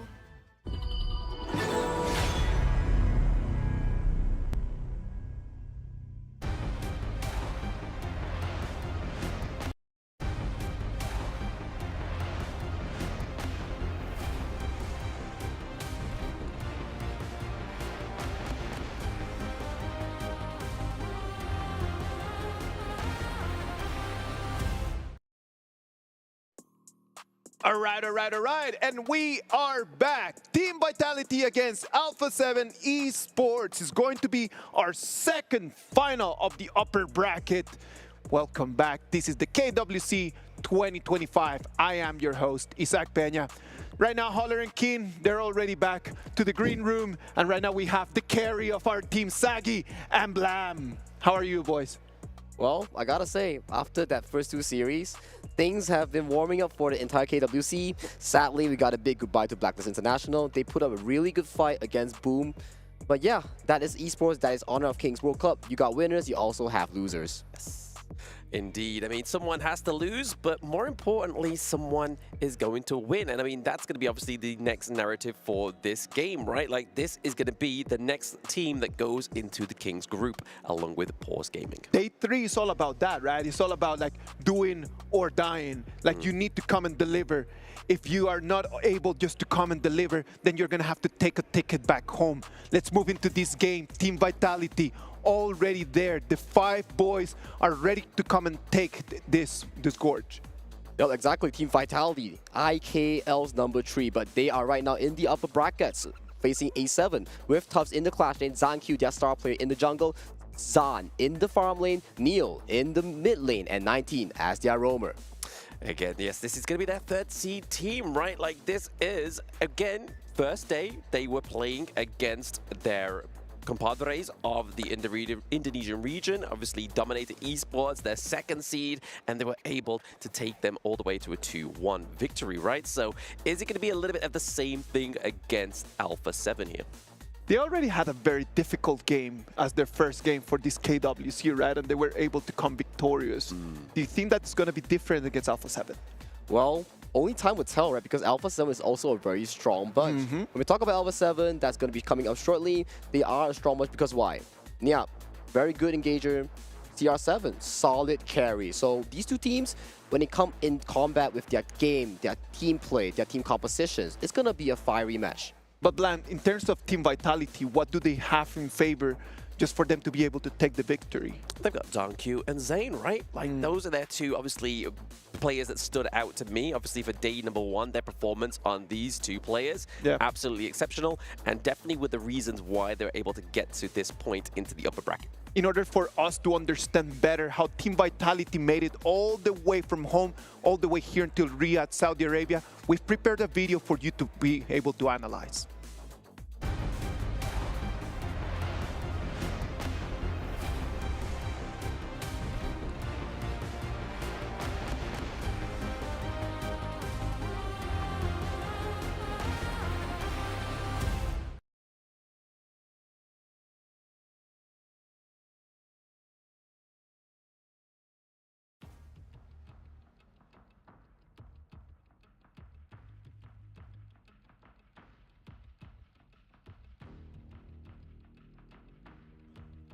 Well, we're going to just check on that in a minute. We're going to move first into Alpha 7. You know what? Instead of just watching videos, why don't we just explain to people? Talk about Alpha 7. What was their way all the way from Brazil all the way until here? Can you explain to us? For me, they had a pretty good run in the entire Chalk BR. Yeah. But I don't want to disregard that, but coming into this KWC, with the addition of CR7 in their farm lane at this graphic right now, this man is a monster in the farm lane. When everyone crumbles, he is the consistent one to bring Alpha 7 Esports the victory. But of course, when it comes to all these players together, you can consider Niap, Dani, Vilao, and also Fury as their mid lane to really provide a space for this star player CR7 to really carry the game. So CR7 needs to carry the game. Like, he needs to be the one dealing the damage and actually being the carry of the team. Do you agree with that, Blan? I do agree with that, because I mean, jungler Danny he's always played these like tankier jungles, right? Yeah. Like, he is always in the jungle, playing in that tank roam. He's never really picked up the likes of the Pei or Geng. We've yet to see it, unless is this going to be a new blend of Danny in the jungle? We're yet to see for Alpha 7. Well, let's wait and see, man. We're going to be able to see an amazing game. Team Vitality against Alpha 7 Esports. Again, one more time, this is going to be a lovely game because it's going to allow us to see who's going to move forward. Nobody wants to go to the lower bracket. If you have a chance right now for an extra day of rest, just to try to play a little bit less, you want to take it. Exactly. Extra day of rest also means that you can also really just spectate your opponents, know what they're going to play. Getting that start to playoffs, cool. We love it. And also, spectating your future opponents, your potential playoffs contention for the big money bag of KWC. That's the most important part of this rest. most important part of the rest, but also the fact that they're going to be able to, obviously, like you say, in that rest day is going to be watching those matches that do unfold. But speaking of unfolding matches, we are going to be getting into game number 1 right now. The BP is in Team Vitality, banning out the Liang, banning out the Mai Shiranui. So obviously a lot of control, a lot of burst already off the table for the side of Alpha 7. Vice versa, those assassin picks for Gen.G on the side of Team Vitality, the Pei and the Luna both being taken off the board. This puts a lot of priority to this one pick called the Arlie, but instead, they put on the playmakers. When we talk about playmakers, it's Tufts and Niap. And what both of them have in common? The Dharma, the multi-man engage, the knockups that sets you up for success with the Spell One, with the Flash, with the Truth Mantra Ultimate, multi-man knockup towards the wall. This is why this pick is so prized in this tournament. Very prized, right? I mean, we saw it within the team matchups against the PKL teams, right? We saw that those like multi-wall knockups, the potential of this pick, the Dharma, does create a lot of CC, some crowd control for those new players at home. And Diadea and Arlie, the picks over there on the side of Alpha 7. We've been seeing a lot of this Arlie. It's been such a strong hero. We really hope that right now it's going to allow Alpha 7 just to show us how shiny this hero can be. Exactly, and especially, like we mentioned during pre-draft, CR7 is the star of the team. And if you give him such a high mechanical ceiling pick, he's definitely going to perform with the help of Villau on this Diadea. They're going to be such a monstrous side lane to really dominate this game. It is such a strong pair, isn't it? Like, it's going to be a strong pair because we've been talking about the mechanics of it. You will be able to stun and attack immediately. Yeah, I mean, we just saw it in this pairing of the Diadea and the Arlie. I mean, even in the party, right, on the side of Gen.G in the previous game. And like I was saying to you in the green room, Sagi, is the fact that when you have the Diadea paired with the Arlie, it makes it a little bit easier to have a few mistakes on the Arlie. It means that you are able to catch out your enemy opponent with Diadea. So you can be a little bit more aggressive, and then just the case that you make a mistake, there's still a safety net behind you. Yes, exactly that. I mean, then you've got obviously the sustain and the healing from the Destin encounter, her ultimate. But I mean, if we're looking at sustain, we look at Team Vitality and their latest pick, the Hue one here, right? Yes, it is more than likely going to be roam, what we've been seeing previously, but it can be flexed either into the jungle or the mid lane. Exactly, a very versatile pick. This opens up Team Vitality's draft to multiple choices. Yes, can be going to the roam, can be going to the mage role. So definitely, in terms of the second phase draft, Alpha Esports have to look very wisely when they come to pick all these second-tier heroes coming to the second phase of the bans. Yeah, I mean, Gen.G here, a good counter to the Arlie as well, into the farm lane as well. We have the hybrid damage for those new players at home. Gen.G doesn't only do the physical damage in the farm lane, he also gives off a little bit of magical damage as well. And every third hit, he gets that enhanced token that travels a little bit further, enables you to actually get a few hits onto those turrets when you're actually out of range. So if you're playing well, positioning well, you can just chip away at your enemy's T1s as well. The laning stage is going to be so difficult in there, right? Because Gen.G can just do damage to the turret without actually needing the minions. Exactly that. Exactly that. He can basically just do a little bit of a preemptive strike onto the enemy's turrets. But we're looking at this last stage of the bans here as well. So we get banning out the Sher. We have the Orgrim being banned out as well, which seems to be a very high priority into the jungle for the KWC, as well as the Agudo, as well as the Yixing in the mid lane. That's a lot of picks being removed here, and once again, Floorborn Tank introduced once again. Last game, it did pretty okay, but did it secure the win? It did not. But hey, it's Alpha 7 Esports here. They're going to show us how it's done, and can Innet then win? We gotta find out in a bit. Yeah, I mean, I'm really excited to see Danny on this pick, right? I mean, we was talking about it in the introduction. Danny likes those more tankier jungle picks. Floorborn Tank variant being the latest one, the latest addition within the jungle. So I'm really excited to see how Danny performs on this, because we saw that Rock was on it in the previous game. Yes, it didn't get Gen.G the victory, but it did put the pressure onto Paws Gaming. I do have a question though. Do we have any previous experience of seeing Danny with this hero? Nope. This is going to be the first time we're going to be seeing him. Debut. Do you think that he's already prepared something there that no one has ever seen before? Or is it just going to be like a normal Floorborn Tank kind of performance? Well, only Danny could tell, right? Because our information stems from the Chalk BR. So in this case, Floorborn, a recent release hero here, multiple forms, coming with the tank form here. Definitely, Danny is going to showcase what it means to be a tank jungle main. But Blam, you know Danny from a long time. Like you've been seeing him compete for Summit for such a long time. What do you think? Do you think that he's been just like at home just cooking something in there different? I mean, if he's been playing, obviously, the other client of the game, right, he could potentially have been practicing this. But if we look into the counter off to the side of Team Vitality here, the jungle pick that we've been seeing, it's going to be the Fade. What do we think about this one, Sagi? I love the Fade. Come on. Who doesn't love Fade? Everyone loves Fade, man. Everyone loves Fade. High mobility on the walls, execute, a very solid execute onto objective, kills, and even jungle monsters here. Definitely something you want to pick up when you want to really control these jungle objectives.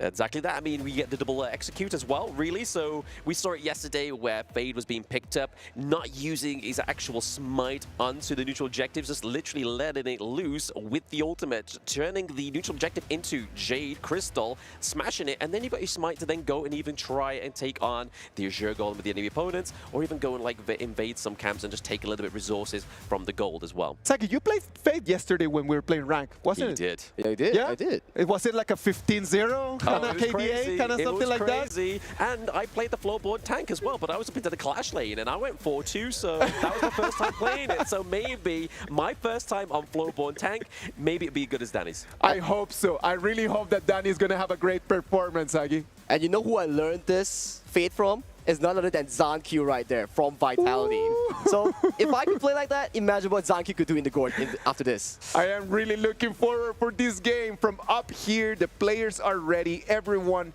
is just going. Everyone just wants to start. They want the Gorge to show up right over there, ladies and gentlemen. This is going to be our game 3 of today.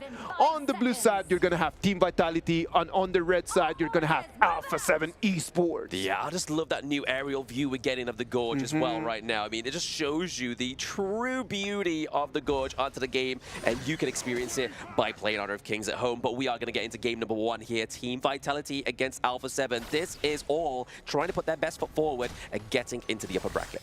And it seems like CR7 and Alpha 7 is really just trying to look for these mid lane early start to really fasten up the tempo, make sure that early avoids the tough laning phase that we talked about against Sans Gen.G. It is going to be important just for that early to get online quickly. Just get that early into 4 just immediately, as fast as possible, and probably the game is going to start flowing. Yeah, onto 4, onto getting that Doomsday. Obviously, we know that the power spike for Ali in the early game is getting that important item, the Doomsday, right? Of course. So exactly, when you talk about getting that Doomsday, and how do you get that? You get gold. With this rotation, they're sending Arlie towards the top side, securing the priority, and then giving the River Sprite immediately, using this dimensional portal to teleport back to the mid lane, and then what? Take the mid wave again. But what about that? Like Doomsday plus a pair of boots, how much money is that? Are we talking about good 2,500, 3,000 gold? About 3,000 gold. It's about 3,000 gold. Yeah. I'm no mathematic, but I believe it would be around about that number if I was a betting man. So we'll go for that figure. But like you said there, good rotation. It does mean that they're not going to suffer to the hands of obviously Zans, Adira, and Jit in the early game. Again, because obviously the hybrid damage, hard to really block with this Paracel from the side of Alpha 7. Exactly. When you talk about all these lanings, Gen.G is a laning monster here, but if you avoid the laning, just like CR7 did and Alpha 7 did, you give him so much space to scale towards the mid game. Like you mentioned, Doomsday up, that's when CR7 button goes. So that means that for everyone looking at home, like you do not need to just stay there on your lane. It doesn't mean that because they said that there's a laning stage, you need to go through that one. You can just immediately just make a different decision and just be a little bit more free and mobile. Exactly, right. I mean, right here we see Tufts and Niap go 1-to-1 here. Is going to come out top for the side of Alpha 7. Forcing the flash here of Team Vitality. Gets out with a lick of life. Amazing from Niap, just forcing that flash. That flash is not going to be available, and that's going to allow that Fatih to get bigger and bigger. And we talk about this, right? Both these clash lanes, they are the core playmakers of both teams. Tufts on the Dharma here. You want to look for these multi-man knockups. While the side of Niap, you want to look for these backline engages and instantly melting any backline you see. So these two clash lanes from both these two teams, they have the same mission. Just it comes down to execution. Look at that. They might just be able to jump in. They want to come and try to take that, but they're just going to have to clean the wave and move back. Yeah, exhausting a lot of skills here just to try and get that priority into the mid lane. You can kind of see the efforts here of Team Vitality. But right now, obviously, in terms of the gold lead, both of these teams are playing it very fine to the line. The stun does come through here, AoE from Neil on the Q1. Well, a bit of a touchy touch here and there, nothing too crazy going on as we mentioned here. I think both teams are playing a very safe early game for this 4th minute mark because it's still game 1. They have to. They have to play it a little bit safe. If you make a gamble right now and you do not take the win, you lose that 4-minute Tyrant fight that is coming in 30 seconds. Yeah, 30 seconds time could be the crucial moment for that all-important team fight that we could be going on here. Obviously, we can see that Gen.G is with both of the buffs. He does have the XP lead as well for now. A little bit of action going down into the bot side of the map. A7 Fury uses that just unstoppableness of the side of the Lady Gen, but it's not going to be enough to pause the damage from Team Vitality. First blood is going to go to Zan right over there. He's going to take an advantage, and he's going to start setting up his team. Okay, we were looking at Tubbs like, why would you ulti the Flowborn here? And we thought about it, was like, was it troll? Was it a misclick? No! He stopped him from teleporting to this mid laner, and immediately, the bunch of Vitality ganked him and got the kill. And right now, Tyrant here has been spawned. Tyrant spawned. Again, big effort here from Alpha 7, able to clean up very quickly, so no contention here from the side of Team Vitality. They're going to need this one because obviously they're already down 1 kill. Their rotation just put them right over there, and they were decisive. They just said, we need to stop this bleeding right now, and they just took that Tyrant to do that.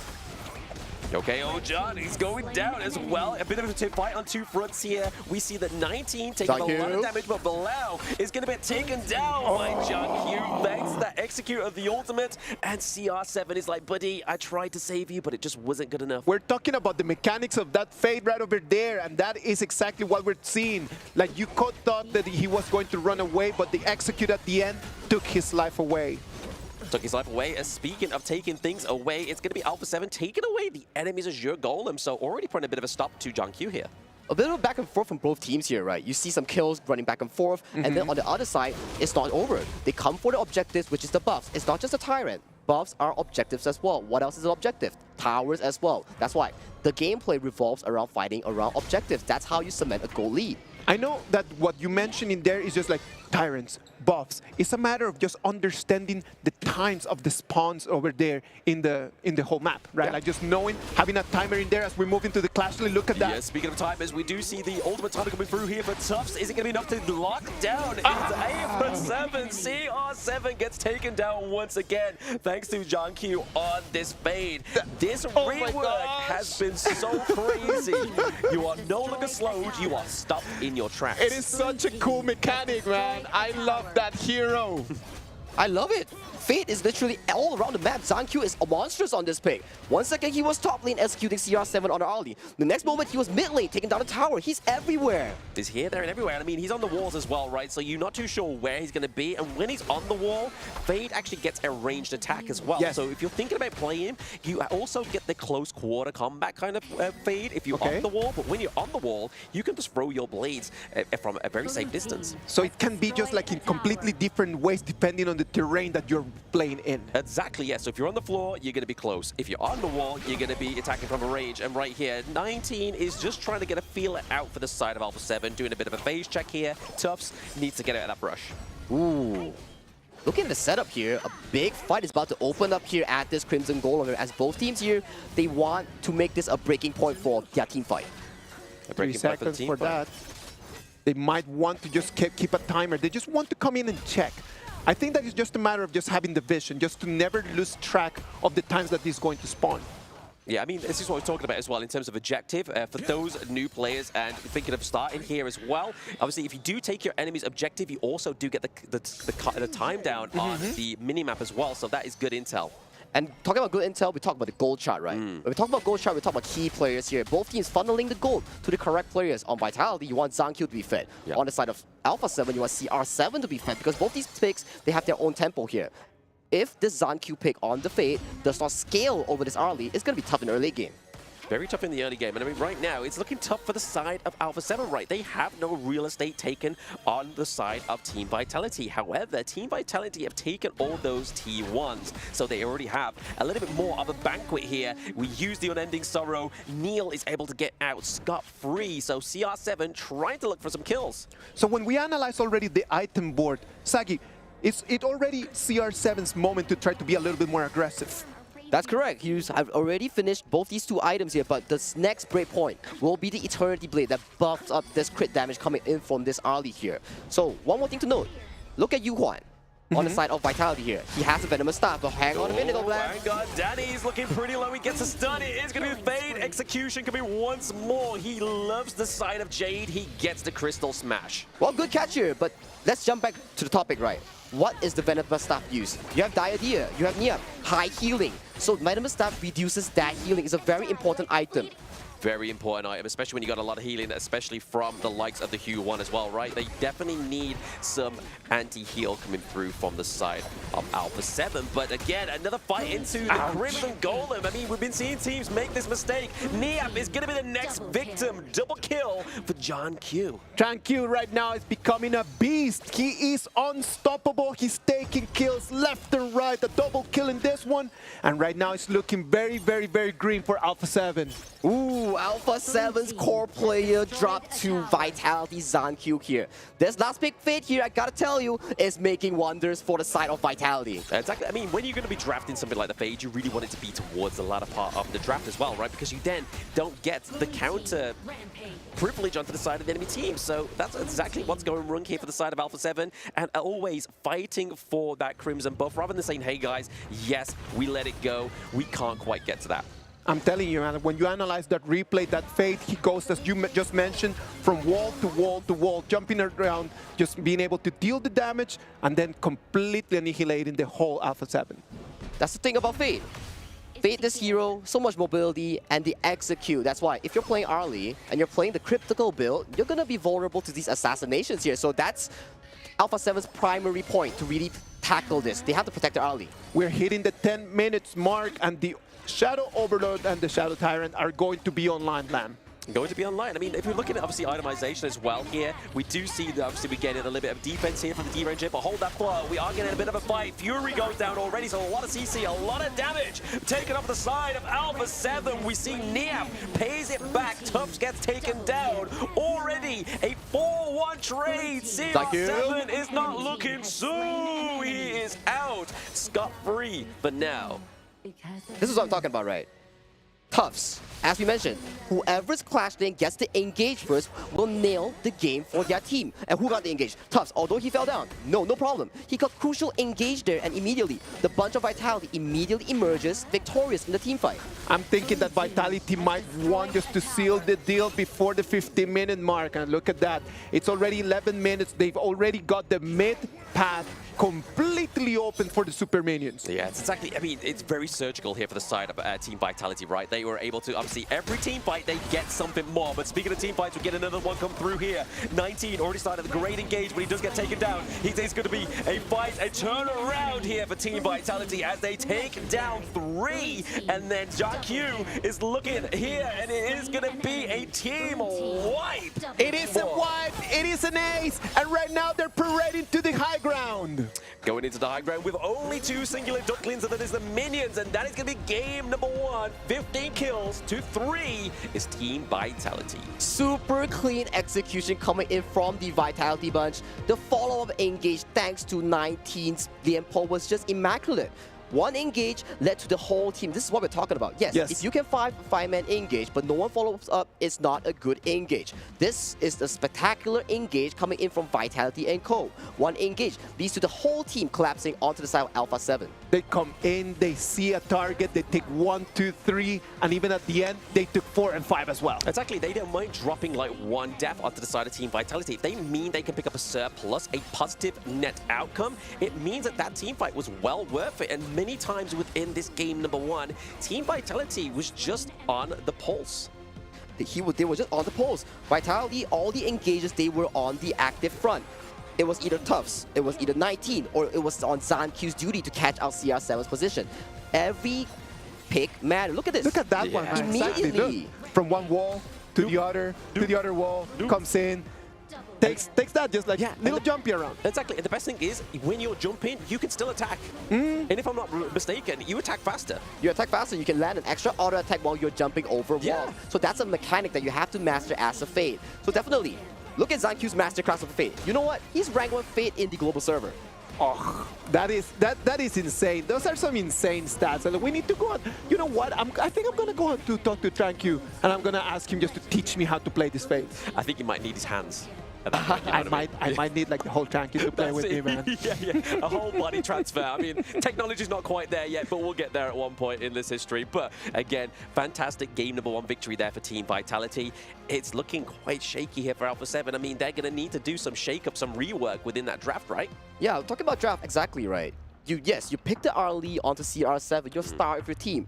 But when you're talking about putting so much focus and so much carry potential onto one player, that's a lot of pressure and stress. Because if this player goes down, which we see multiple times in team fights, that just spells disaster for your team all around. Disaster all around. I mean, the fact that they are able to actually take the early in the draft and actually not be that impactful in game number 1 is very scary for the side of Alpha 7, because now they've got to kind of try and fall back onto potentially trying to get the pick up of the Lung, maybe even go for the D-Ranger themselves, or even lock in something like the Lady Soon. That is very costly. I think that it's just very costly because you don't want to just use these top cards, to use these top picks at the first game and not taking the victory. That puts a lot of pressure on your BP after. And just look at this. When we talk about carry potential here, look at ZanQ here. Yeah. How many times in a day can we see 36% on a jungle pick here? Not every day, guys. Not every day. Not every day, and I mean 69k damage as well. I mean, we got just past around about the mid-game point, right? I mean, we saw the Shadow Overlord come through and a Shadow Tyrant, one being obviously the yellow objective on the map, and then the Overlord being the purple objective on the map as well there. But honestly, I do have to give it over to 19 and Tufts. They really were good at doing the setups for these team fights. I feel like if it wasn't for these 2 picks, the Liempo and the Dharma, it wouldn't have been as crazy. And that's why I feel like Vitality played beautiful Honor of Kings this game. Yes. Game 1 was so clean. Yeah, you can argue that it wasn't like a 15-0 type of game. Yeah. But every execution was followed up perfectly. Regardless of who engaged first, everybody played an important part. I am wondering right now. I don't think that we got to see Alpha 7's best performance, but I don't think that it was because they didn't play well. I think that it was because Vitality played an amazing game, and it was like their decisions in terms of the itemization, in terms of the resources, whom to give the gold, that allowed them to take that big victory. Yeah, it was also in terms of the like little micro decisions as well, right? Like as we saw, the denial of the teleportation in top side of the map as well really stopped Alpha 7's Danny going down and helping that takedown into the bot side of the map. It was kind of just like, what's going on? Exactly. I agree with you. What is going on? I mean, if you talk about draft, right, I gotta say, if you play a single carry draft, like I mentioned, if the carry just pops from ZanQ's engage or Tufts engage, that's so little room for Alpha 7 to actually fight back. Because think about it, you got one early, and if the early cannot dodge engage coming in from the Dharma, the Fate, the Liempo, that's a lot of things to dodge. So many areas that you need to defend. I know Arlie is very mobile. We always talk about just how versatile it is. But you cannot just be running around all the time. It's going to be like impossible for you to survive. Yeah, I mean, one of the good indicators there as well is obviously Azan on the D-Ranger. His itemization towards the end, typically, we go for the defensive kind of itemizations like your Blood Rage. You suck up his cloak if you need that magic resistance. But he goes and builds a Daybreaker. He's like, I'm fine. I haven't taken any damage. I just want to do more damage. And that's exactly what he was able to do. Tranky was gigantic in this game. And I'm telling you that he is going to be our MVP. Tranky from Team Vitality. Amazing performance. I'm not even going to talk about the KDA because then we get into the conversation if it is important or not. But if for everyone who's got eyes and just watched the game, they know that he was unstoppable. He was unstoppable indeed. Like every moment was involved with a ZanQ ultimate. Hardened Seal Jade. Immediately you see that. Immediately they executed flawlessly. Kills after kills after kills. Money in the bank. That's ZanQ. Money in the bank, exactly. I mean, that's ultimately what Honor of Kings comes down to, right? Like, if you've got the resources, it depends on obviously what you do with the resources, but in that game number 1 with Team Vitality, they got the bag, they got the victory. Team Vitality, such a strong performance over here in day 3. It was amazing to see them. You know what? We promised you a video explaining how Team Vitality made it from all the way from home, all the way to Riyadh. What about if we give it a second chance? 我是 ZanQ， 我是来自 Vitality 的。就是我们在 IKL 就小组赛的时候打出11-2的成绩，其实是没有想象中这么好，因为我们打出就是全胜的嘛，但是输对我们来说也不是一件坏事，让自己大家都精神都紧绷，然后会进步的比赢的时候快一点，就是输的时候大家都会找自己问题在哪里。现在进这个 KWC 肯定是很开心的嘛，因为去年我之前在之前的队伍就差一把，我就也是来这个 KWC 了，但是就差一步嘛，就是那一把输了，然后就没来了。今年来到就很开心嘛，就把握好这次的机会吧，在这边留下好成绩，也不让自己留下遗憾嘛，就做好自己的，就发挥自己最好吧的实力吧。感受一开始肯定是很难过的，毕竟我们当天是决定就是先把那个 KG 打赢了，然后再进决赛复仇那个 DMT， 但是我们没有做到，但是还好我们已经拿到了 EWC 的门票，所以来说也伤心肯定是伤心，但是还好我们有这个门票可以让我们这个队伍继续走下去，就是现在到这个 EWC 了，我们第一把也遇到这个 DMT 了，先复仇他再说，然后我们继续就是在这边留下我们最好的成绩。We are here to win. Sometimes the best energy that you can get is just the energy that comes from something that happened in the past. And for Gen.G, it was a matter of not making it to the previous EWC and just being able just to make it this year that fueled him just to be able to have the performances that he's having right now. This is what we talk about, esports. If you don't make it last year, you can make it next year. And just like making it to next year, Open Series as well allows everybody to make it to KWC with these pros, with your idols. It's an open stage for everybody to qualify. So maybe for Gen.G, last year wasn't the trick. Maybe this year, there's magic for him. Magic indeed. I mean, this is one of the magical stages of our Honor of Kings circuit, right? The KWC. It's been so grand. I mean, last year, it was great. This year, it's even shaping up to be greater. And we're not even like halfway through yet. It's day 3 of the groups. We're saying goodbye to a few teams, but we're saying hello to some future kings. And I know that people that is right over there on your screen, they want to just come in and take it a clean sweep at 2-0. But the boys over there in orange, they don't want to allow that. They are right now the hope for Brazil, for the Chuck BR, just to be able to move it forward. They want to do this. They know that they have the ability, and hopefully, they're going to have a little bit more space in this game number 2. Space in game number 2. And speaking of such, we are getting into the BP of game number 2. A little bit of a familiar story here onto the side of Team Vitality. They've picked the Dharma in game number 1, but they keep the Liang ban as well. So they really don't want this really control-centric mage to get onto the Gorge. Of course, especially when Gen.G is playing these assassin types, you kind of don't want this Liang to really stop Gen.G's spree, right? But anyways, another assassin that we're talking about is up for grabs. It's going to be Pay or the Mai Shiranui. That's going to be locked in for the side of Vitality's Neo. Yeah, a lot of burst damage already coming through for this first pick within the draft. We've already seen Mai Shiranui today. On some players, it's done great. On other players, it's not done as well. So if you look at the statistics and you're at home and you're thinking, why are these guys hyping it up? I know, and that's one of the big questions that I always have. Is it down to the hero? Is it down to the player? Sagi, what is your take? Here's the thing, guys. We talk about Mai Shiranui. It's flashy. It has a lot of mobility. Knockups, pokes, you got it all. But when it comes down to that, you got to talk about execution here. It's not easy. And it's hard, man. It's hard, it's exactly. Just so tough. So much of these mobilities that you need to use, you have to think prior. You have to think like, okay, enemy has mobility here. How am I going to go in? Do they have vision on me? How do I want to go in for the flank? Through the front, through the back? So that's how you want to play Mai Shiranui. You got to figure out how do you want to go in as an assassin.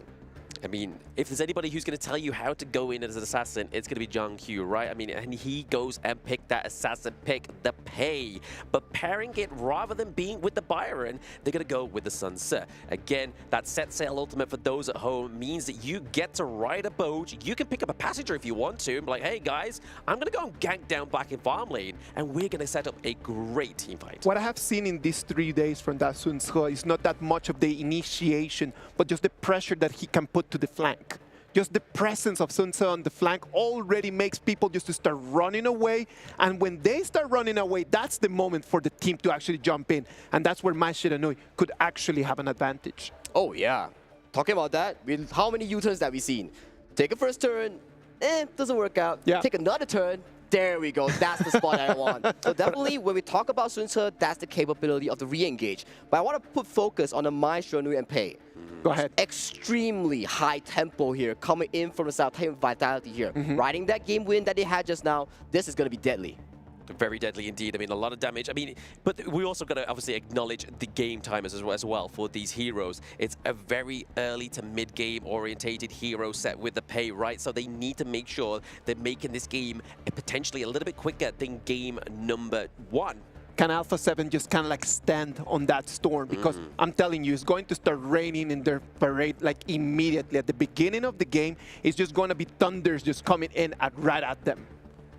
Oh, we gotta see, right? We gotta see. All these comes down to execution here. And I kind of like the color scheme from both teams here. On Vitality side, it's kind of looking a bit of the red and orange kind of team. On the side of Alpha 7, it's kind of blue and white-ish, don't you think? I love the aesthetics of this. Teams that match together, stay together, right? So already we're seeing here blue, very color paleted hero selection so far within these two teams.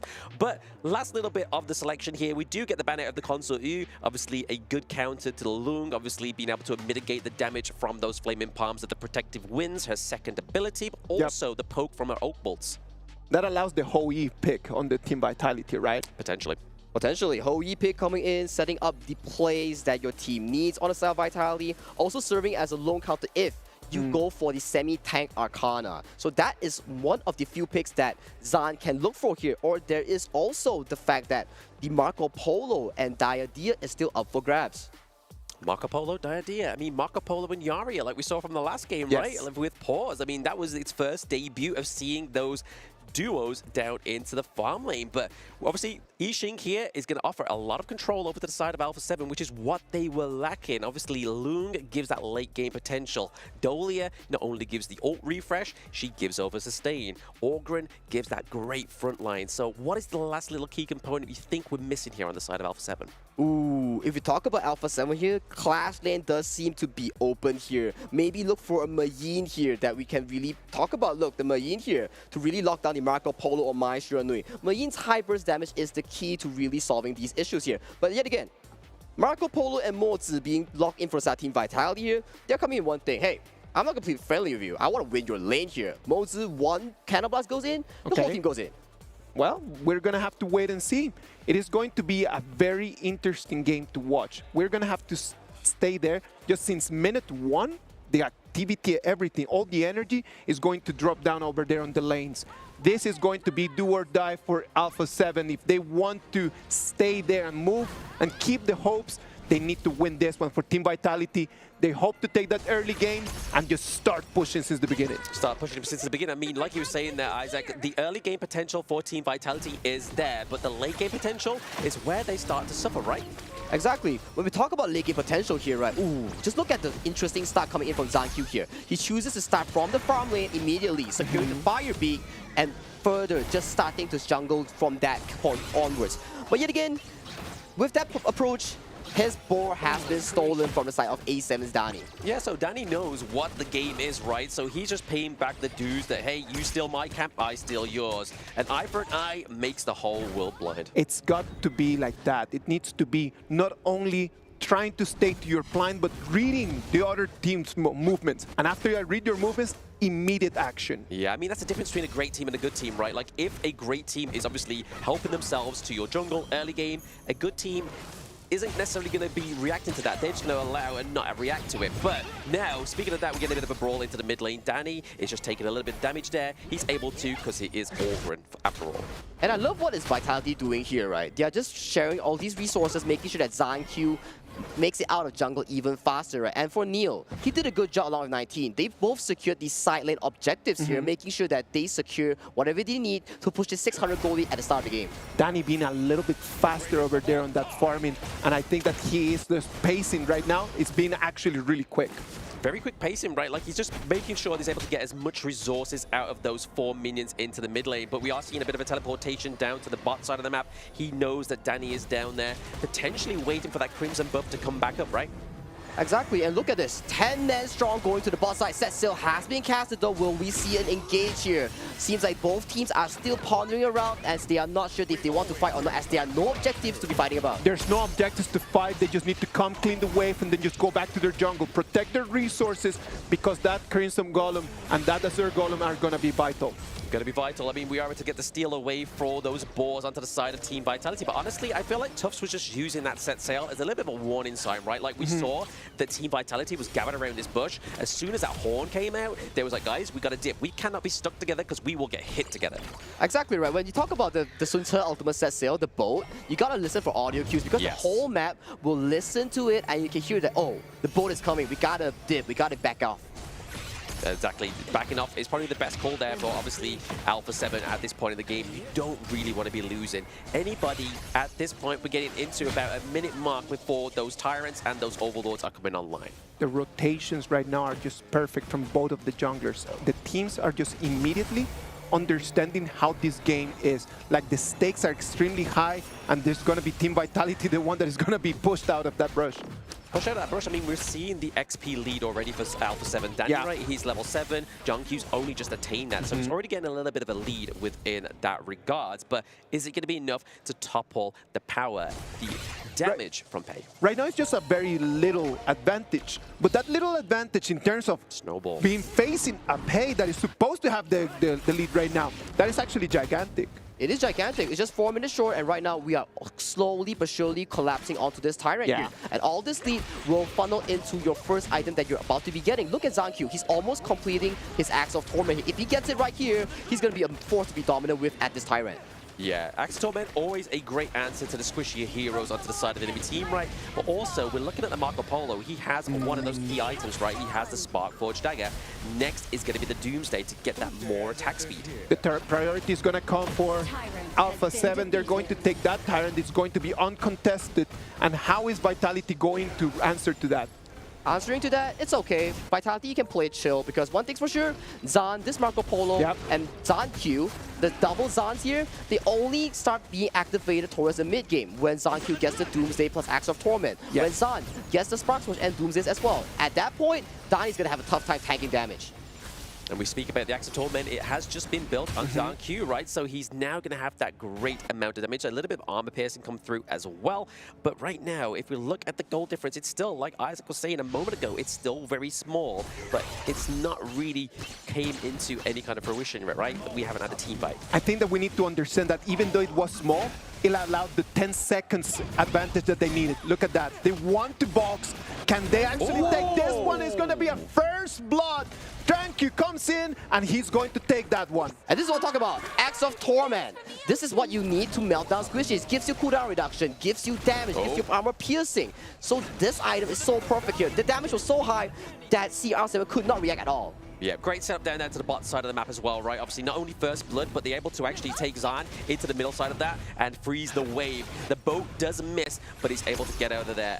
Alpha 7 Fury is pretty much counting his chickens at this point, hoping that he doesn't die, but it is going to be the T1 takedown into the mid lane right now. A bit of an impressive start here from Team Vitality. Such an important tower being taken down on the side of Alpha 7 here. Be careful. Then he goes in with the Conductor of Souls. He gets out with the board help as well. So thanks to Fury in the mid lane, he's able to get out scot-free. You were talking about the tier 1 turret, right? Like, it's such an important piece of ground. Like, you want to keep that one always alive, isn't it? Exactly. If you look at the map, right, if this tier 1 goes down, you have free access towards the jungle here. If anyone steps above the tower that was down, they are accessible towards the flank from the red side or the blue side here. So this tower being down, your jungle objectives will be in danger. Yeah, a lot of real estate opening up there for the side of Team Vitality onto the side of Alpha 7's jungle, right? They can kind of be a little bit more cheeky with it, trying to get these boars, but they know on the side of Alpha 7 is that if they see an opportunity to take these small camps, they have to take it there. Exactly, because all these small camps contribute to big goal leads, right? Because look at this now. It was just a 500 goal lead short of both teams here, but look at this. One kill 2 towers, resulting in almost a 2,000 gold lead for South Vitality right now. Yeah, I mean, it was just like kind of like a pinnacle, right? There was just waiting to get to that peak and get that gold lead, but right now, Niap may be in a little bit of a trouble here. We do see that Zahn used his ultimate, the Fever Barrage, and it wasn't enough to even claim the kill onto Niap. That Yin just being so mobile, being able just to take a 1v3, loses the turret, but is able to go back home with its life. But that's what you want from Vitality, right? Yes, the kill is extra. As long as you get the turret, the objective is what they're coming for. Once that's secured, we did. We're going back to our farm. We're going to look at all these camps. And right now, once again, they're setting the tempo again. Look at Zahn, further taking away the wolf camps. Yeah, I mean, that's it. This is what the T1 takedown is the direct consequence of as well, right? Like, you can have access to those little parts of those camps into the jungle, as well as now we're seeing the T2 takedown into the clash lane as well. CR7, Danny on the scissor side. We're looking at a bit of a pincer movement right now, trying to get a takedown onto Team Vitality. Danny is soaking up the damage from Neil at this point. They are trying their very best just to try to turn things around. Alpha 7 just playing a lot better than they did in game 1, but Team Vitality controlling all of the resources and making that gold just become bigger and bigger and bigger, the gap. Man, Vitality is so clean today. This is even cleaner from their performance against Dominator Esports. Right now, Vitality, just by making all these small plays, all these objective plays, tower after tower, camp after camp, that goal lead that we talked about 1 minute ago, look at it now, 3,000 already. That's what I'm speaking about, though, right? Like, into the green room, I was talking about these teams that played on day 1 seem to have a bit of pre-show jitters. But now we get into day 3. They're getting their second chance on their glory stage there, and they seem like a different unit. They're having already like the performance that we're used to, right? Yes. Like always in day 1 and day 2, everyone is a little bit too stiff. But right now, after everyone has loosened up, Team Vitality looks to be a lot stronger. Yeah, I mean, they've had quite a bit of catering from the hotel, no doubt. I mean, it's been some good food, so it's kept us going, and it's going to keep keeping the players going right now. But if we're speaking about food, we look about resources. The 28.1k here for Team Vitality is almost around about that 3k gold lead. So the one that you pointed out earlier, Sagi, that 2k is slowly getting away from Alpha 7. They need to take a team fight here. Danny maybe getting taken out, though. Yes, used the Conductor of Souls. The set sail did not hit one bit, which is a little bit unfortunate there for the side of Team Vitality. Ooh, once again, another awkward engage from both teams here. It's like, okay, we want to fight, but it's not a full commit here because yet once again, no objective to come in. So they took a handshake, but coming in 10 minutes will be the first big team fight that we're going to see this game. You analyze this game and you compare it to the games that we've had before today, and this one is different. In the games before, we had a lot of fights, a lot of kills, and in this one, it's been already 10 minutes and only 1 kill in the whole game.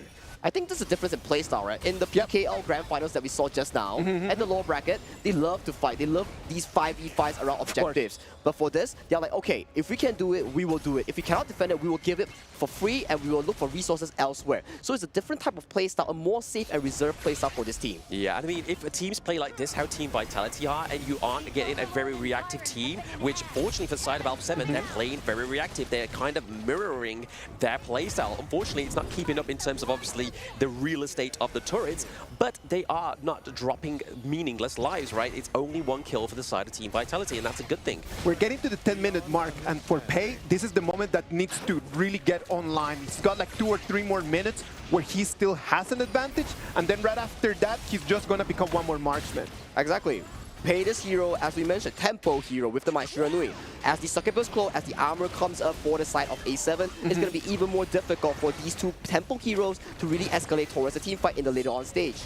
I think this is where obviously John comes in with the Marco Polo though, right? Like he is going to be needing to step up once he gets to that point in the game. Obviously we'll probably see a lot more Crimson Golems going up to the side of Zahn on Team Vitality so he can do a lot more damage. That true damage that you can get from the Marco Polo's procs of his stacks is going to be fatal in these team fights. As the game is just moving forward and we get later and later and later, Marco Polo is going to become a lot more important.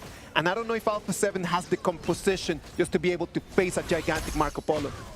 Facing Marco Polo, he wants to go with the Fever Barrage, right? Yes. Who is there to burst him? CR7 with this long. Once he gets that Siege Breaker, he's gonna hit like a truck. Like a truck, and I mean, if they're able to secure this Shadow Tyrant, which is obviously the yellow objective on the map for those at home, they are going to get that increased damage and movement speed, but Tufts into the backline here. It forces out the Infinite Fastness. The board has been laid down. Is this the runway strip for Alpha 7? It is looking like Tufts gets caught out. That is a double kill for Alpha 7, and this neutral objective is looking like a clean sweep. A 3-0 trade for Alpha 7. They are going to take this Dark Tyrant for free. And this is looking better. Right now, they might be able to turn things around, isn't it, Sagi? This is the composure that we want for our top-tier team.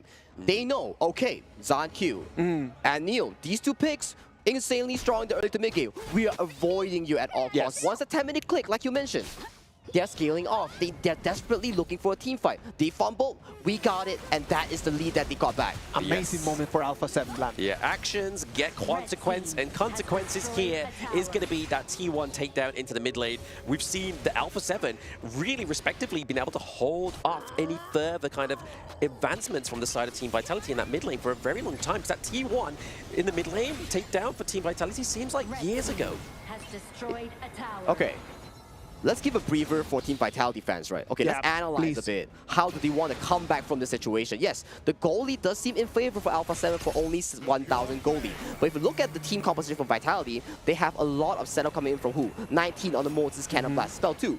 Neil on the multiple knockoffs of this hero, Maestro Nui, and Tufts on the set sail. So they need to find an angle to CC lock CR7 on this long to really secure the win. Look at that. Maestro Nui just over there, trying to wait and see what's going to be the rotation from Alpha 7. He says that he's not going to capitalize out of anything by standing right over there and just TPs back home. He's still lurking. Observers, he's still lurking. He might find the load that is slowly but surely heading towards the Azure Golem here. Look at that. Yeah, if he's able to get that takedown of the CR7 on the Lung, it could be trouble for the side of Alpha 7. But right now, 19 is just phase checking with the Cannon Blast, with the dashes from the Motsu at this point, making sure he doesn't get caught out. It's going to be vital here. The think inside the box could really overturn these team fights. But speaking of overturned, it was actually Gen.G was able to maintain that Azure Golem from that a barrage of attacks by Alpha 7. I just love how Neil right now has been camping there for such a long time. Like really just being an assassin, waiting for the right moment. Doesn't need to be there all the time, just needs to be there in the right time. Patience is a virtue, right? I mean, this is exactly what Neil needs to be keep in mind in his mind. But right now, we do see a little bit of a move, a lot of movement, potentially going to go and contest the Crimson Golem, maybe trying to keep a bit of an eye here, but Danny is able to secure the second neutral objective, and it's not just any neutral objective, it's the Shadow Overlord. And for those at home, that's going to give them the pressure that they've been ever so missing in this game number 2. Right now, we're at the end stage, right? Yes. A7 fully scaled towards their expectations here. The more time you give them, look at that. 2 Storm Sword being completed into a Siege Breaker here. The moment this CR7 on long, he presses 2 spells and 1 auto attack with the 3 Flaming Palms, you're gone if you're a Squishy. Oh, this is looking like it could go anywhere. We thought that it was going to be for Team Vitality. It looked like they were doing a pretty good game. But then that fight over there, that Alpha 7 turnaround, it was so good. Look at that, Lab. 2v1 takedown, and potentially here, it's going to be a gank from Gen.G as well. Takedown onto the Mayin. We have a set sail. Is this going to be coordinated, or is this going to miss? Just like that. Set still, rip the boat, I'm out of here. Mayin gets caught out on Niap, but for the side of Tufts, he gets out clean. But right now, it's a 5v4 situation that's going to be breaking out. They're able to get the Azure Golem for the side of Alpha 7 from Team Vitality's camps there as well. Gen.G waiting in the wings there, maybe trying to get a pick off onto Bilal on the Dolia, and that could be enough on the sustain that the side of Team Vitality needs. But Danny on this Ogryn is a beast. He is able to take those balls. He's able to just get out of there and sustain and soak that damage from the Marco Polo. Have to be careful here. Gen.G maybe get caught out with a 3v1. That is unfortunate for Team Vitality, and even a Brucey bonus there for Alpha 7. The high ground turret goes. He wanted to 1v3 them, and what is going on? He did not take it, and right now they pay with the turret. It's a hype of a moment kind of thing. If he succeeded, it will be a 1v3 cool outplay here. But ladies and gentlemen, that was crazy stuff coming from A7 and Danny. Look at that, 100,000 damage tank as an Ogryn here. Wow, what a number. Absolute huge number, but I mean, the fact that is they're able to stave off that early game, that mid-game power spike from the pay, and obviously the Maestro Nui, he's able to soak that damage, right? Because he wasn't taking those team fights, he wasn't taking those L's. At the beginning of the whole BP, we just said that we wanted to see if Alpha 7 was able just to push it to the late game, and right now, look at that, it's already 16 minutes, and they look stronger than ever. they look stronger than ever. Shadow Tyrant being secured once again for the side of Alpha 7, further buffing any sort of damage that Alpha 7 needs and requires. And right now, they're knocking onto another tier 3 on the backside of Vitality. Yeah, I mean, this is what they don't want to do, right? This high ground turret for a takedown is going to be a bit of an issue here for the side of Team Vitality. Those side lanes are definitely opening up at this point. Those flaming bombs are hitting a lot harder now, like you were saying, Sagi, thanks to the itemization. The itemization, Siegebreaker, cool stuff, 50% lower health immediately does a lot of damage when you're low. And also, with the fact of he has a hammer, it also does you a lot of work when it comes to the armor piercing reduction. So definitely these two items combat well, and right now, the last tier 3 has fallen. Alpha 7 wants to come in. It's going to have to be Sunsa coming back just to try. It's very best to be able to stand there. Thank you! Oh, he gets a takedown onto CR7. Does a lot of damage for the side of Alpha 7 being taken down. He's trying to take that Fury into the backline. He has been captured by the board. The Sage's Sanctuary has been procced. He goes straight into the damage of Team Vitality. And Villau is looking pretty low. That is a 3-2 trade for Team Vitality. They were on their back legs. They're now on their fours. Another epic comeback coming in from Vitality's team by Gen.G and Neil. Got the perfect flank onto CR7, the crucial carry and member of the side of Alpha 7 here. They got that, and now they have more hope coming into this game as they have their eyes on the Shadow Overlord. In the moment that Alpha 7 looked like they had it already there, like they wanted to push into the high ground, as they retreat, they were unable to be able to go back home. Unable to go back home, but the pressure that Alpha 7 has created by the takedown of all those high ground turrets is going to be something that Team Vitality is always having to keep check right now. Not only in trying to take the neutral objectives, but farming the farm. Exactly as you mentioned, Blam. With 3 of these towers going down, imagine how much pressure it is when Tempest Dragon spawns. By Alpha 7 right now, they can just play patient and wait for the wave, but they don't want to be patient as they're starting on the objective. The Overlord, that Shadow Overlord needs to be the next objective. We are 70 seconds away from the Tempest Dragon, and the fight might start right over here. Fight might start right over here, but they do have to go back. I mean, here, could we see a backdoor here from Gen.G? We see that Alpha 7 is looking to rotate from the mid lane and obviously spare the expense of Alpha 7 CR7. Right now, again, Villau gets phase checked by 19, but it is going to be aided by Danny, who gets it. It is going to be Tubbs. He's able to outsmite Alpha 7 Danny. And 40 seconds on the clock. With this Shadow Overlord, they have more room to play on this Tempest Dragon. With this Shadow Overlord, they can summon Vanguards, Dragons to really clear out these super minions that's clashing towards all 3 lanes here. So that gives them a bit of hope when they want to tackle or set up on this Tempest Dragon. But for Alpha 7, they just have to wait it off. They just have to clear these waves and recuperate. Once the timer is up, that's when Alpha 7 strikes back. The problem right over here is the Overlords, right? I do believe that those Vanguards, as they push forward, they're going to put so much pressure on Alpha 7 that they will not have priority for the Tempest Dragon.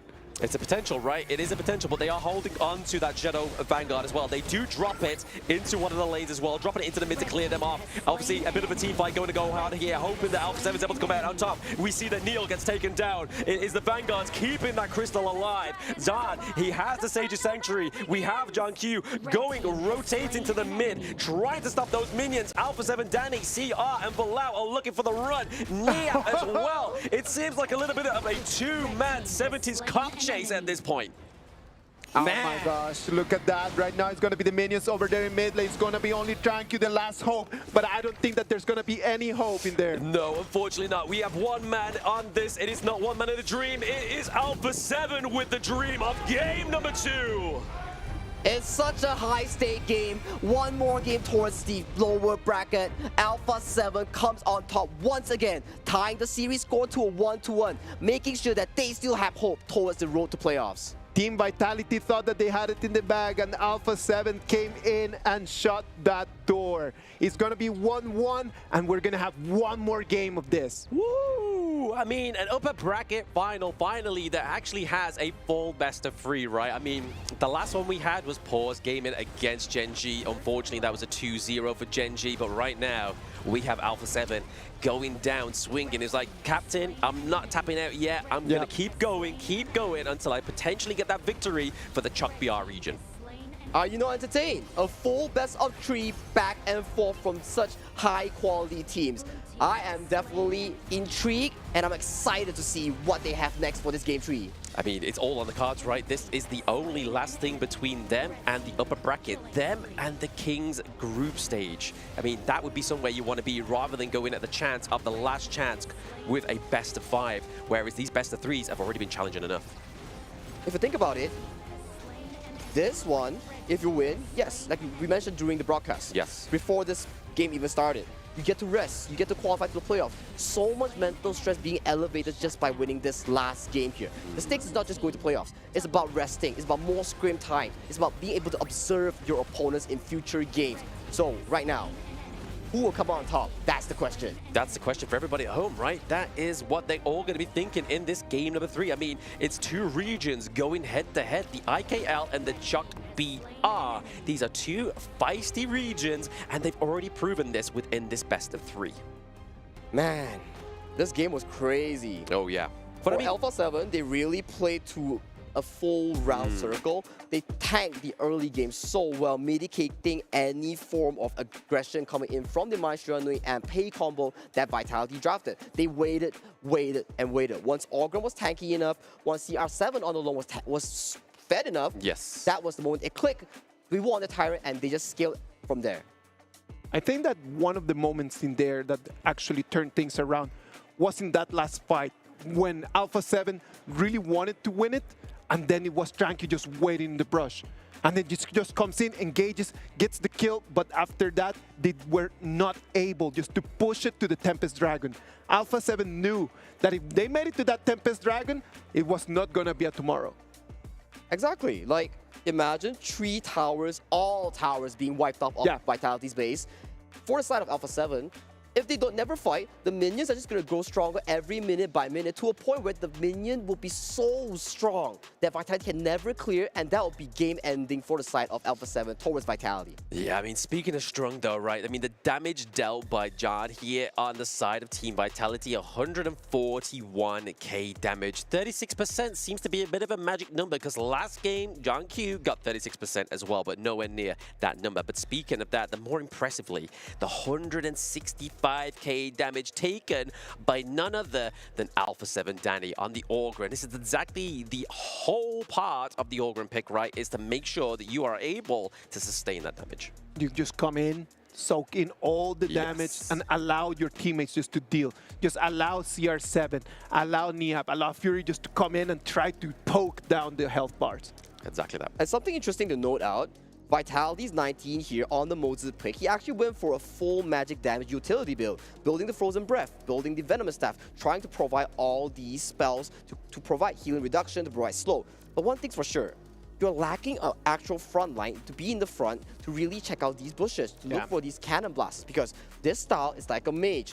While playing a mage, you can't be providing vision, you can't be opening up the map for your team. So maybe that's something that they have to go back to the drawing board about after this. Yeah, I mean, they were just looking to try and obviously do a lot of damage onto the likes of CR7 and Fury, right? Like, trying to get those big damage outputs for the side of Alpha 7 taken off the board. So the Motsu with the AP build seems to be a little bit of a reasonable one, but at the same time, to your credit there, Sagi, it definitely needed a little bit more of a front line within that draft. But again, like we were saying in draft game number 2, is they needed to finish off early. Team Vitality was running to a timer, and unfortunately, Alpha 7 knew exactly that. They did not have an answer for that Ogren. That Ogren was just too gigantic. It came in, it soaked in damage, and it allowed Danny to take the MVP of this game. Look at that. He came in. Let's not even talk about his KDA, just the damage taken, almost 42%. That is crazy, knowing that he's the jungler, he's just gonna jump in, and he's gonna come and just let everyone hit him. Everyone hit him, but at the same time, I mean, even impressive though, the 33.9%, right? That's 34% almost of the damage dealt by the entire of the enemy team. Orgren not only can tank, he can deal the damage as well. This is a narrative I want to talk about, right? Danny being the tank jungle mercenary, Zan Q being the assassin jungle mercenary. So right now, these two philosophies, these two styles are clashing. They are. And in Game 3, we'll be finding out shortly who really comes out on top with both of their primary styles. Exactly that. What are we gonna do about this? We're gonna come into Game 3. We need to know exactly what to do in order just to break this tie. Like what needs to be done? What does Alpha 7 need to do? What does Team Vitality need to do? Alpha 7, Sagi. Alpha 7, right now, your late game composition proves to be working out. You can really absorb all these pressure coming in from the side of Vitality's early game. But do note, it's global ban pick. So whatever they have picked here, Dani's favorite Ogren or Zanq's favorite Fate, everything's gone now. So right now, back to the drawing board. For Vitality, they want these crazy team fights. They want to be on the upper hand because Game 1, they had all the tools to really engage and look for these proactive plays. But Game 2, it's not the case, right? You only have a Mozi, you have like a Sun Tzu, not to say like it's very consistent compared to the Dharma or the other engaged characters, so that's for Vitality. Okay, but for Alpha 7 here, another defensive team composition here. So another tag that Dani can play, maybe Dun, maybe Monkey, and CR7, probably the lady suit for this ultra late game team composition. Lam, do you agree? I agree, but I mean, the fact is they lost the Loong, they lost the Ali onto the side of Alpha 7. I mean, we saw there, if CR7 wasn't on the Loong, there would be many a times he would have got caught out, right? He was really banking on that infinite fastness, and thanks to Valau, he didn't only get one, he got two. So really, I feel like Valau there was the real reason he was able to kind of set up and have such a great game on the Loong. So right now, he's kind of like looking at the likes, like you said, Lady Soon. He could potentially go for even maybe like the likes of the D-Ranger, depending on obviously what that draft's going to entail in game number 3. Well, let's wait and see. We know that CR7 is going to have to just take a little bit more of the core. Danny already took the core. He already took the spotlight in that first game, and it was actually amazing.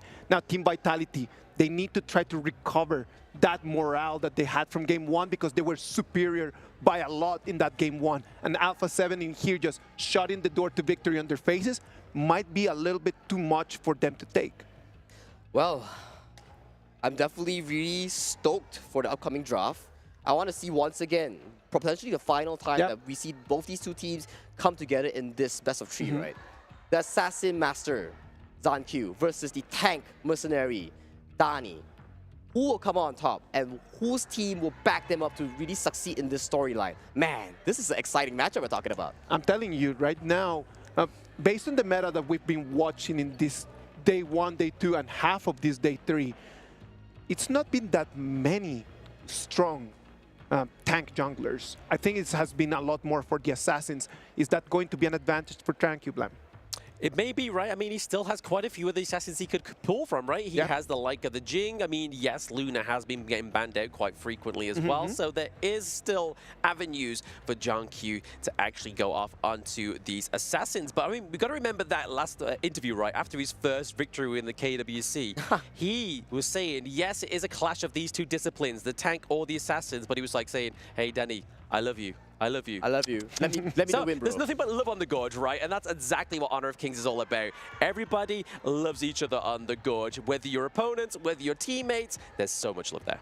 I think that one of the main ideas of this whole game, and one of the reasons why I personally started playing, it was because it was a great opportunity just to make friends, man. Yeah. It was an amazing opportunity just to kind of like just go around and just ask people like, oh, do you play? Yeah. Do you want to go online? Yeah, let's go online. And then you would just play games.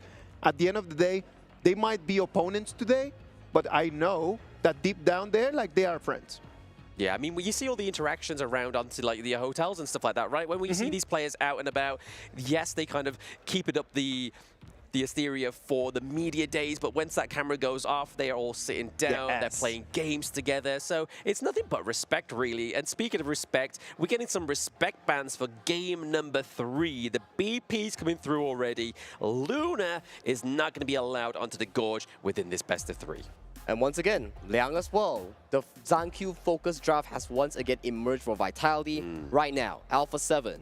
Pay is still up for grabs. Yes. You still have to tank the early ban, but they decide to give out the early towards Team Vitality here. Zan is also a very good early user, as we've seen from the past few days here. So right now, Alpha 7, with your bans here, with your setup right here, what is your pick and ban going to look like for your first pick? Yeah, I mean, they're not going to ban out the Olix. Obviously, they banned out the Dolia here, so they don't really want to give that over. Potentially, the likes of, obviously, maybe Dolia into something into the midline, potentially like the Ganamo maybe for Neil here, but they are going to ban out the Dharma. So putting in a little bit of respect once again onto Niap on the side of Alpha 7, because we know that Niap is definitely one of the core players, right? Like before CR7 came along, you were looking at Danny and Niap. I mean, you're still looking at Danny in terms of obviously frontline, that tank kind of oriented gameplay. But Niap has always been that silent assassin up into the clash lane, right? Like, he makes the playmakers.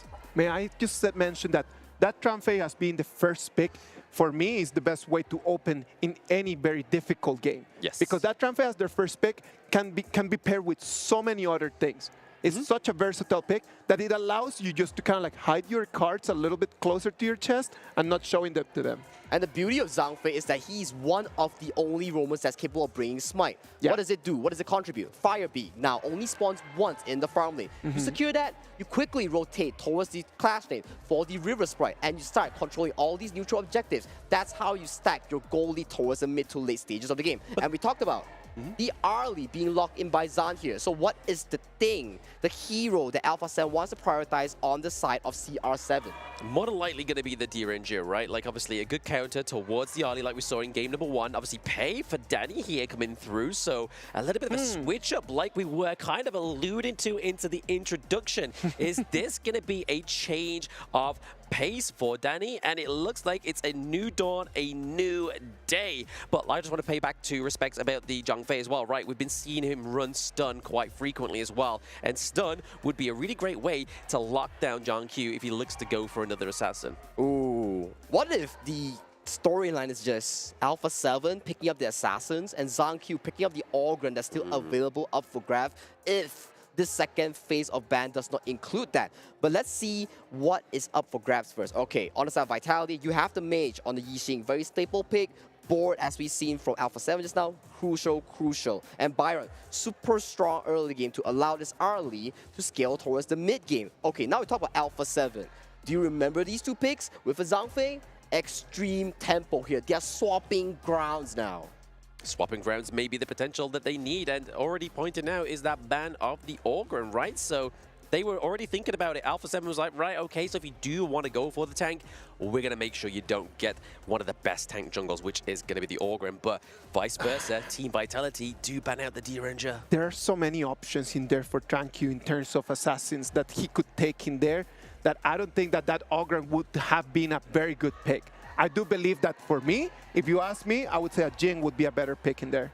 Ooh, but gotta think though. Go ahead. There's not a lot of frontline available left if Zhang does go for the assassin here. We're talking about roams here. Roams, we practically have nothing right now that can be the front line.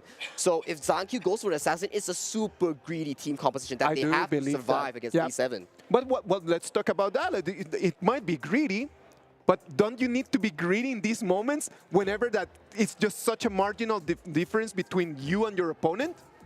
For me, yes, you gotta be greedy, but you gotta be realistic as well. Agree. If you really put this Geng onto Zhang right here, you're sacrificing the pick onto Zan's early.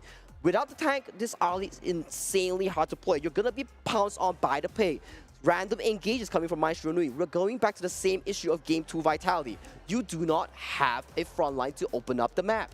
If without a frontliner, then what you're doing is just all in since the beginning. You're just saying everything needs to go my way for it to actually work out. One thing goes the other way, and then you're done. High risk, high reward. High risk, high reward, but the denial of these... Blank, what's your take on that? Come on. What's my take on that? I mean, the idea of being locked in here as well is going to be good at obviously shutting down and stopping the likes of the engages from the Mai Shiranui and the Pei, right? So maybe they don't need as much of a heavy front line. Maybe they just need somebody to stop those the opposite playmakers onto Alpha 7 and just allow that Geng to come through shining. But speaking of dictating games and dictating those team fights, we're getting Guan Yu with the Razor Cavalry. This is one of Niap's not most kind of like big picks within international competitions, but it's definitely maybe what they need here. Man, what a crazy team composition coming from Alpha 7. You have so much engage here. It's like I'm looking at Nova Esports here, right? It's like Guan Yu, Mai Shiranui, Zhang Fei.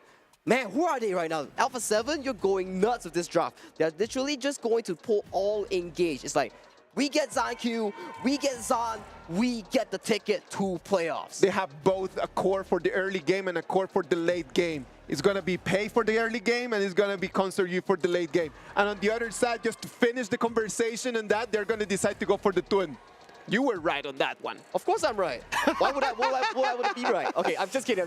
Go of ahead. course, this duel makes a lot more sense because they have to survive the early game coming in here. True. Because if you do draft a Geng in this team competition, you're gonna get run through by the Maestro and Pei and Zhang Fei. So definitely, both team comps are 50-50. It comes down to this final game's execution. The game execution for game number 3. Team Vitality against Alpha 7. Who will be going into the Kings group and who will be falling to the lower brackets to waiting their opponents, which is either going to be Dominator Esports or Loops. So an interesting lane swap here being set up by the side of Vitality here. If you notice towards the Clash lane, the marksman has rotated towards the top side because why? Yes, you fight the console you might win, but it's a tough matchup. So we swap over there so we can at least secure one winning lane. And just securing that one winning lane is going to allow them just for the early game not to be that difficult for them, right? Exactly. If you secure one winning lane, at least ZhanQ gets to breathe against this Dani's pace tempo here. Yes, exactly. And at least you get to share the Fire Beak. Yeah, you can get the Fire Beak, no problem. I can still secure the River Sprite on the top side. So we get a 50-50 change. 50-50 change. You're just looking at a bit of a mirror play here, but with no Jink onto the Gorge, right? Like, they're definitely just trying to match the pace of the resources with both of these teams, with what they have right now, right? Like, obviously, Consort U doesn't quite damage those, takes the damage for the protective winds. Exactly, and right now they're doing something so smart. They're zoning tops away so hard by freezing this wave and making sure that, hey, you want to take this wave, you are going to pay your life for it. Exactly. That is a very interesting mechanic for everyone just watching at home, right? Like, it doesn't mean that you need to clean the wave immediately. Just by stopping the wave like that, you're allowing just yourself a little bit of an opening. And that's what we call freezing, right? You freeze like this, you open up the map like this. Look, if Tufts were to come up, Fury was just immediately punish him. So come on, I dare you, Tufts. Walk up to take this wave. Walk up to potentially take this wave. Danny and Niap just doing a little bit of jiving with Gen.G in the mid lane, right? They're just making sure that he doesn't try and go in with the Unruly Blade. He's like, guys, this could be a 2v1. This could be deadly for you.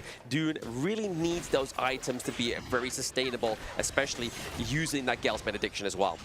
Gale's Benediction, so much healing, so much tankiness, but still, it's still the early game. He needs to rack the items like you talked about. Once he gets that Ominous Premonition, the Eye of the Phoenix here, buffing up the physical defense, buffing up the magical defense, he's going to be a monster against all these team compositions. That is so much gold that we're talking about in there. It's just like they need to be able just, as every time that we said, every single second must count. As they roam around, they need to be taking resources. As they roam around, they need just to keep putting money in their pockets. Yeah, I mean, you can't aimlessly just roam around like headless chickens, right? Because at that point, you're just wasting time. You're wasting those precious resources, like you were saying there, Isaac. But right now, obviously, Alpha 7 are just a little bit of ahead in terms of that gold lead. But again, for those at home, obviously CR7 onto the Consort U, using Protective Winds not only protects you from damage, if you time it correctly, you activate the Blessing of the Dryad, which stops you getting that CC from the likes of the Yixing as well. But that's so difficult. That's gotta make sure that you hit the pick so perfect. Immediately reacting to that will take so much skill. Can CR7 do that? He might be the candidate to do so, but right now, let's look. Let's calm down a bit and look at the overall map phase here. A lot of pressure has been put towards the bottom side, pressuring this early, making sure that he does not have a good early game. One more time, Alpha 7 and Vitality just showing us how this game is supposed to be played. Not tossing fist around, they're just trying to take the resources, try to take the turrets. That bottom turret right over there, already half HP. Man, if that goes down and they secure the Tyrant, A7 is going to have a blast of an early game. But right now, mid priority goes over to the hands of Vitality. They have control of the mid river. They just need to assist Zhan here in securing this wave. And also, Smite has been expanded by Dani, so he's not so open for this Tyrant. Rotations coming down and the Tyrant is going to be taken to half of the HP. It's only Vitality in here. Guan Yu is still very far away and he's going to be free for the red team. 3 for the tech team, but obviously we're looking at below as well, right? We did say that obviously Zhang Fei can take the smite, but it's gone for the heal instead, so they couldn't even really go and contest that Tyrant. They would have to be basically waiting on a dream with that last hit, right? But like you were saying that, Isaac, he was just trying to basically say and give the intel to the side of Alpha 7. Danny saying, hey, look, Crimson Golem is up literally soon, but it was a quick rotation from Gen.G. Vitality is gonna have to let that turret go, and they're gonna have to rotate around. They do not have an answer to what's happening over there in the farm lane. The console you right now is serving such a big person to actually fight Zan on this early here. This pick actually scales immensely well against the early, especially with the Wind of Blessing, being able to block up physical damage.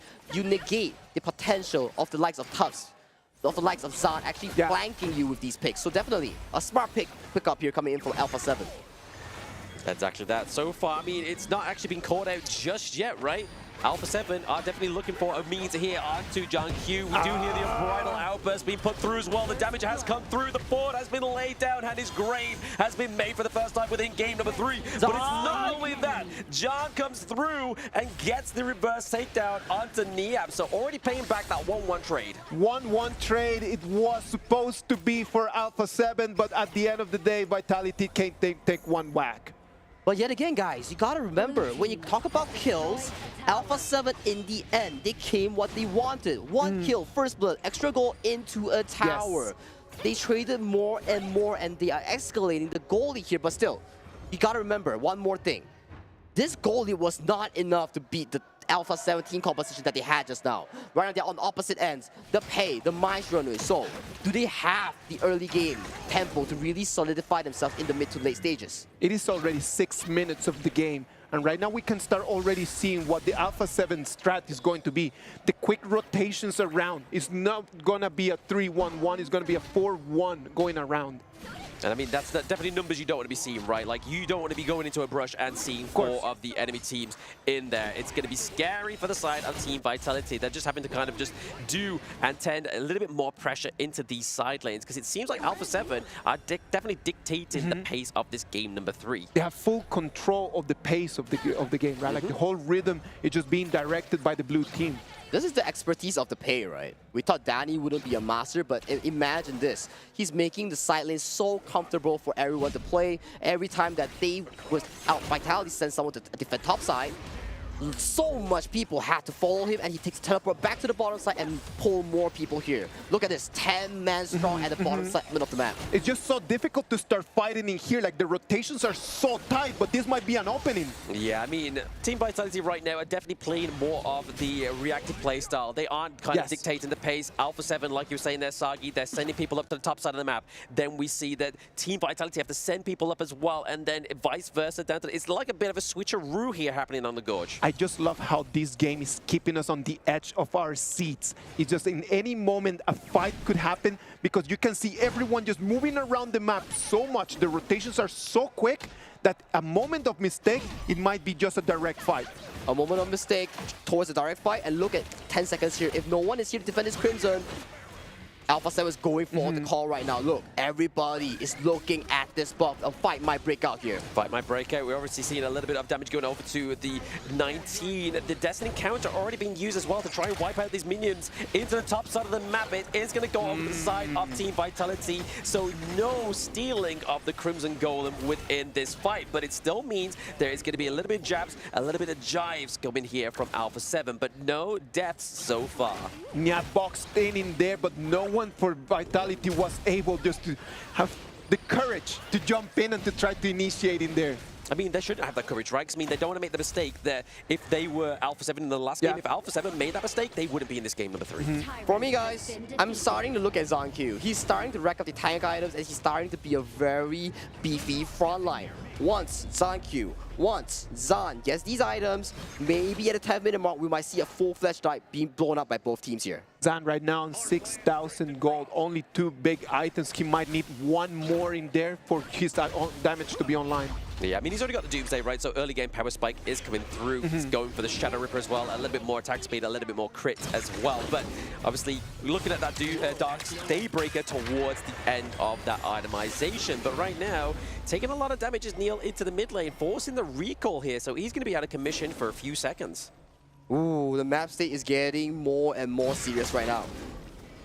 You gotta need a hero right now. We keep talking about these two teams. 1-2-1. Goalie, it's whatever. It's 50-50 right now. 1,000 goalie, it's like, it's okay. It's not too big. So who is the hero? Is it Niab on the Guan Yu's Razor Cavalry. Is it Gen.G fighting these backlines? But hang on a moment though, as they're still looking for an engage here on this Crimson. Are they really looking for engages, or are they just trying to capitalize on that T2 takedown, right? They was able to get the T2, they're able to get that Crimson Golem. Now they rotate into the mid lane. Now they might be able to get that catch-up that you were talking about there, Sagi. Alpha 7 are being zoned out by Yixing's ultimate, World is my board. They may be able to get this T1 down to the bot lane. It's not looking hopeful here for the Team Vitality. We're always talking about just how this game needs to be played and how it needs to advance. And the way that Alpha 7 is playing right now, I'm telling you, is one of the most mature ways that I've seen them play in a long time. And Tufts is so far away from this objective. Unbridled Alpha's being committed, but no fight breaks out as Vitality pulls away here. But still, Tufts was so far away and Niap can single-handedly zone the entire roster of Vitality there.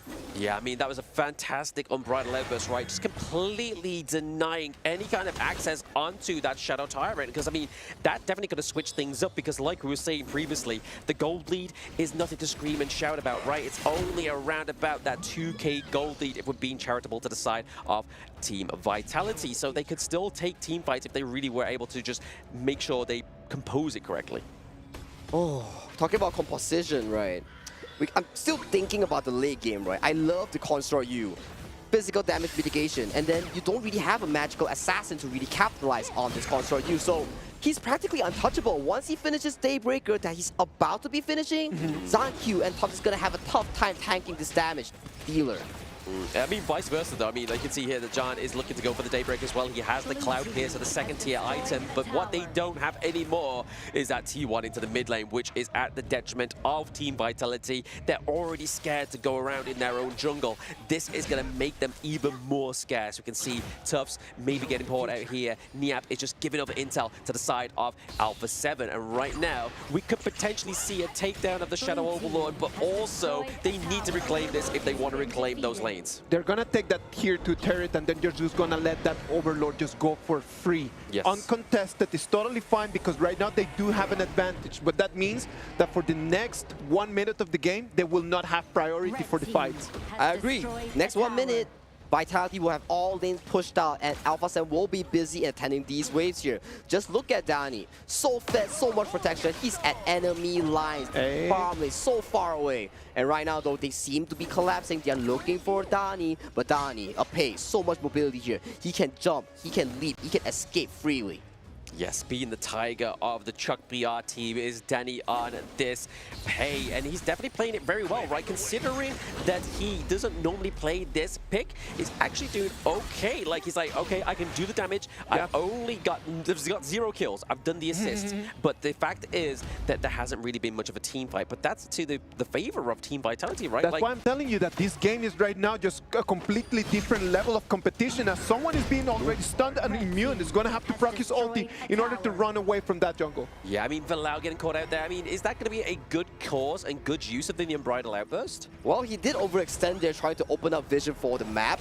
However, if you don't have the Unbridled Outburst, that's 30 seconds to 1 minute that you have to regain it from attacking creeps, attacking jungle camps, to regain your fury to be able to cast his ultimate, right? So right now, the map pressure is still really low for South Vitality here. We have to see regarding the final marksman, the Arlie versus the Construct U, who comes out on top in team fighting. If this game keeps going like this, we might end up seeing a Tempest Dragon, because I don't feel like any of the two teams is really willing just to make that one movement that might end up in a big fight. Yeah, because I mean, one movement is great consequence, right? Yeah, if it doesn't go in your favor, then that's it. You could be beating your head for the rest of the night thinking, if I didn't make that bad move, I could have won this game. And you can see right now how they're just stalking brushes. They are just waiting for Alpha 7 to make the wrong move. And I feel like I get the jive. I get the vibe that you're talking about here, Isaac. There's a lot of stalemates happening on this gorge right now. Look at that. They're going to catch Niap over there. He's just going to jump away and he's not going to be boarded in. Now it's going to be the tire that is going to be free for Alpha 7 one more time. I love the map play here coming in from Alpha 7 here. They deliberately 20 seconds before the objective, send in the Clash Lane wave. Every time. It's not a coincidence. It happened twice already. 2 of these Shadow Tyrants, every time they force Tufts to clear the wave. If not, they'll be losing a tier 3 Clash Lane tower. Yeah, some key vital itemizations being built there as well. We got the Sun Chaser on CR7, so some more range, a lot more attack speed for the Console U, as well as obviously the Ominous Premonition there for Niap onto the Guan Yu. So once he's in there, he's going to slow down the movements of those enemies and make it harder to escape. The last thing that Team Vitality wants in here is just one of those high ground turrets just to fall. If that one of those high ground turrets is falling, that's going to open a Niap a way of coming right from behind. Oh yeah, flanking angle from a Guan Yu's Razor Cavalry. That's not what you're going to be seeing for the final game right here, especially if you're a Vitality fan. Yeah, I mean, it's like Mama Bird just feeding all the chicks. She's just pushing all the worms into the side of Alpha 7 at that point. And to be honest, when you are so close with that gold lead, giving over a whole team to the side of Alpha 7 could definitely make that gold lead a lot more stellar for your team. Let's wait and see what's going to happen. Alpha 7 just needs to control the wave so they can come in all at the same time. They do not think about the minions at the moment because they're going to start the Shadow Overlord. Shadow Overlord going maybe potentially into the hands of Alpha 7 here. I mean, there's nobody around by the side of Team Vitality. They cannot contest this. They have no long range like from the likes of a Newer or anything like that, so they have to give it over, which at this point in the game, can Team Vitality really take this loss? Well, one thing's for sure, we still haven't got a full-fledged 5v5. Yeah. That upcoming 5v5 will cement the game. I believe in Vitality, I believe in A7. They wouldn't go down, they wouldn't win the game without going for such a big fight. Let's wait and see what's going to happen. Right now, the whole hope of Team Vitality comes into Zan. Zan and that early, they need to be a perfect engage for them to stay alive. Yeah, I mean, you're even sensing it here as well, right? He's gone for defensive, offensive last item, Cuirass of Savagery as well. So not typically the item you go for an early last item, but it's the defense that they need. They're like, if they're going to come to us, I want to have that safety net. I want to have that defense for myself, but also deal a little bit of damage thanks to the item as well. Exactly, I do agree with him because look at Dani. He's full slotted with the Breaker. Look at Fury. He's going to come and jump onto you. And CR7, he's full slotted on the console U, so definitely you have to find something. But look at mid lane now. Oh, I mean, the fight on two fronts though. Into the bot side of the map as well. We see Niap. He brings Gen.G to his mates. But at the same time, we're having that team fight into the mid lane. John, thanks to that defense, is able to get it alive as well as thanks to 19. So we have the Vanguard pushing into the Crystal. Higher ground turrets are starting to fall for Team Vitality. Gen.G over there just falling down at the same as the turret. And look at that. They want to keep just throwing punches over there, pushing 19 back solo.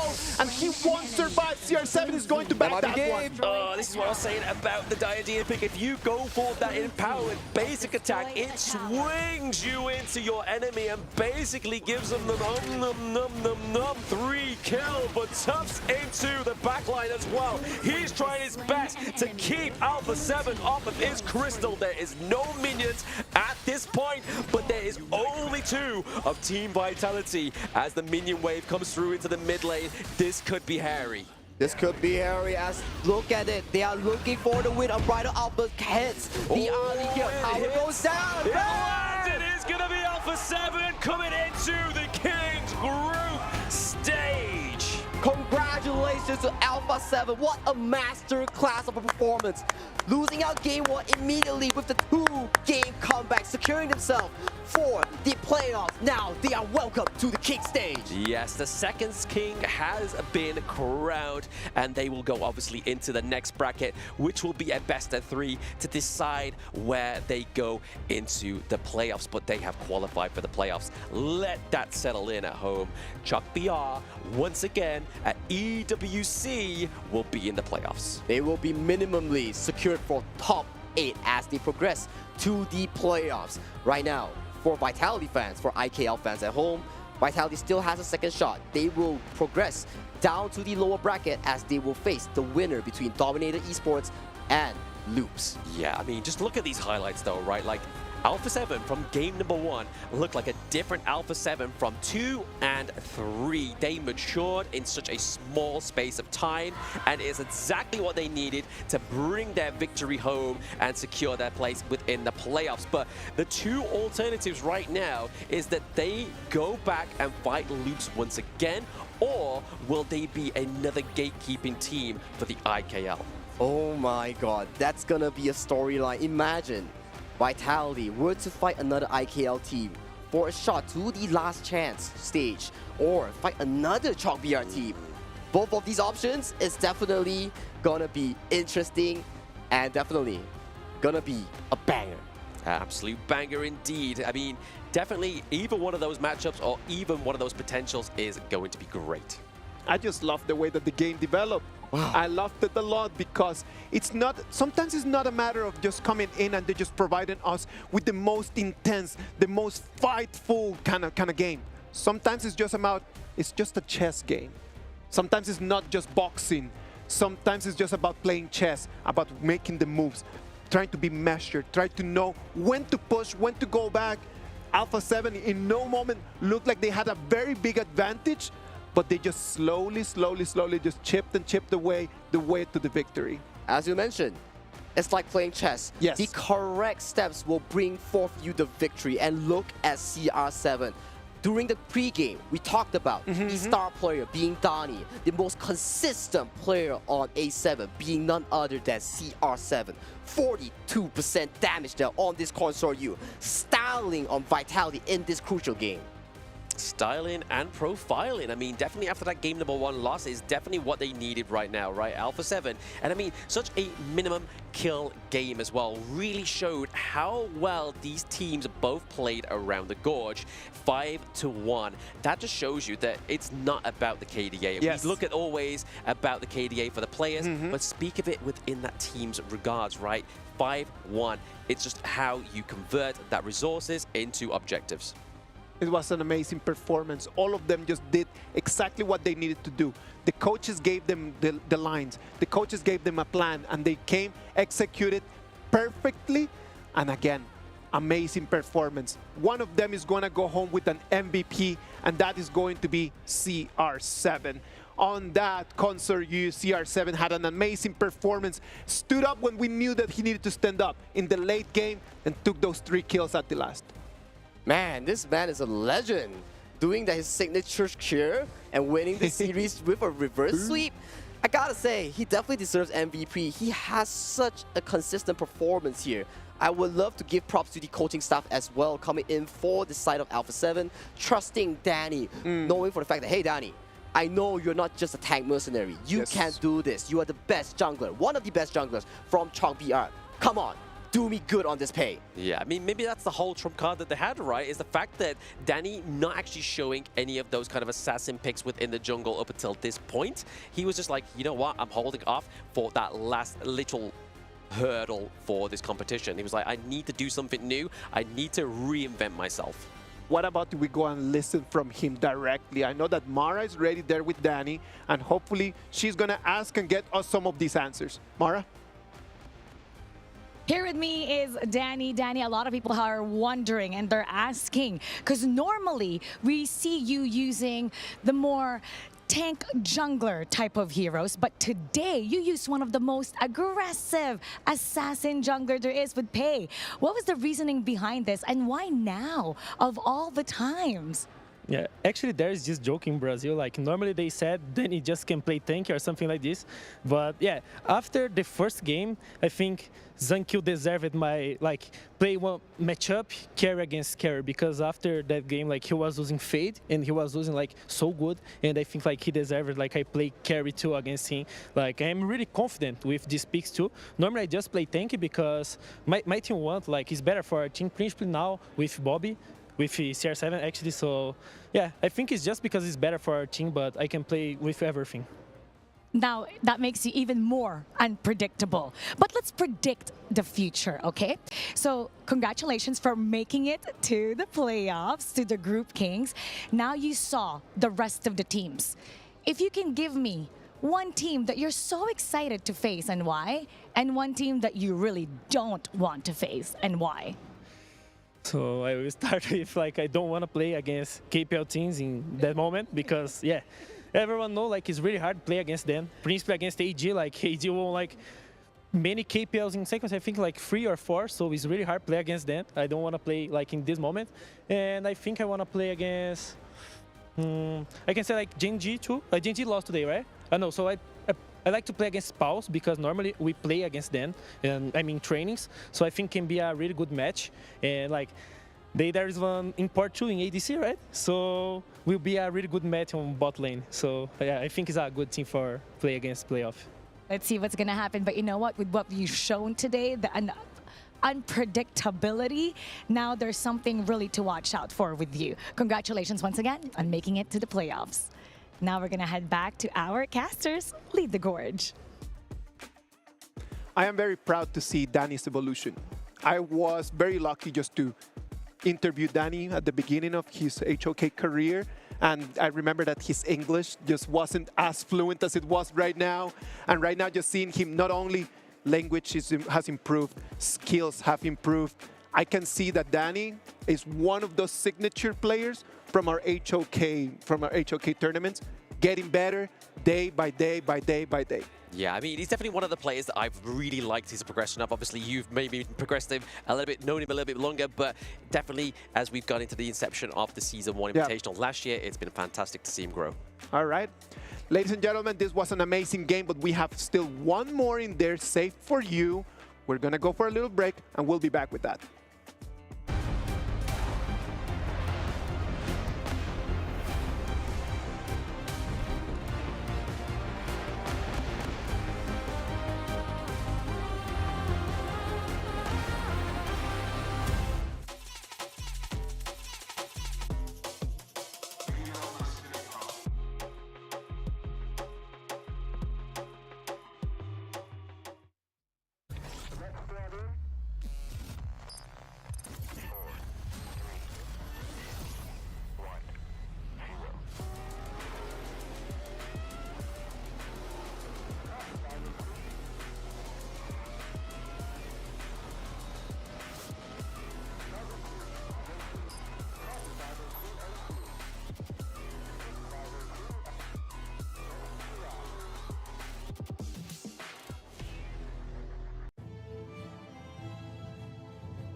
Come on, let's go. Rush mid now. Come on. Jungle combat.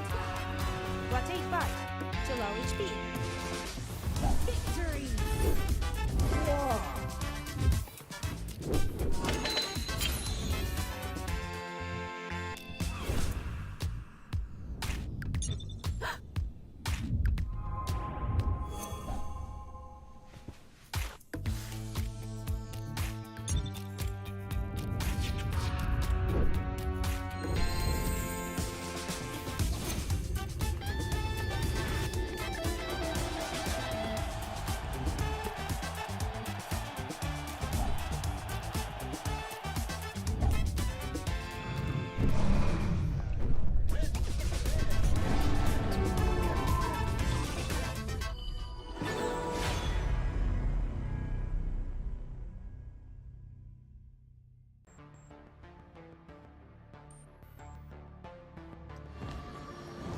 Activating warp jump. Destination? The brightest star.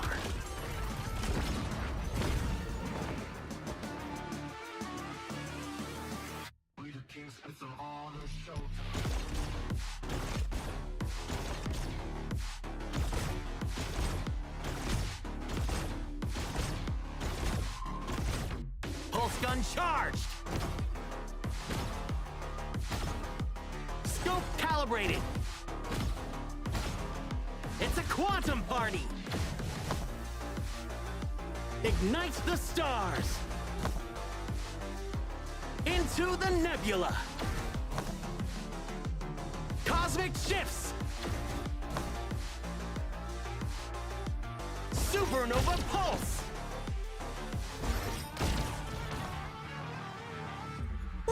Right in the core.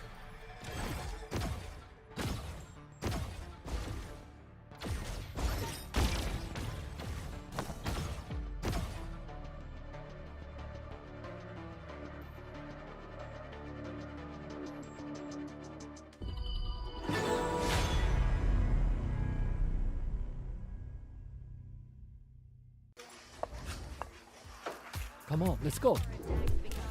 Rush mid now. Come on. Jungle combat. Rotate back to low HP. Victory!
We are back. This is going to be our last game of today. Is going to be the lower bracket game. Semifinals.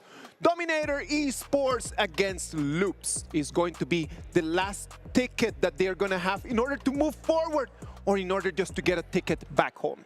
Yes, unfortunately, I mean, either one of these teams are going to obviously have their keys crushed later on. Obviously, neither of these teams want that, right? They want to progress just a little bit further and obviously go up against Team Vitality. But like I said prior to the break, is it going to be Indonesia region against each other again? Or is it going to be another Brazil team?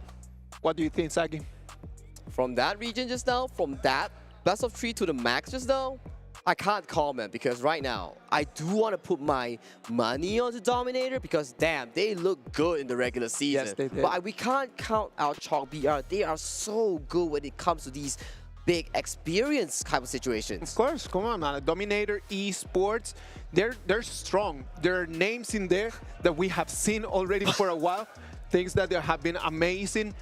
Dominator Esports, hopefully, they're going to come and they're going to show to us the amazing performances that they have had during the season. Yeah, this is Goayu. We have Jurl, L, G-Banks, and T-on-X in the jungle. I mean, this is going to be a guy that has been obviously with us since Season 2 Invitational. A lot of difference in terms of the teams as well that he's been part of. But now he represents Dominator Esports. Yes, he's obviously in the lower bracket right now. Can't feel too great, but I'm pretty sure this team is definitely going to get rock steady against Loops. For me, TNX, he has such an amazing personality. Yes. Every time you watch him play a tournament, winning or losing, he's always there full of energy, taunting, showing up, and always giving a crowd what they want to see. Yes, he's definitely a crowd pleaser, but I mean, he's definitely been great within the IKL, right? I mean, for those that have obviously been with us since the leagues as well, they've all been doing like little like chatters between the games, and he says some of the most funniest things. He's definitely a character to look out for.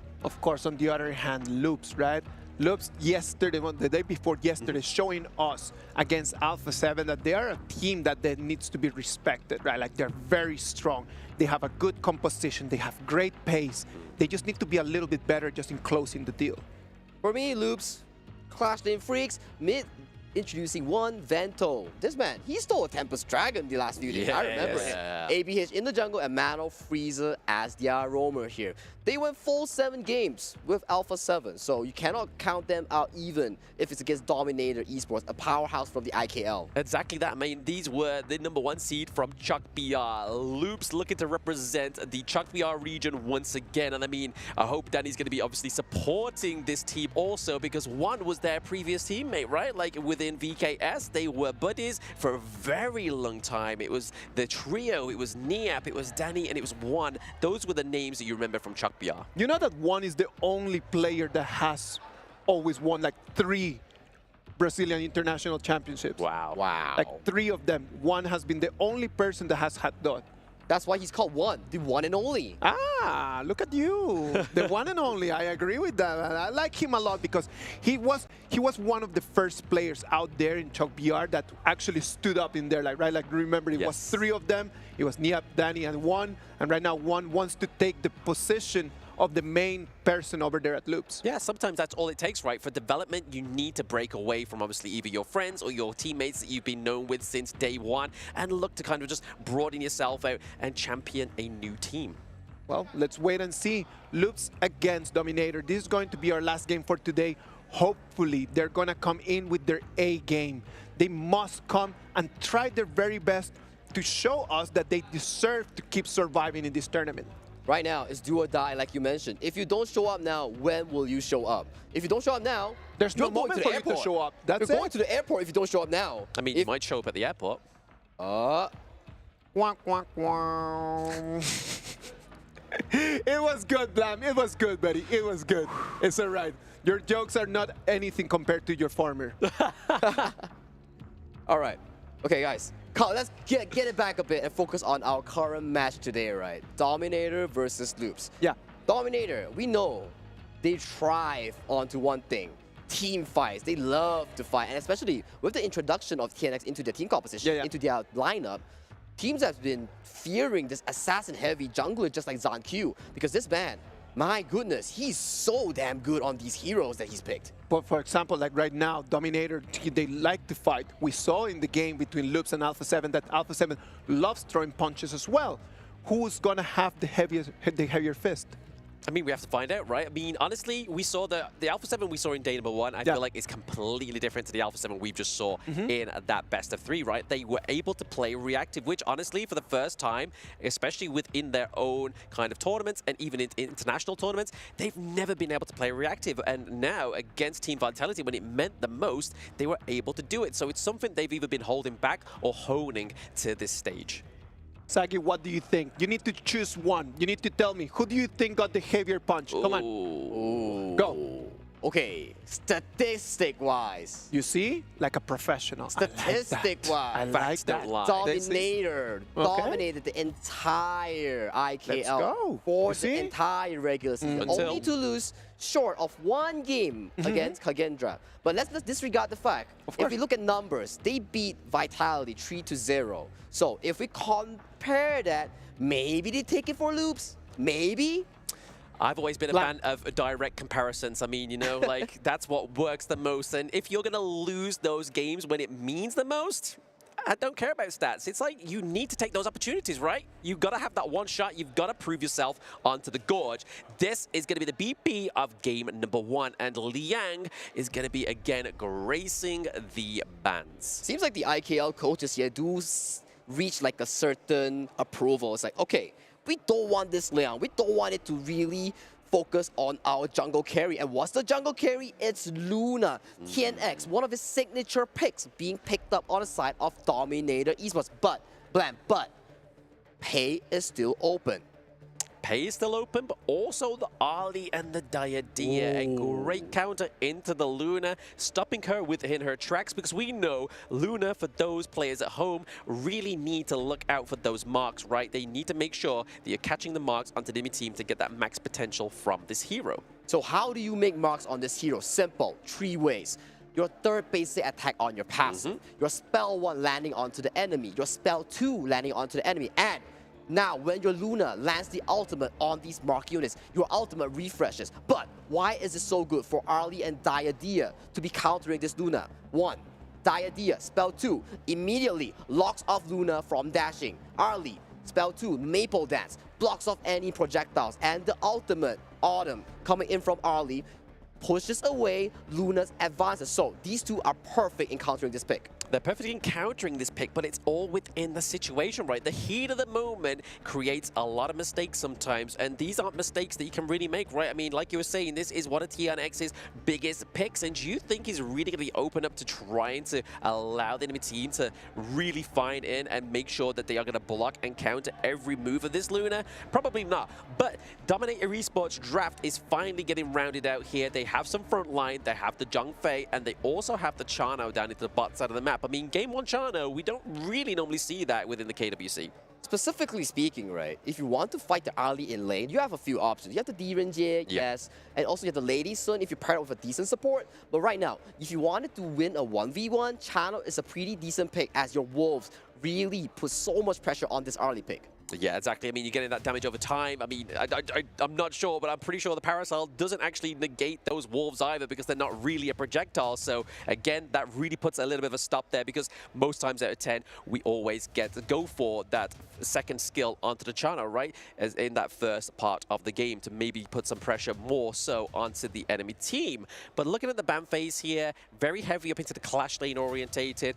Byron and Fatih being both banned off here. We've seen a little bit of a domination. I feel like Fatih was actually around about 50% win rate up until this point. So it's a good job they banned him off because it can be great or it can be not so great. Well, for me, I think Fatih, this pick is a Chalk BR favorite. Yes. They have had this pick for so long and they love it to a maximum extent. Every game we see Chalk BR play, they always prioritize the Fatih. It's such an amazing pick coming out from their region. And right now, Dominator Esports, rounding up the team composition with Yuhuan and Charlotte. As we know, Charlotte, an amazing side lane pick, very strong if she's able to scale towards the mid to late game stages. Yeah, again, it's just a great ticket into the mid to late game, as you were saying there, Sagi, but also the catch potential of the team, right? Using her ultimate, getting that bit of a knock-up could be the great leeway between TNX and Guayu into the synergy, into those team fights, right? Like, how can you get rid of those marks if you're currently CC'd and then all of a sudden TNX is on top of you, getting that quick refresh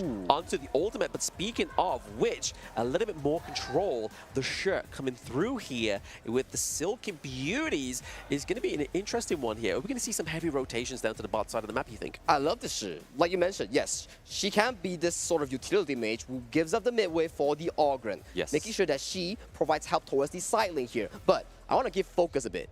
This shirt, once she hits that Silken Print, and you get pulled by the Silken Print, picks like the Yuhuan, picks like a Zhang Fei, if you get melted during the pull, you can't cast your ultimate, you can't bail out. You can't bail out, you can't do anything, you have to just hope that you aren't going to get run down, right? Because, I mean, that is the only realistic outcome within that interaction between that hero. But there is the BP has been put into stone for game number 1, but who is going to come out on top of that stone? Whose name is going to be etched into that? Is it going to be Dominator Esports for the first victory or Loops Esports after seeing their Chalk BR brothers just go through to the playoffs? It's a battle between Chalk BR and IKL, a second time today at the last match. Right now, Blam, we have Dominator on the blue team, Loops on the red team, as they duke out in game 1 of this last series of the day. Last series of the day, so this is about as the much action as you're going to get for today, but don't worry, we obviously will be back tomorrow for some more. But right now, eyes are on the prize here. Dominator Esports against Loops. Right now, same thing that we saw just now. They are prioritizing, they clear onto the early immediately, looking for the invade towards TNX jungle here. ABH steals away the board, but all is good as long as you have the buff. Hang on though, they're countering this blue buff. Yeah, countering the blue buff could be troublesome here, as obviously Luna is very dependent onto the Azure Golem. They're able to get it. It goes over to Vento, so already venting some frustration onto the side of Dominator Esports. That is very painful for Luna's tempo. As we mentioned from time to time, if you're a Luna, your assassin jungle, you gotta get these Azure Golems for the CD, for the mana. But now, you lose out the Azure Golem, you lose out the level 4 as well. You are nothing compared to a minion as of this point. Exactly. I mean, that's an unfortunate part of Luna's kit, right? She can be dominant, but if you don't give over the Azure Golem, it can cause some issues for you. And this is what we talk about pre-game plan, right? This means Loops came in prepared like, hey, We know TNX loves the Luna here, so we play around this pick, we plan around this game plan, and that immediately spawning out Luna in the Crimson, making sure that he stays at the Crimson, and the loops entirely getting mid-wave and countering this blue buff immediately. Yeah, I mean, we've seen this time and time again, right? When a team puts pressure onto their enemies, it depends on how they react. If they don't answer to it or don't react in kindly, it can be an unfortunate turn of events for their enemies. Whereas Loops right now seem to be dictating the pace, right? Like you were saying, they're looking for the intel onto the Luna. They're looking to keep her locked into place. For now, like you mentioned, they're looking for intel. What intel do they have? They know the respawn timer of this Crimson Golem. Yes. Look at the positioning. They're looking to get this mid priority once again. Crash this wave. Immediately look to invade either of this buff.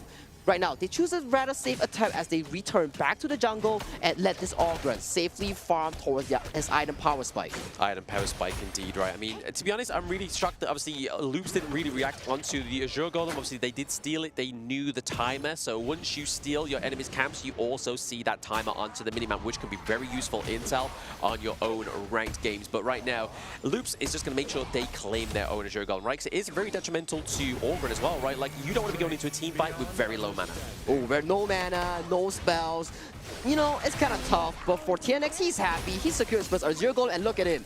Already playing with the New Moon and dashing across the Gorge. Dashing across the Gorge, actually maintaining the goal lead over to ABH as well, right? Like, it's not too much ahead, but it's definitely going to be something that could surmise into some trouble right now. Already getting the intel onto ABH. He is at the Crimson Golem. He has to be careful. They're just like making sure they know where he is so they can just go and farm a little bit more. They don't need to be aggressive at this point. Yep, they don't need to be aggressive. There's no real objective to play, and this is what we're talking about, right? Okay, you play the jungle assassin. You want to funnel as much gold towards this Luna as possible. So she hits a power spike ASAP, and she gets to dominate the mid to late stages. But for now, this Luna will get outskilled and will be countered by the Arlie, so she needs to be able to secure her own tempo as long as this upcoming 10 minutes. Secure her own tempo, secure her own buffs is the name of the game right now for the side of Dominator Esports, but we are going to get into that 4-minute mark very soon. Obviously, we've not seen many clashes so far, Sagi, so I can imagine we are about to see some. I can feel it brewing, I can feel it in my bones. We're just looking for priority in the mid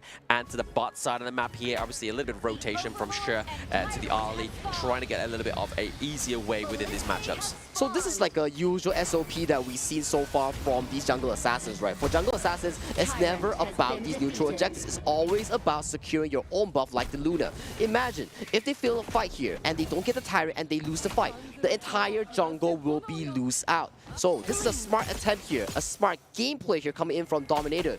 Notice the fact that, hey, we're weaker now, so give us some time. Let TNX on this Luna scale up first. Yeah, I mean, they're definitely going to be ignoring these fights, but I mean, there it is, the Unbridled Outburst means that the first blood is going to be first served to Aham in the DMT, as well as that T1 takedown. This is already that pop-up moment I was feeling in my bones, Sagi. That was beautiful engage coming in from Gerald and L here. Immediately notice the fact that, hey, we can catch them, but right now, Freeze gets capped out. Just doing a little bit of damage, making sure they just go back to their base while they just claim priority into this mid lane, top lane.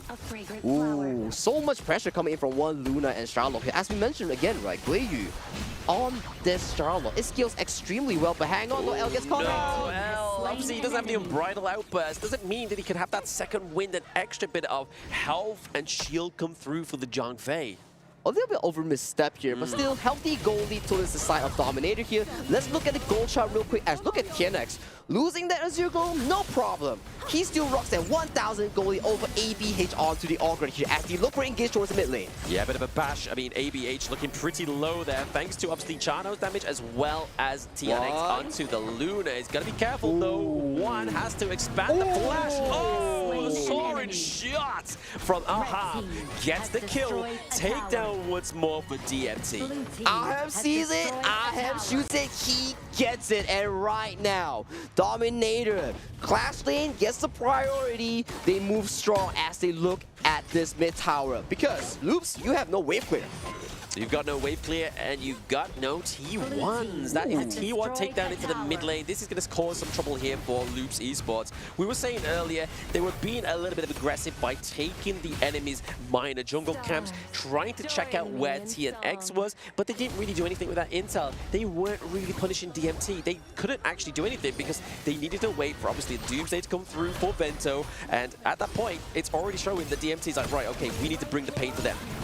And look at the format engage coming from the side of the EMP here. The Umbral Alphas lands onto 2. Luna immediately dashes in, gets the kill, and immediately evacuates right now. They don't secure the red buff, but they get a kill and they retreat. They retreat as well. I mean, the Umbral Alphas actually landed onto about 3 of the side of Loops Esports there, so they're able to actually stun a lot and actually dictate the pace of that team fight for themselves, which is definitely troublesome for them. The damage dealt coming through here. Crucial kill theft for the Overlord in this game number 1. So Loops is saying, hey, throw the punches. We're still not going down. Vento coming in clean with that steal here. Okay, TNX, you saved the smite, but hey, Vento comes in, swoops it, and he gets out cleanly. But hey, 2.5k goal lead here on the side of Dominator Esports here. We still have yet to see Vento scale into fruition onto this early.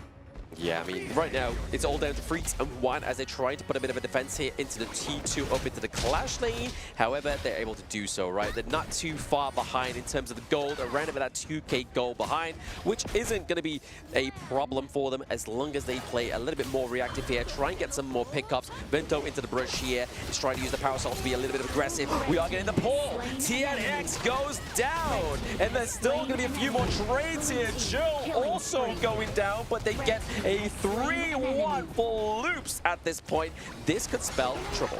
That was trouble indeed because TNX made a crucial mistake. One with the Silk Imprint landed perfectly on TNX New Moon Dash. Right now, the jungle of Dominator is on fire as the side of Loops, they steal wave camps, they look for the mid tower right now. Yeah, I mean, this is what you want to do, right? When you've got a positive trade going into your team, you want to make sure that you're not just running away saying, hey guys, we got 3 of the enemy team. You want to make sure you get in their buffs. You want to be making sure you get any kind of resources that are up in the moment and just putting yourself ahead, right? So, I mean, we were talking about 2k gold ahead just a few moments ago. We're now looking around about 1k.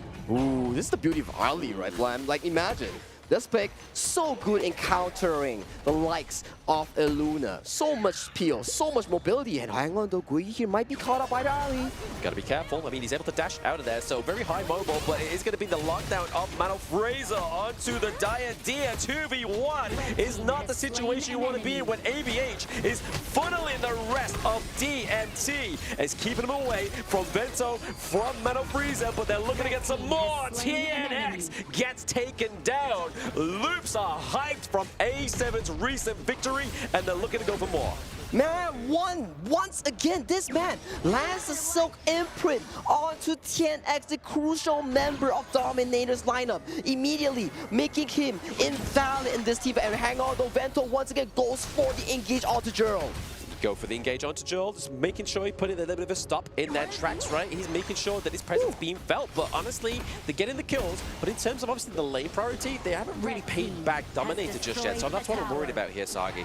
That will take a bit of time, but just look at the damage dealt here. Vento on that early. 52,000 damage dealt already here. This draft onto Vento onto this early pick, he's paying dividends. He's paying dividends indeed. I mean, look at that, like 7.1k. He's only ahead by about 600 gold, but it's definitely the difference maker he's having right now. He has the Doomsday, which is the early game spike for the early.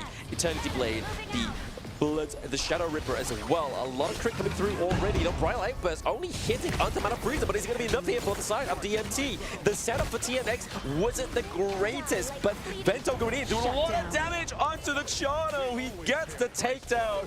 Once again, a Loop setting up the first Shadow objective within this best of 3. More damage, more resources, funneling over to Vento.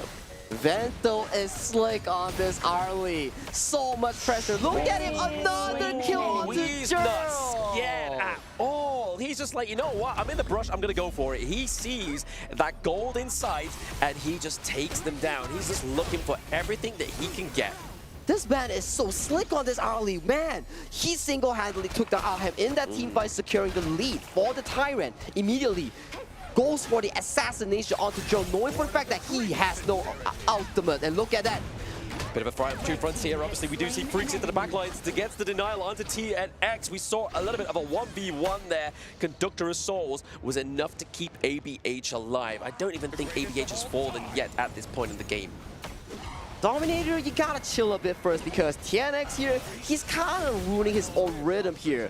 Just look at the gold lead that's being built by this early 9.4 thousand here. Whatever the Luna or the Alhem had in the early game, it has been mitigated already, and right now, Vento is on top in the gold board. Vento's on top. I mean, it seems moments ago we was only talking about 600 gold lead, right? But now he's definitely getting ahead with about 1k. Still doing a lot of damage onto L. This Zhangfei is chunking the damage, but they are making sure work of him on the side of Loops. Exactly, and look at it right now. Like you mentioned, momentarily it was a goal lead towards Dominator, but hang on, The unending sorrow is going to be the thing that keeps Gel alive this time. Yeah, burning the unending sorrow, but that's an ultimate one on this Shi. It's just another spell that he has to wait for cooldown. Vento here picking up the Daybreaker already. There is no time to realistically absorb the damage from Vento. Not realistically, I mean, we got the Zhangfei. We really are hoping that the Unbridled Outburst comes through. He's able to time it correctly, but honestly, in terms of control of Loops within this game, he's not had the brightest in terms of Unbridled Outbursts. I gotta agree. He has to step up to really find an opportunity here. Flash being forced out on the side of one. Both teams wants to control this river. Oh no, TNX gets a little bit too deep. He's not able to do enough damage and actually pays with his life. Guayu going in. Vento! Team Unity, but Vento into the backline thanks to the Metal Freezer setup. Gets the kill onto Ham. Gets the kill onto Guayu, and are looking to get some turrets in this game. Beautiful play and flank coming in out of Vento. Autumn Storm to leave behind the battlefield. Immediately, Lifesteal comes in, full HP, blinks in, cleans up all the members of Dominator Esports. Absolutely cleans up, right? I mean, bringing it there, we are going to be looking at the takedowns within these turrets as well. T2 gets taken down here. T1 making sure work. So we were on about Loops. Yes, they're getting these team fights, but they're not doing anything with it. But it was just all the right time, as now Loops take the T1 in the mid lane, take the T2 as well. Monstrous early coming in from Chalk BR's Loops Vento here. This man is coming up huge in this important series, this game one. If they win this, what a momentum shift. What a momentum shift indeed, right? I mean, DMT, I don't feel like they've had the strongest foot in yet, right? I mean, yes, they're able to get those early turrets, but look, the T2s have been standing for at least a good 7 to 8 minutes, so they haven't actually done anything or progressed any further within this fight. For me, Loops really did a very good job. They controlled TNX, making sure that if they respect this Luna, it was out of ignorance of so much counters available in the pool, right? Yeah. Right now. TNX goes in once again, gets locked down once again! Yep, TNX does get run down. I mean, this is the problem, right? He picked it in the ultimate battle within the IKL, and it did not give him the resources he needed and the results. And right now in this game number one, it's looking like it's not doing him any favors, unfortunately, because Loops have their number. They have such a strong front line on ABH, not contested on the Ogre. 4v5 right now, Vanguards are crashing onto the turrets. 2 tier 3 goes down, and right now an Overlord is slowly marching. Marching onto the minions right now. We do have a last defense here for the side of DMT. The Unbridled Outburst is going to add a bit of a flavor onto that as well. Vento looking pretty low. He doesn't want to be the first to fall. L goes down. TNX is also down. And game number one goes to Loops. Loops plays so darn well in game one. The execution on that game one, the level 1 planning, top side getting priority, mid side getting priority, invading the jungle, making sure that TNX loses the tempo for level 4. This is an amazing performance by Loops. They come in, take game one. Dominator Esports did not have an answer. The Luna tried to fly and it fell on the ground. Yes, it tried to swoop in. It tried to take the prey early on with Loops, and it did get a little bit of a glimmer of gold, but it wasn't gold. It was the sweet bitter sting of Loops Esports. I gotta give props as well. Yes, Vento played a fantastic game, but this man on Shi is diabolical with the Silk Imprint. Yes. He was hitting Silk Imprints after Silk Imprints on crucial targets like TNX, like Gerald, making them impossible to play in these team fights. Just look at this. Yeah, I mean, what you do is silk, right? It threads, it brings you in, and it's very comfortable, it's very silky, it gets you where you need to be. It's great touch on the skin. Unfortunately, it's not a great touch for Loops. He is the one, man. Like today, he just acted like his name, the one and only. Yes, The one and only. Yeah, just look at Loops here. Okay, let's break out this fight. Okay, Vento goes for the poke. Gets chunked down immediately, pops the Fury here immediately. Okay, gets hit by the Umbrella Opus. It's okay, Fury. Check out the Auto Storm at the back line. Immediately blinks in, kills Ahem, blinks back, destroys Guiyu, and that, ladies and gentlemen, was a fantastic flank coming in from the early. Very fantastic. I mean, the pickup here into the draft all had us kind of scratch and go ahead, saying you giving over Arlie in game number 1 to Vento, who seems to be like one of the prized marksman farm lane players within Chuck BR, and showed it in that game number 1 right there and then. For me, I gotta say, the ignorance in picking Luna here, there's no bashing, but did you not learn your lesson back in IKL Game 7? Yeah, exactly. That's what I was saying. IKL, Ultimate Battle, it did not bear the fruits, and it did not bear the fruits in this game number 1, unfortunately. You know what? Let's take things the way they are. They come in, they take the Luna, does not pay, and then they give the Arlie out there. I'm so sorry. I think that it was a game that in the BP, it was already going the other way.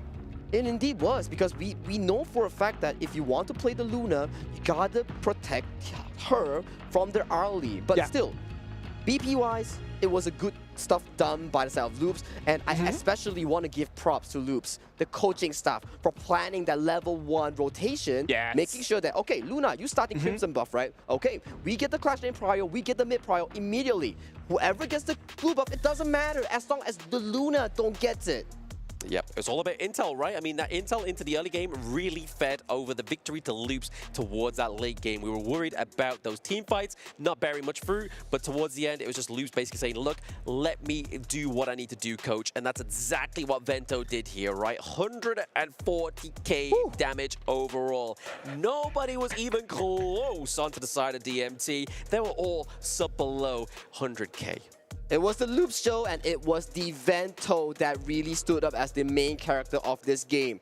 Just look at that. That's nuts. Vento came in, and just as his name, like the wind, the one that you cannot see, the one that you can only feel, and he let his presence hit everyone in the face. Hit everyone in the face. I mean, 628 KDA for Vento alone, as well as ABH. ABH didn't drop a single life, and he was that front line, right? If it wasn't ABH, it was Freaks going into the back line, setting it up, denying the access, denying the motion of the ocean for DMT. And then we had one. We can't stop singing his praises. It's like we always say, KDA doesn't always matter, but those assists, thanks to the Silky Beauty, just made him just such a presence onto the Gorge in that game number 1. It was indeed super on point, making sure that all these silk imprints contributed to the mid-late success of Vento on this early. Look at that, 6-2 and 8, 13,000 gold. He's already full slotted before the game even ended here. Full slotted indeed. I mean, definitely the damage came through. I mean, we saw the squishier heroes onto the side of DMT. They were there a moment, and then they were gone the next. So definitely being 6 slotted really helped Vento get that lead that he needed. Man, this game 1, we thought it was going to be close. Everyone thought that based on statistics, Dominator was going to come out on top, right? But no, it's KWC. It's been a month since the playoffs here. Loops here, they clearly came out on top in game 1. It was not close. It was so clean from Loops. It was very clean, not only from Loops, but specifically from Vento. Vento came in and just made his presence be felt, and he's gonna take the MVP. The MVP for Loops is going to be that early Vento. Yeah, 41% damage dealt. Like you say, Isaac, we're not looking at the KDA. It's all about the statistics and what was dealt onto the Gorge. And obviously what wasn't dealt was the damage onto Vento as well, right? 19% only felt by him, using those parasols to perfection. For me, I think this is one of the most dominant early performances that we've seen from a while, especially in KWC 2025. Yes, every region has the best earlies that they coin, but today in KWC 2025 in day 3, man, this man stood up. I'm telling you, maybe right now in day 3, what we're seeing right now is just the Brazilian buff. They're just right now, they have the Carioca kind of buff. They're just going around, and they might just take double dubs right over here in the second half. Let's be patient here, okay? Why not? When we saw Gen.G in game 1 of the series, he was popping off too. I agree. But look at what happened. So calm down a bit. Let's not do a caster curse on them. Let's give them a breathing room. Let's check the BP later before we get too cocky of ourselves. Is it really a caster curse, or is he just celebrating, you know? I mean, whenever we get a Malaysian team on the stage, I feel like you're reflecting the same kind of behavior. So let him have his moment. You are putting words in my mouth, but yes, let him have his moment. I am having the moment of my life, not because of the region, not because of anything, just because the fact that Honor of Kings, this game is bringing us so much fun. It is the game designed for playing with friends, designed to play with family. You can come in here, you can watch, you can go to the stream, you can go to the chat, and you can see that the difference in the community in here, man, everyone is just supportive of each other. Very supportive of each other. No matter the level of skill, knowledge, or anything like that, we are here for you to lean onto and make friends with, right? We are here all to learn this lovely game of Honor of Kings, and we've been blessed with it within Global since last year. So it is definitely coming in with this new wave of a surge of hype, and definitely deserving. If this is your first time watching it, if this is your first time downloading it, and you're seeing an esports tab in-game, and you're like, wow, this esports is being supported in-game, I'm here to support this game. Maybe it's the friends we made along the way, Blam. Maybe it's never about winning. It's the friends we made along the way, just like how the chemistry, like... You're gonna make me cry. Like Dani with Gen.G, right? I'm sorry. Who cares? It's about the win. I'm sorry, Sagi. That's a $750,000 US bag, man. I want to win. Yeah, exactly. I mean, no matter who's friends with who off the court, it's all about, obviously, the prize pool within this one. I mean, yes, you want to get the victory. Yes, you want to get the honor. And yes, you want to be the top king within Honor of Kings KWC. But thinking of kings, we've got 10 of them on the stage with this BP of game number 2. Loops on the blue, Dominator on the red, and we lock in the Dune as Prio blue. Ooh, these bans are looking spicy here. There's no early ban, there's no Maestro ban, and look at that, the DMT favorite. We saw this before, KC24. They managed to get one game from BSE, and what comp was that? Hyper engaged team composition. Maestro Dharma locked in.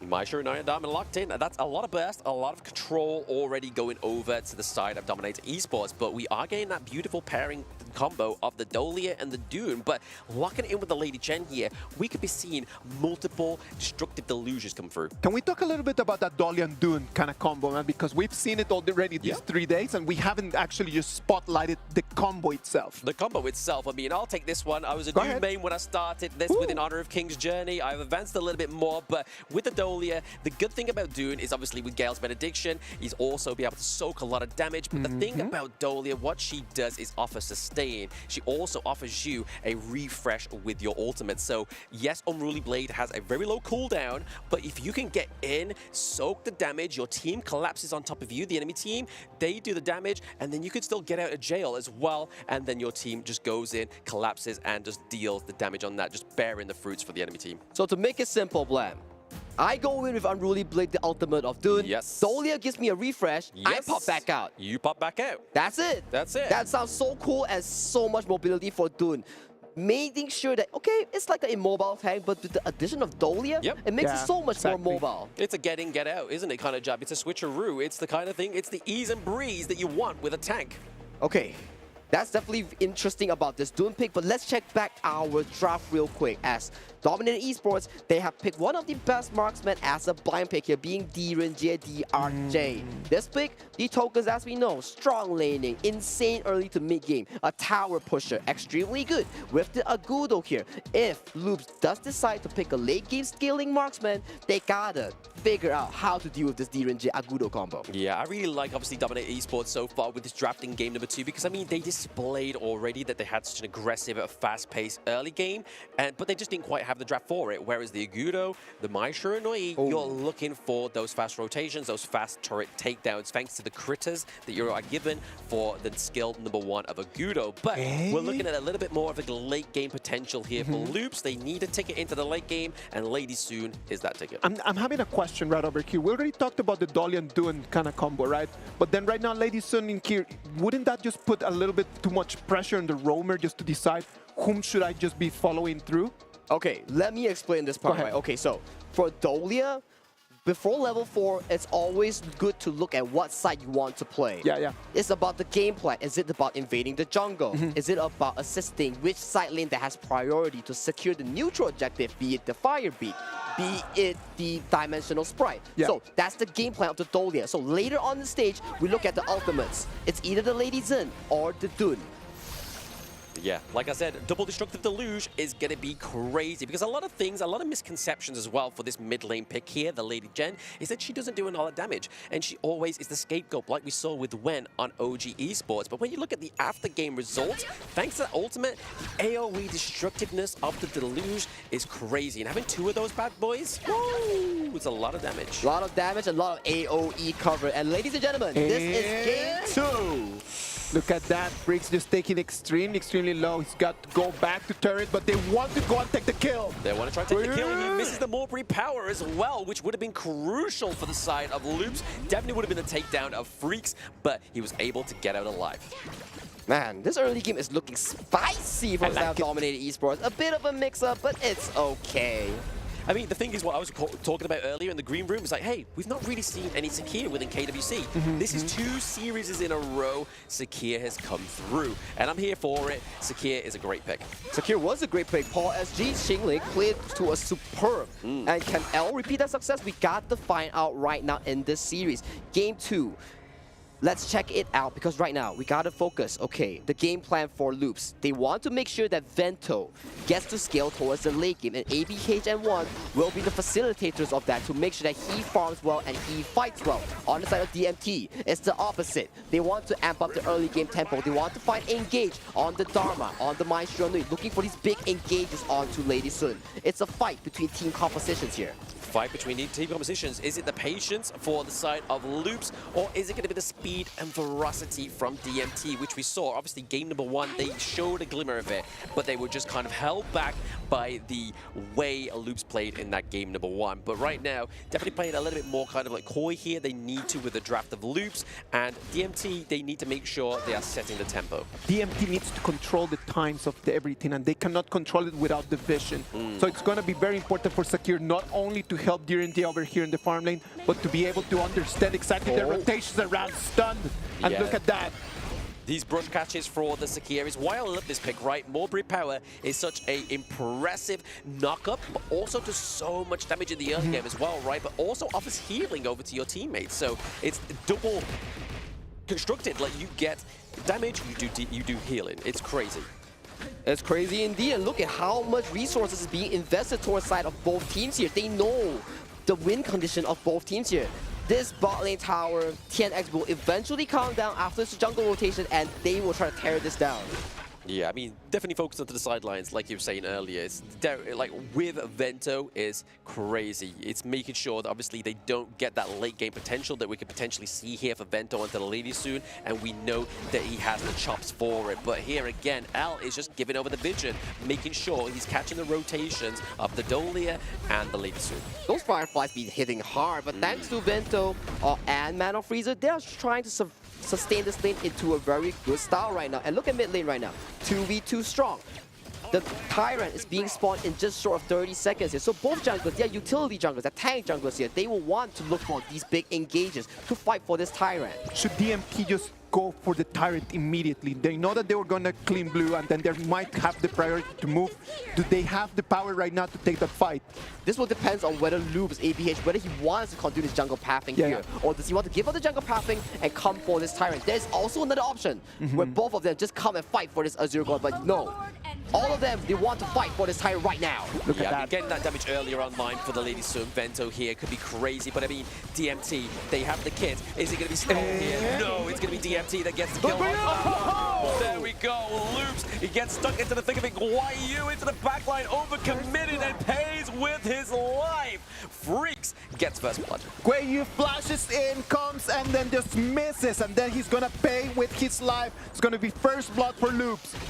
That was actually a very good angle here coming in from Guayu, but he managed to miss on so many important targets here. But I gotta say, one, immediately flashing away, reaction time was crucial, was on time. Yeah, I mean, this is the thing with the Lady Gem, right? I mean, yes, she does the damage, but she is very easy to catch out unless she use that knock-up to turn you a little bit more of a status splendid effect with her skill set. But sometimes you just are under pressure and aren't able to get that. L, using the Ride the Wind, is able to get into the brush here, another unique thing for the pick of Sakia, but still a lot of pressure being put into the top side of the map. That's a lot of pushing power and healing coming in from the side of Dominator here. Just look at how much L and TNX is providing in terms of the healing here. But still, Loops, hold on strong. The tier 3 over to the top side of Loops is still standing. Even though they just lost that fight over there, but I still feel like DMT has a little bit more control of the map. They decided just to make that quick rotation right now, sending Guiyu over there to the farm lane, and right now it's going to be free for him. For me, okay, let's break it down a bit. Let's go back to the drafts, right? Loops, if they can make it a 50-50 until 12 minutes, they have more chance of winning the game because this Lady Sun will scale into a monster. Dominator, they're playing on a tracker, a clock right now. They need to make sure that they find these crucial engages, these early game objectives, and make sure they have a lead to really close out the game during the big Tyrant fight. And that timer is going to start running out of time in any second. You know that they need to start making moves, and they need to make those moves count. Make them all count. I mean, they are doing that exactly right. Like, they are countering and at least mirroring the efforts here of DMT, especially down to the bottom side of the map. However, they could lose this T1 into the mid lane. That big dive there, but Joel, he gets taken down, but he does get ABH with him. So 1-1 trade for now. Guiyu, they have to be careful on the side of Loops. He's looking for those lone stranglers. Ooh, the jungle is on fire. Yes, it's a 1-4-1, but they come up on top, securing the entire Azure side for the side of Loops here. DMT comes out on top with this win here right now. They're knocking onto this mid-tier 1. Yeah, gotta be careful though. I mean, this is gonna be crucial for the side of the Loops if they lose this T1. They're just doing everything to take the critters down, take the minions down so they don't have to face the inevitable. But we've seen a bit of a great macro here from Guiyu, right? He's putting a lot of pressure down to that side lane because then Vento has no safe space to go back to farm. Exactly, and look at this. For the past 3 minutes here, the Dominator Waves clear has been doing much of a better lane priority compared to Loops. It's always Loops having to travel, losing priority, and clean the waves after them. As they need to start this traveling, they lose time, and that time over there just starts snowballing into a bigger advantage. It does snowball. I mean, it's time lost gathering resources, right? We were saying that in game number 1, but right now, obviously, Loops are behind into the gold, which is a bit unfortunate for them, but they are still playing to that late game China for Vento, right? I think right now, the main focus is this mid-tier 1. If this thing goes down, there's so much map control that's going to be the hands of Dominator Esports. Look at how much resources being invested right now. 8 players strong standing in mid tower. Joel just waiting in the wings here. Obviously, his teammates are taking a lot of damage. TNX looking pretty low, may be able to stay alive thanks to the Gorge mobilization. But again, just these macro plays from Guiyu, just once more, he's getting his presence felt down to the bot side of the map. The Dharma rotations, the split pushing in there, just almost taking down that tier 2 turret, putting a lot of pressure on Loops as well.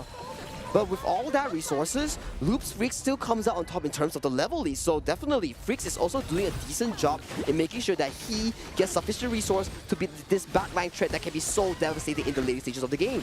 Very devastating, but what could be more devastating is another Tyrant for the side of DMT. I mean, they're already displaying they can do a lot of damage, and this is just going to give them that increase that necessarily they don't need at this point. They are taking kills from Loops. They are doing a lot of damage onto the enemy team as well. Loops cannot contest that in any way right now. There might not be a very big gap in gold, but the gap in damage right now at this moment is just too big. Loops cannot jump into a big fight. But guys, the clock is ticking. Lady Sun is slowly ramping up. Once she gets that Daybreaker, it will spell a lot of pressure coming in from the side of Dominator's draft. So Dominator, your win condition, Guiyu, Jer on these hyper engages will have to look for the angle on this Lady Sun later on. I mean, now that they've obviously taken the T1 into the mid lane, I feel like there's definitely a little bit more access to the side of DMT to get on top of Vento. I mean, they don't have a Paracel this time. They only have the Rolling Raid to get out of jail if you are in a sticky situation. And Guiyu, his presence hasn't been felt for that first little slip up within those team fights, right? The flash in, overextended, he died. He's just trying to make sure that his presence is felt onto the Gorge. He's doing a bit of a macro play because his micro wasn't quite as good in the early game. it's all about these small engages, right? All these small exchanges. But that one big team fight, that will cement the lead that all these teams are looking for. 15 seconds for the Dark Tyrant and Dark Overlord just to come in, and then that's going to be the cue to see if Loops can turn things around, because that Lady Sun is almost at that moment.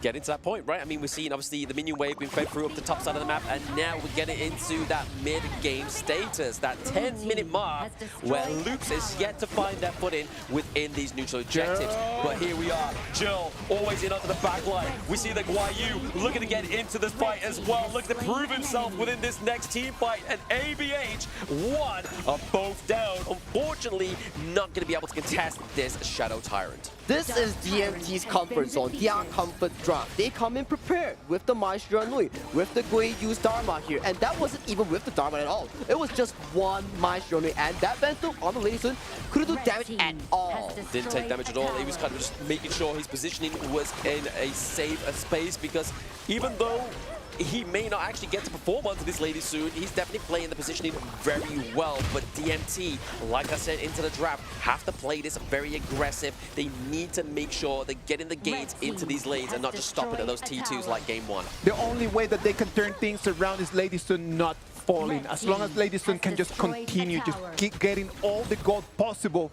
Loops will still have a little bit of hope. But in the moment that that Lady Sun is going to fall, I don't know what could do the Dominator to lose this match.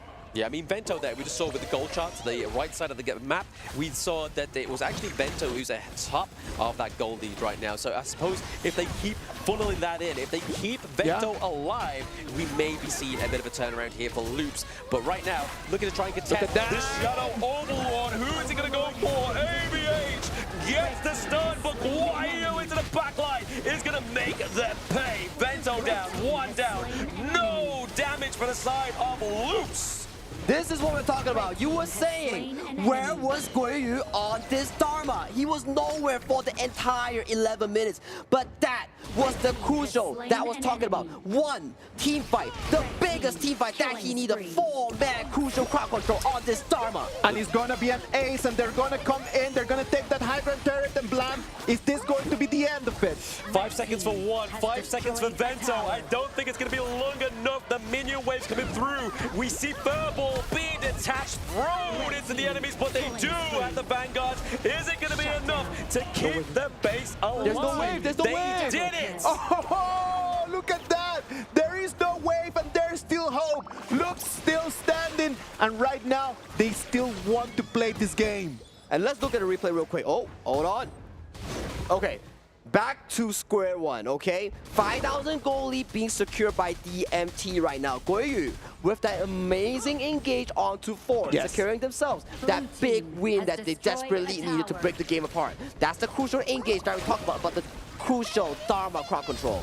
The crucial crowd control from Dharma was pretty crazy. I mean, like you were saying, his presence wasn't felt in that first team fight. He made a mistake. He got his head into the game, making pressure into these macro plays, and then he felt the time was right, and that was definitely it. But Loops able to come back from a miracle of that rush onto the top side of the map here from DMT, but they're still not looking to let Loops get a bit of a comeback. Guiyu is just a force to be reckoned, and like right now they need to keep their eyes on his rotations, because they almost closed the game in there with just one Guiyu's move. And just look at this replay. Immediate Guiyu 4-man knockout onto the wall with this truth mantra. That was nasty. Immediately deleting Vento 1 and ABH from the map. Nasty, but I mean, we have to give props to Jill as well, right? Jill was the real kind of like backline access into the side of Loops Esports within that team fight. But again, L with these more repairs is really putting a stop into the motion of Loops as they try and capitalize on these team fights. 14 minutes, Dominator needs to be smart in when they want to engage. They do not want to take this fight. They might want to go for the dark time. Guiyu jumps in! Russian once again, he gets one, he gets Vento. Looking for Metal Freezer is the side of DMT. They're looking for more. They lose Jill, but they're looking to bring those minion waves in to get that high ground turret. Guiyu, Guiyu, Guiyu, another fantastic truth mantra. Look at that. Are you not amazed by this? I am amazed, but can they keep it up for once more? LABH and Freaks are doing their best but he cannot soak that much damage into this late game. Dude is not as tanky as he should be. We have the minion waves just right now coming in slowly for the side of DMT. They need to calm down right now because right now Loops is going to have all of their people back. They have 4 players back. The rotation from Dominator is going to be for that Dark Tyrant. Okay, they gotta play slow. We've seen before teams faltering at the high ground several times. Yeah. So now they pick the Shadow Tyrant, they recuperate, they collect the buffs, and they will look for another push, and they will look for the game-winning play right now. They have the timer set on the timer. 90 seconds right now is going to be that buff that they will have. Can they finish this game in 1.5 minutes to don't push it to the Tempest Dragon? Yeah, I mean, we've seen many teams in this situation, right, where they get a little bit too frustrated. They get to the crystal, they don't focus on the enemy team, they try and rush the crystal, and it is a detrimental play to them. But right now, DMT with the minion waves in mid into the farm lane. Can Loops keep these alive? ABH takes a lot of damage, gets nuked down. That's 1 tank down. 1 tank down for sure, definitely for the side of Loops. I mean, already looking like 5 men to fall. YU into the mid lane, just making sure that that package is coming in securely for those minions. Both the mid and the farm lane waves are coming in at the same time. This might be the last fight. It's going to be a 5 against 4. Dominator has the priority right over here. Well, you have flash. Yes, we have obviously Gerald trying to just keep freaks in line, but right now we have the critters, we have the minions, but we have the destructive deluge just keeping them knocked down. But right now is Vento, pretty much low health. He's doing the damage, but is it going to be enough? Mano Freezer using the wave breaker to keep this base alive. Man, this is what I'm talking about. Vento playing on timer here. Look at that damage. They couldn't touch Vento, and he was consistently staying alive, dishing out so much DPS around the sideline. They got to watch out for it, right? I mean, they are able to catch ABH in the early part of the team fights, which isn't an issue because they have the denial of the Dolia, they have the denial of the Byron as well. Okay, just check it out. Like the DPS, usually we see Lady Sun, yep, a lot of damage here, but look at the Siege Breaker here. He's going full damage, 0 defensive. If he dies once, the game is over here. That's it. He's just going, we're going to start throwing hands, and then I'm going to put you down immediately as I see you. Yeah, as soon as Vento falls, it's an issue. 1 has been falling quite frequently, 0-4, but he's been doing enough to keep the base alive for now. And Vento right now, he does not have flash. On the side of Dominator, Guiyu has flash on this Dharma here. If they look to play on the timer of Vento's flash, this might be the game-winning push. Game-winning push? I mean, this time around, the Loops do not have the Vanguards, right? So it is going to be a force against them. Speaking of forces, we have the minions rolling through into the bot side of the map. We're going to see a little bit of Loops just detract from that, the wind slash, keeping them from that crystal. A steady advance from Dominator. This is going to be the last push. It's going to be the first opportunity that Dominator is going to have. The Vanguards are coming in. They're all on the high ground. Stun this Freaks, and he's trying to run away. Yeah, Freaks is on the run, but we do get the wind slash there. He's going to keep him awake. YU actually misses, but he gets into the back line with the crystal. It's going to be DMT with game number 2. Once again, Guiyu finds it with the Dharma, with the Truth Mantra. He finds Vento. Vento is out, and the game series 1-1. 1-1. I mean, is there any other way to play a low bracket finals, right? They need to make sure they are doing everything within this game to stay in this KWC. Dominator stood on business, came in and put us into a game 3. If you thought that was going to be a 2-0 sweep, that you were wrong. And I mean, I predicted the 2-0 sweep, so I am wrong. And you don't hear that often. Oh man, I mean, come on man, just look at this replay real quick, okay? All these fights, it was kind of okay. Gerald going in, 1 for 1. We were talking about where is Guiyu along the map? Where is this man? Okay, check out this real quick. Still a good fight, but look at Guiyu here.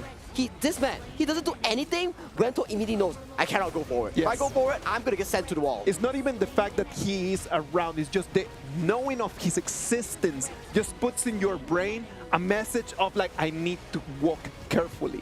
Yeah, I mean, it's like walking on eggshells, right? I mean, the fact is that the Loops has the Lady Chen. If that Destructive Deluge is going to be put into the path of where YU is looking to go, it's going to be enough to deter them away because it's going to do a lot of damage, and he might not even get out of that Destructive Deluge alive, but he was able to calculate his way into these team fights. The last part was fantastic. Just look at this. Man, the synchronizations on Guiyu and Gerald on these engages are just on point today. Definitely on point, but I mean, to be props to Loops, obviously they did not want to go down without a fight. They kept that crystal alive with at least 3 advances from the side of DMT. So props to Loops, they didn't just think, the crystals lay bare, we're just going to lay down and go for a game number 3. It was like, no, we can try and come back, and they almost did. They almost did, but Goyi came out on top. Look at that. Yep. Max range, sending him a signal. It's not about killing him or winning the game, it's about sending a message here. Sending the message that the truth hurts, right? The truth truth mantra, hurts. the truth hurts. And Dharma, Guayu, this combo is a scary one. It was an amazing game in between Loops and Dominator Esports. Dominator Esports right now just pushing it 1-1, and we're going to have one more game today. That game is going to define who's moving forward and who's going to be sent back home. Right after this performance, I can tell you, it is in the air for any of these two teams, isn't there? Exactly, it's all up in the air, but this is the way you want it to be, right? We don't want to be getting to the knockout stages within these group stages, and they're just taking these L's, which is 2-0. We want these teams fighting tooth and nail with everything they got, with all the glory within these players' hearts. Okay, stats. We get stats. Last game, Vento was like a DPS machine because there was no threat. This game, when there's a lot of threat coming from Dominator's comfort composition, the Dharma, the Maestro Nui, he doesn't get such a good game compared to before. Rather, one, with the Lady Zen, with the control mage, with the long range spells, he held a lot of ground actually for the side of Loops to delay the game to an 18th minute mark. 18-minute mark. I mean, it was only because it Loops that they were able to do that, right? The fact that they were able to hold off the side of DMT means that the way they mastered their team fights wasn't the greatest. It still had some cracks within it because Loops obviously had ABH on the Dune. Dune, towards the end, getting that 5 deaths, but it was enough. It was basically a sacrificial lamb, keeping the small pieces off the board to keep the king alive. That's the thing about Honor of Kings. It's never about a solo carry performances. Yes, you can have 1 or 2 of these performances on a good day. When it comes to a 5v5 escalated team fight, everybody has to do their job. For Loops, what could have been done better? Scouting out the Maestro Nui, scouting out the Dharma before the fight commences, making it a 3v3 head-on, making it a 2v2 on the sidelines. That's how you actually tackle this issue. But for this, Dominator definitely came out on top playing this comfort comp that they actually pulled off. Guayu played such a good game in terms of the positioning. He came around, he tried to flank, found the openings, and immediately just initiated the fights, always putting pressure on the back lane that we knew it was the only option for Loops to turn things around. The only option. The only option. We saw one mistake from this player, and that was in the early game. And honestly, if you're going to make a mistake on something like the Dharma, you want to make it early rather than make it late at that detrimental moment. You want to make sure that what you are going to be doing is going to be the right time and right play. He was just sharpening his pencil on the first engage, right? That's it. Pencil was sharpened. He was like, okay, good enough. Let's go for big engages. Big engages, and that's what got them the win, right? That's what they got them opening up the team like a nutcracker. Well, right now, I hope that we can see even a better game than for Game 3. Game 1 and Game 2, they were top level. I am really interested in seeing what the teams are going to bring to us. We're going to go to a short break, and then we'll be back.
Activating warp jump.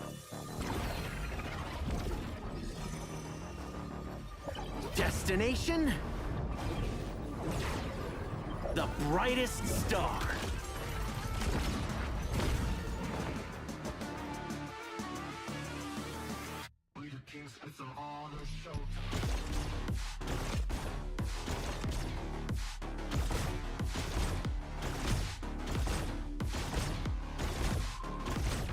Pulse gun charged. Scope calibrated. It's a quantum party. Ignite the stars. Into the nebula. Cosmic shifts. Supernova pulse. Woo! Right in the core.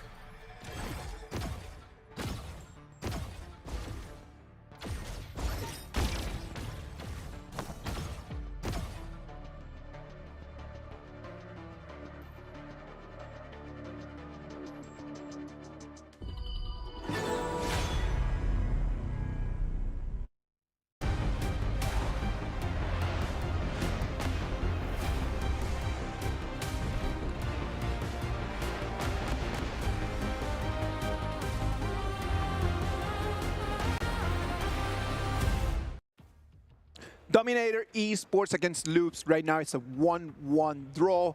Let's see who's going to take the victory right now and move forward in this tournament. This is the KWC 2025 Honor of Kings. Boys, what have you seen in these two games that makes this such an interesting match? What do you think has been the factor that has made it so entertaining? The fact that it hasn't been fight after fight after fight, which is what we saw in the morning, right? Like, it was just a morning of fights, whereas this afternoon, it's just been basically a session of the fact that these teams know how to play reactively. They know what kind of play style their enemy team's going to bring. They know how to be reacting to that as well. So I think that's been the most interesting thing for me.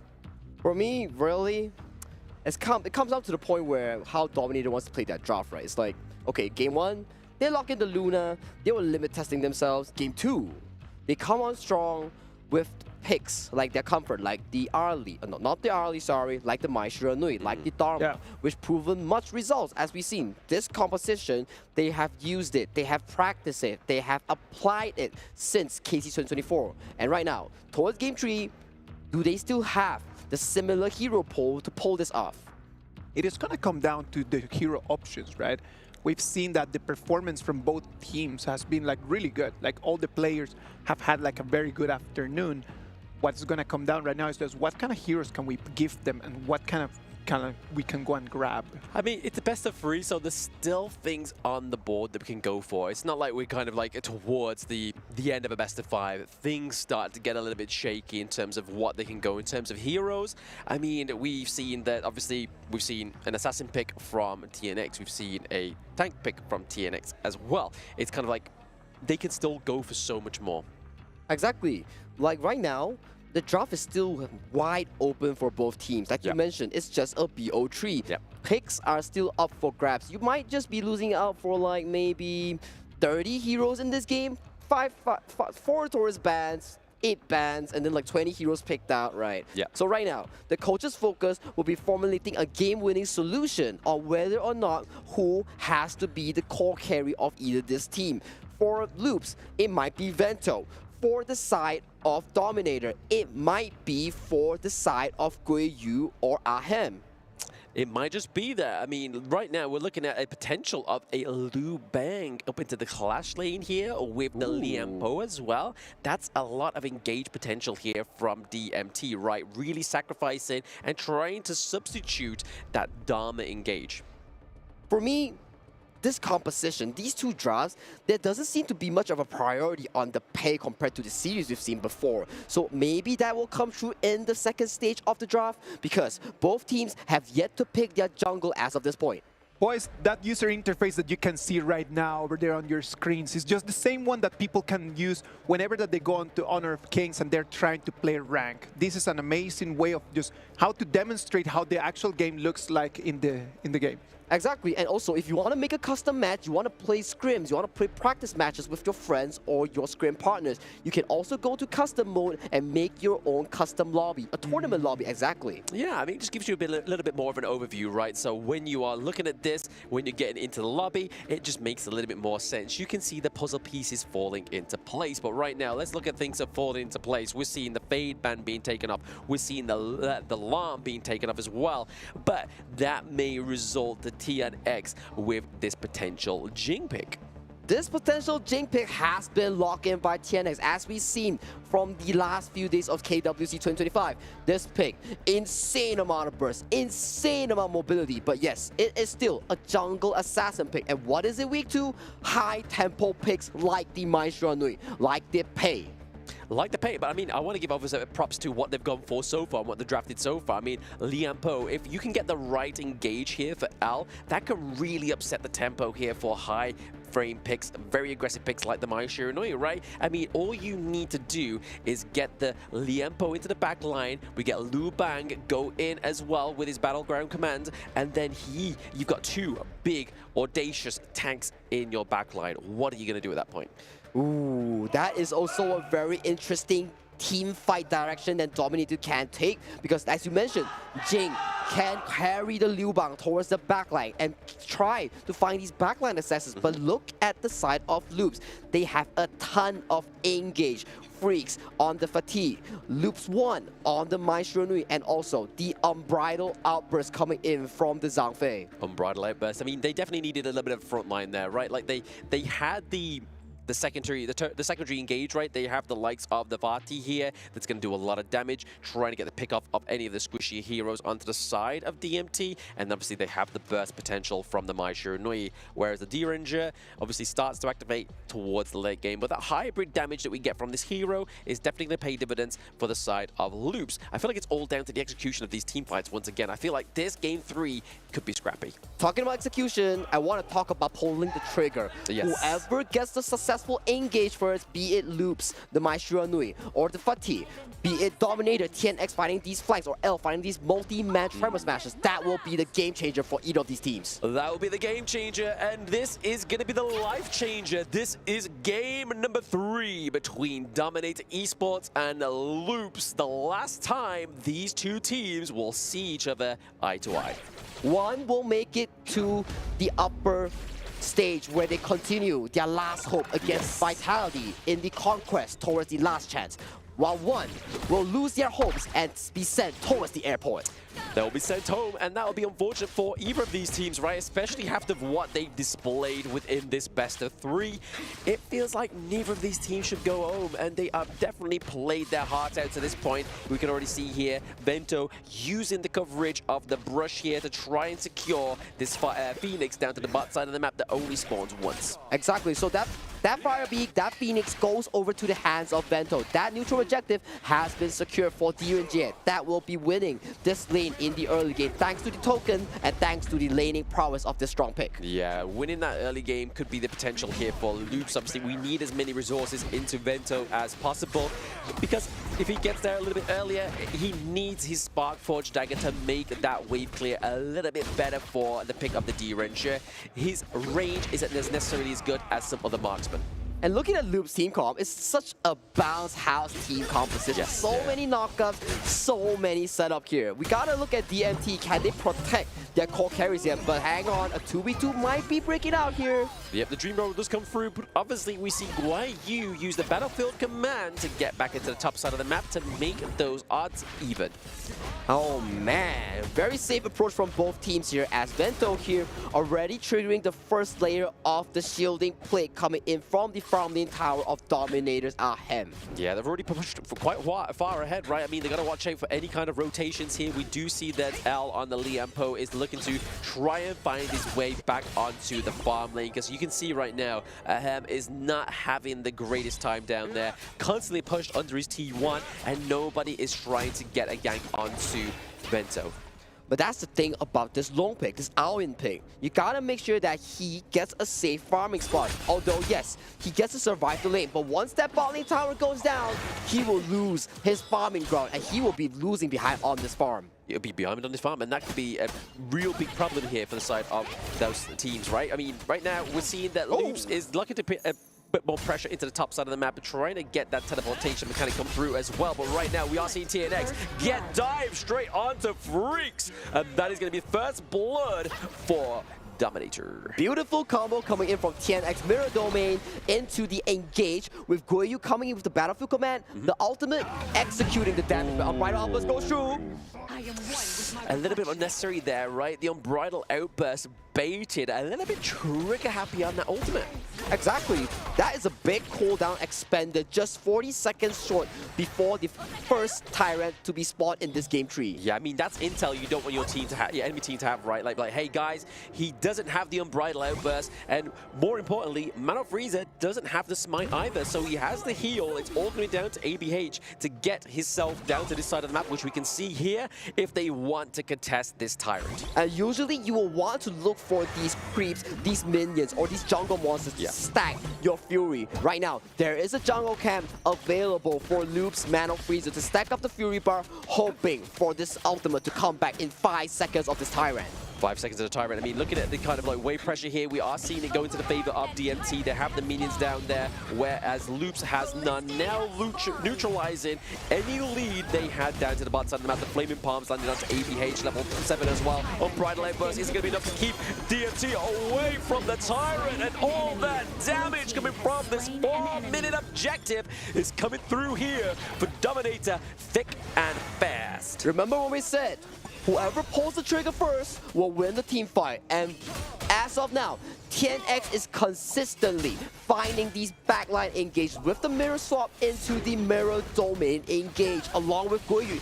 Immediate, no questions asked, follow up to explode them in the face. Yeah, I mean, with this draft of DMT, they cannot be any hesitation, right? They have to pull the trigger, like you said, Sagi, and they have to commit with that push. And that's exactly what they did down into the Tyrant. They are 3 kills up, and they are ahead in the gold. That's 2k gold at around about the 5-minute mark. And that 2k gold, half of it, or full of it, contributes towards Guoyu and TNX goal lead here. Just look at the items real quick. 4.2k goal lead for the side of TNX here. Already working towards the Hunter Grip or the Master Sword. Exactly, these are items that are definitely going to hurt those more tankier heroes onto the side of Loops, right? So they got to make sure they are building the respective items to make sure they can keep themselves alive and give themselves a little bit more sustain into these fights. But right now, we can obviously see that Loops just need to get a little bit more motion in these lanes, right? They need to get a bit more pressure going for them in the side lanes. I'm still waiting for one on this Maestro Nui to show us some hope for Loops, man, because he needs to find these crucial engages to make these engages, but Mirror Domain goes in! Crucial engages are the name of the game, and here it is, the Unbridled Outburst. We waited for it to catch, and it did. The Tremor Smash, however, was going to negate that engage for the side of Loops. This is what I was saying in the draft. Liempo here, L, is definitely going to be the difference maker in these team fights. I love Mano Freezer's ultimate there. He really pushed TNX out of the ultimate, making sure that he does not progress even further. But Mano Freezer gets caught out by the excessive damage from Ahem. Yeah, I mean, Ahem's only level 9, but he's doing so much damage already to arguably the most tankiest person onto the side of Loops. Bar, Monkey. Speaking of Monkey, a Dream Road cannot get you out of that board, and those Magma Slams are going to keep you in place. Dream Roll does not get you out of the board. You are stuck in there once it gets set in stone in Hero's Court. Once again, if you lose a member, your buff gets invaded by the Geng. Why? Because this Geng, the Reflect, the Mirror, increases the smite damage. The further it is, the easier it is for TNX to smite away from the spikes of the jungle, ABH. Yeah, and not only that, obviously, the reflections from the mirrors as well reflects the damage from the enemy team, so that's also going to be a big survivability here. But Flaming Palms doesn't only hurt your enemy heroes, it hurts their turrets as well. This is a great siege potential here for the side of the MT. Infinite Bats that's being used. Very clever play here from Haham. He knew his limits, he got out of jail. Infinite Vastness being cast on. Still, it's okay. Things look super healthy on the side of Dominator as they are dominating the battlefield. The hero scores with a healthy 4,000 goalie as of this point. Yeah, I mean, that's definitely... I mean, there was 2,000 gold ahead by around about 2 minutes ago. They have now made that another 2K gold ahead as well. You can see here a bit of engage, though. Dream Roam does get ABH out of this one alive, but Mano Frieza is into the corner, keeping himself in the safety of that T1. A very good play, a very good knowledge of positioning here for Mano Frieza.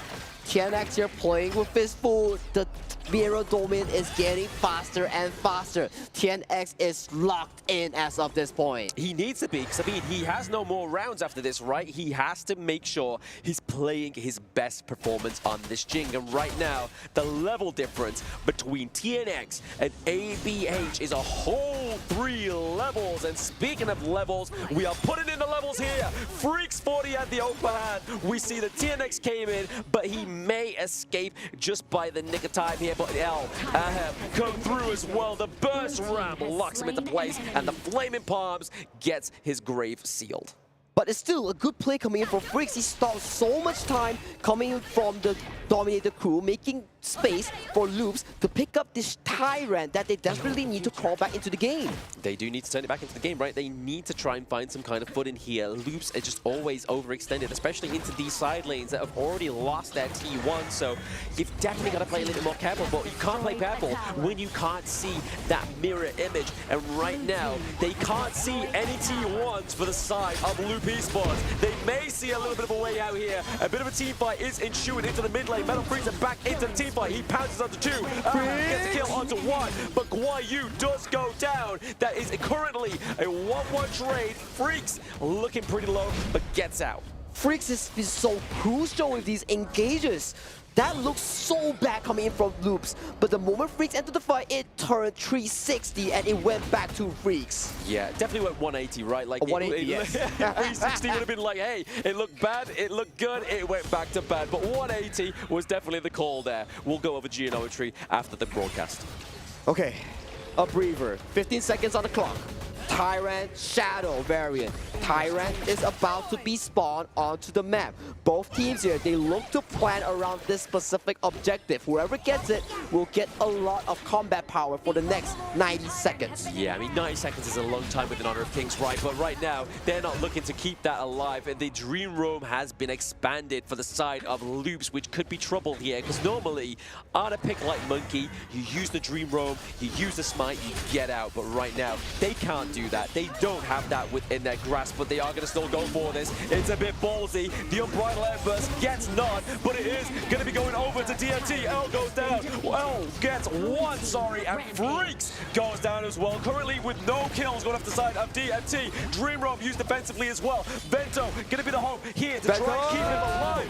Vento gets ganked by L. The burst rank comes through, and it's a double kill for Ahem.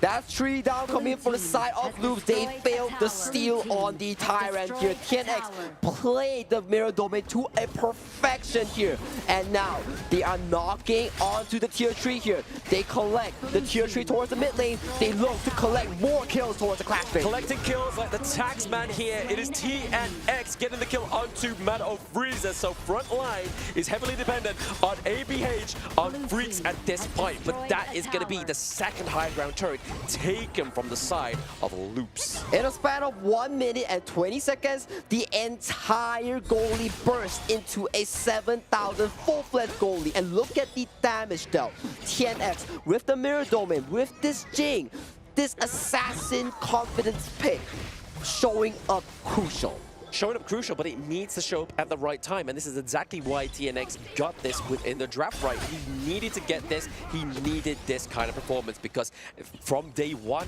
it looked kind of lacking. It wasn't the TNX we know, but right now he's displaying the man that we knew from Season 2 and all the way till this point. Exactly, and right now they're looking at the Shadow Overlord right now, but look at Freaks. He's looking for a camp. He's looking for an angle to look for these backline catches.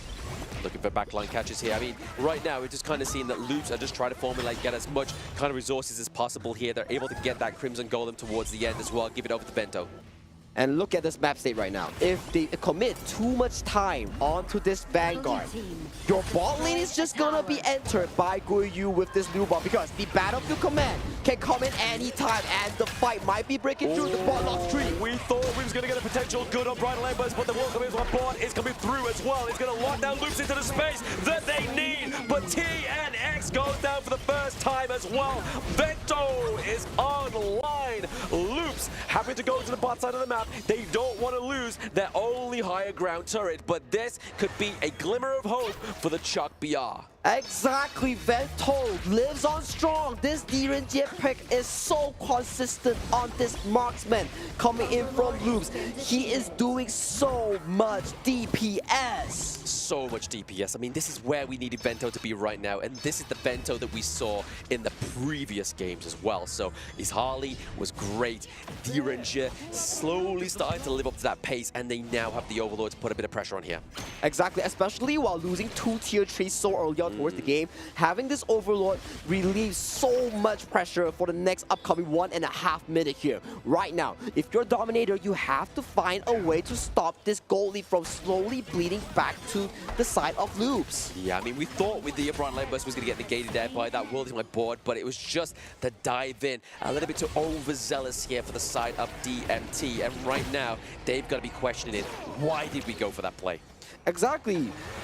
For TNX, he has to find another angle here. For Ahem, he's slowly scaling towards his late game high damage burst long here. So both teams, they're entering the late game. 5,000 goalie, it's fine. It's still fightable for both teams here as the side of Dominator, they secure the Tyrant. Yeah, DMT does get his damage elsewhere, and it is going to be in the form of the Shadow Tyrant. But right now, the Dream Roam coming through as well as the Battlefield Command is going to be enough to keep TNX alive. AF getting a lot of damage onto one. Crucial crowd control thanks to L on the Leon Poe. But unfortunately, he does fall short here. Still 2-1 trade. The Vanguard's into the top. We still have Loops with a little bit of pressure here. Freaks takes down Jill. 2-for-2 exchange while Dominator comes out on top, securing the Shadow Tyrant. That fight looked horrible at the start, but Gerald saved the day, savaging whatever he can and making sure that they lose what they don't have to. I mean, they're going to lose this T1, however, right? I mean, this is the problem. This could be the leeway that they need on the side of Loops. We did see, obviously, the token land there. The Imperial Order from Vento is enough to keep TNX out of this one. Vento is hitting so hard on this Gen.G. He is showing up huge right now. Look at the damage dealt. You have Ahem, you have Gerald doing 95,000 damage each. Vento creeping up as the sole damage dealer for the side of Loops. Yeah, so I mean, this is already showing. If Loops could see that damage graph, they would know they have to go for Vento, but they have to get past the Zhang Fei. They have to get past One, and One is dying aimlessly here just to keep Vento alive because he knows that is the key to victory. Exactly, but right now we have to put a focus here. Vento, he went for the full physical defense build as his last few items. The Ominous Premonition, and currently going for the Curious of Savagery. You look at Dominator Guiyu here. He's a full burst mage on this Liu Bang here. If for any reason TNX finds an angle towards Vento here, that could spell doom for Loops. Could spell doom, but I mean, once he gets a Curious of Savagery, he could go for the Boots of Resistance, right? He could just lock in, get a limit magic resistance just from those boots from a switch up. But that it will be said and set in stone in a few times. But the thing to me here is that Loops is always having to be away from the team fight thanks to this push into the bot side. That's the beauty of Liu Bang. You get to control this side lane, but you have to be careful as well. If you get collapsed, you're gonna be in deep trouble. And look at this goalie here. As of this point, 3,000 goalie, it's whatever. It's 50-50 at this point. It's whoever that wins the upcoming fight. But look at TNX, he's looking for a flank. Yeah, looking for a flank at the same time is obviously ABH. I mean, we've seen here, Ahem has not died yet once. He is currently on 5-0-2. It's the takedown of the marksman that really is going to shape up these next few team fights. Look at the map state right now. Everyone is converging on this Shadow Vanguard. Everybody knows that this is the crucial objective to be securing right now. A fight is not the breakthrough. We do see, obviously, trying to get out there. It's going to be TNX. They get the board with perfection. Vento goes down. We were saying moments ago, the marksman is going to be the key into these next few team fights. ABH down, One down, Vento down.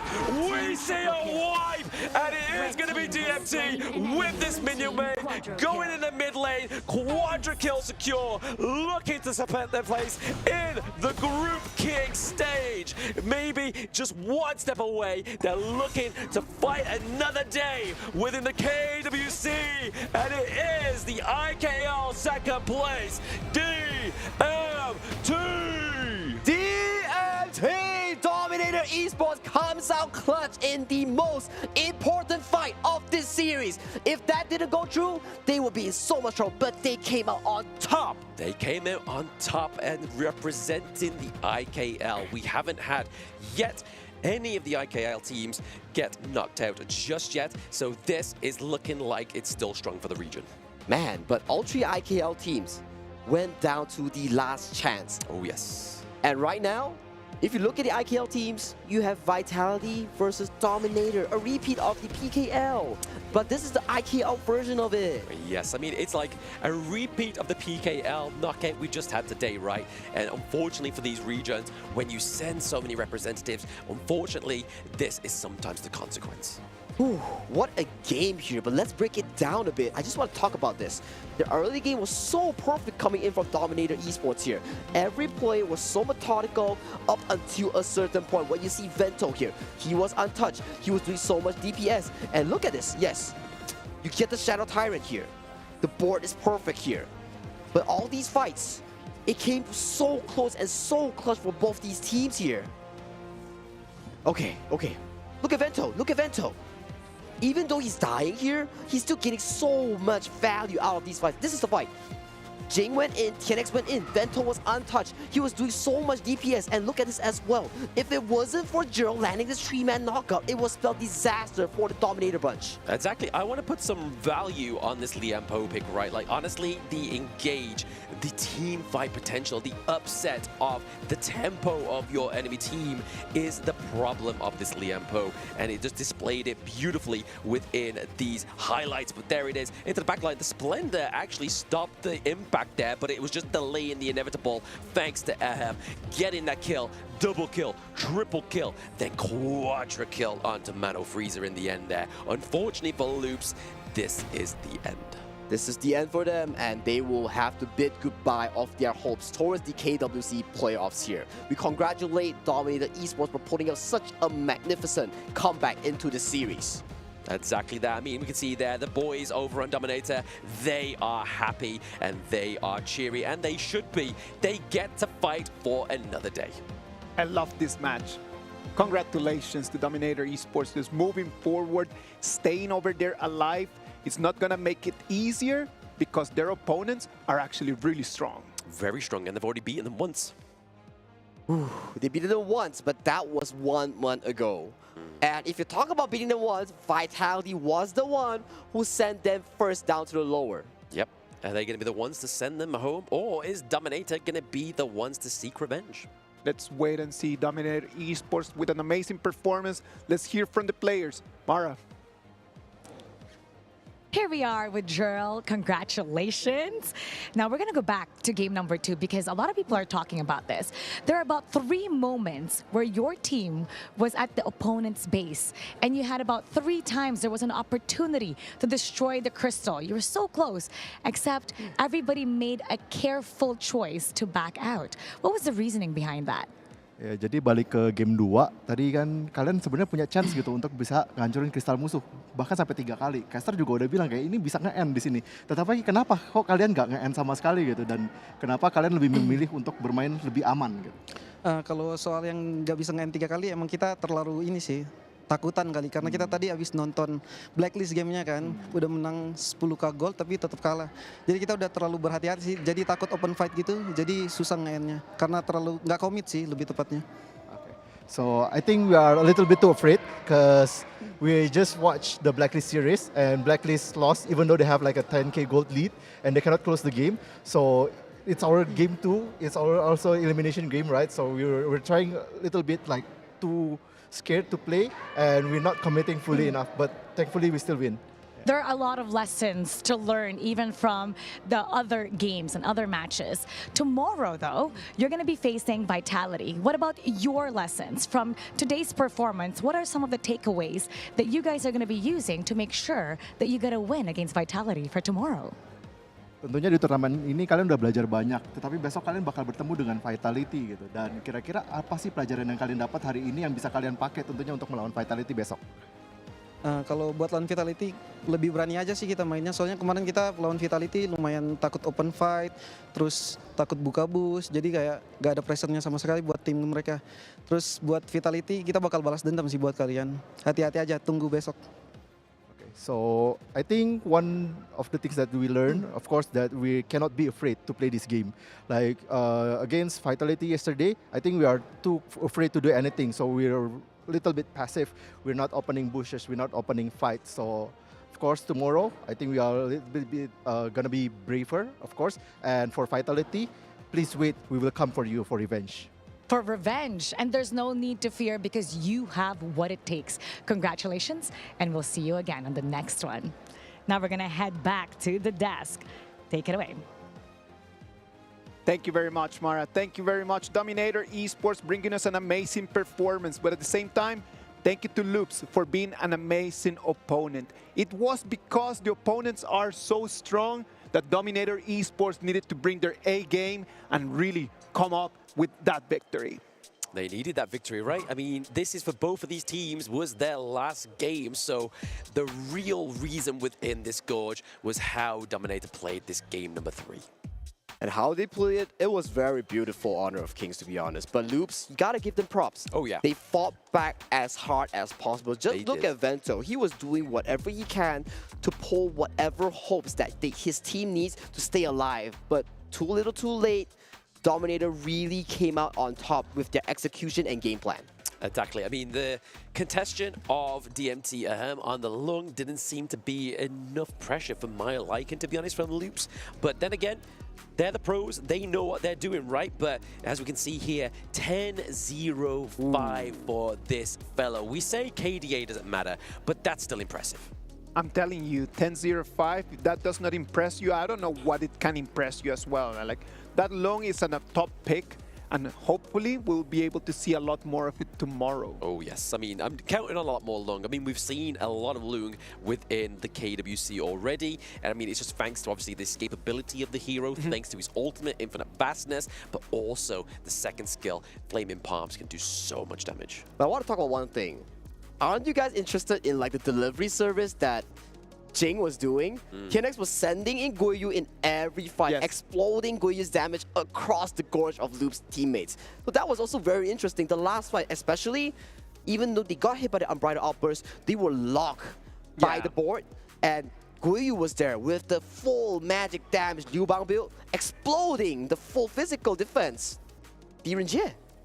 Being able just to find the right moments to jump in and being able to find the right moments to deal the damage are some of the factors that we take into account when we want to give that MVP. And the MVP for this match is going to be Gerald on that easing. Being able to box in people in the right places allowed him to go home with this measure. Yeah, I mean, just the control of this hero was crazy. I mean, we saw the Unbridled Outburst come from Mano Freezer, and without this kind of like counter control, it could have been a different story here for DMT. Loops could have really set the pace of these team fights and just kept that momentum going, but it was these boards that Joel was landing that was saving DMT and even giving TNX a playground to have fun. I definitely agree with you because Gerald had an amazing Yixing game. As you guys mentioned, the boxes, the boards laid up in perfection. When his team needed him the most, he landed the crucial crowd control to actually save his team from further losing the lead that they actually harnessed. Well, amazing games, amazing performances. I am very happy, extremely satisfied. Oh, yes. What about if we look at the brackets? The brackets for today, they have already been set on stone. Group A sending Paws Gaming straight to the group of kings. And on the other hand, Gen.G Esports still has one more chance to keep alive against Boom Esports. Yep, rematch of day number uno. We are getting Gen.G up against Boom Esports in another best of 3. Will it be that 2-1 scoreline once again? Or will it be a difference change? Will it be Boom taking the 2-1? Or will Gen.G still come out on top of this one, improving what they've already done to Boom and taking them out with a 2-0 fashion this time? Well, we definitely gotta see, but let's check out Group B bracket as we are sending Alpha 7 Esports. They won 2-1 against Vitality, and they now qualify to the King stage. On the bottom end, it's the IKL fight. Whoever goes through this goes through the lower bracket, the last chance. Again, another rematch of the first day. It seems to be a little bit more of the same story. But honestly, I think these rematches within the same bracket are so exciting because they've played each other before. Yep. It's not just a scrim, it's on stage. They have the intel. It's all about the improvement into this lower bracket. Do you think those rematches are going to have a different story just in these 3-4 days? Are they going to be able just to change things around? Maybe with the pressure that Boom Esports has been elevated, because right now, their brothers Blacklist has been sent out of the tournament early. Are they going to be more motivated to be the PKL's representative towards the last chance? Or are they stressed out based on the fact that they have additional stress as the PKL's best team? So I can't be putting in much thoughts onto this, but Vitality versus Dominator, it's another rematch. Another rematch, and like I said already, I'm very excited for these day 1, day 2 rematches because into the lower bracket, there is so much more to play for. It's not like they're like, we can drop to the lower bracket and see who we fight. Do we get an easier opponent? Or do we just get the same person? Because now they're kind of like, we're against the same opponent. We have to make sure we're pulling out all the stops. Day 3 is done. What about if we keep an eye on day 4? Tomorrow, we're going to bring you amazing matches. We're going to start right over there with Group C, and then we're going to move to Group D. Okay, guys, come on. Group C, I'm casting Nova versus BSC, man. Come on! You gotta choose. You gotta choose. No more, oh, MKL the best. MKL the best. You've gotta choose. They're both MKL teams. It's a rematch of the MKL finals. And this is gonna be fun to watch you just like squirm into like fetal position. But hey, at least one of them goes to the group stage, right? One of them goes to the group stage. So yeah, you get one of your representatives, but then they go down to potentially face my boys or Kagendra in the lower bracket. Well, we gotta see how it goes, but Group D, APG versus OG, and Group D once again, ACT versus Nongshim Red Forest. A fully packed day, and I want to say that I want to see more of ACT after what Flukeo did back in the last 2 days. Yes. Damn, that guy is a monster. He's no longer a fluke, he is a Flukeo. Okay. I don't know where I was going with that one, but that one just went through. It's You're late kinda now, tired. okay. It's totally fine, Lam. It's totally fine, Sagi.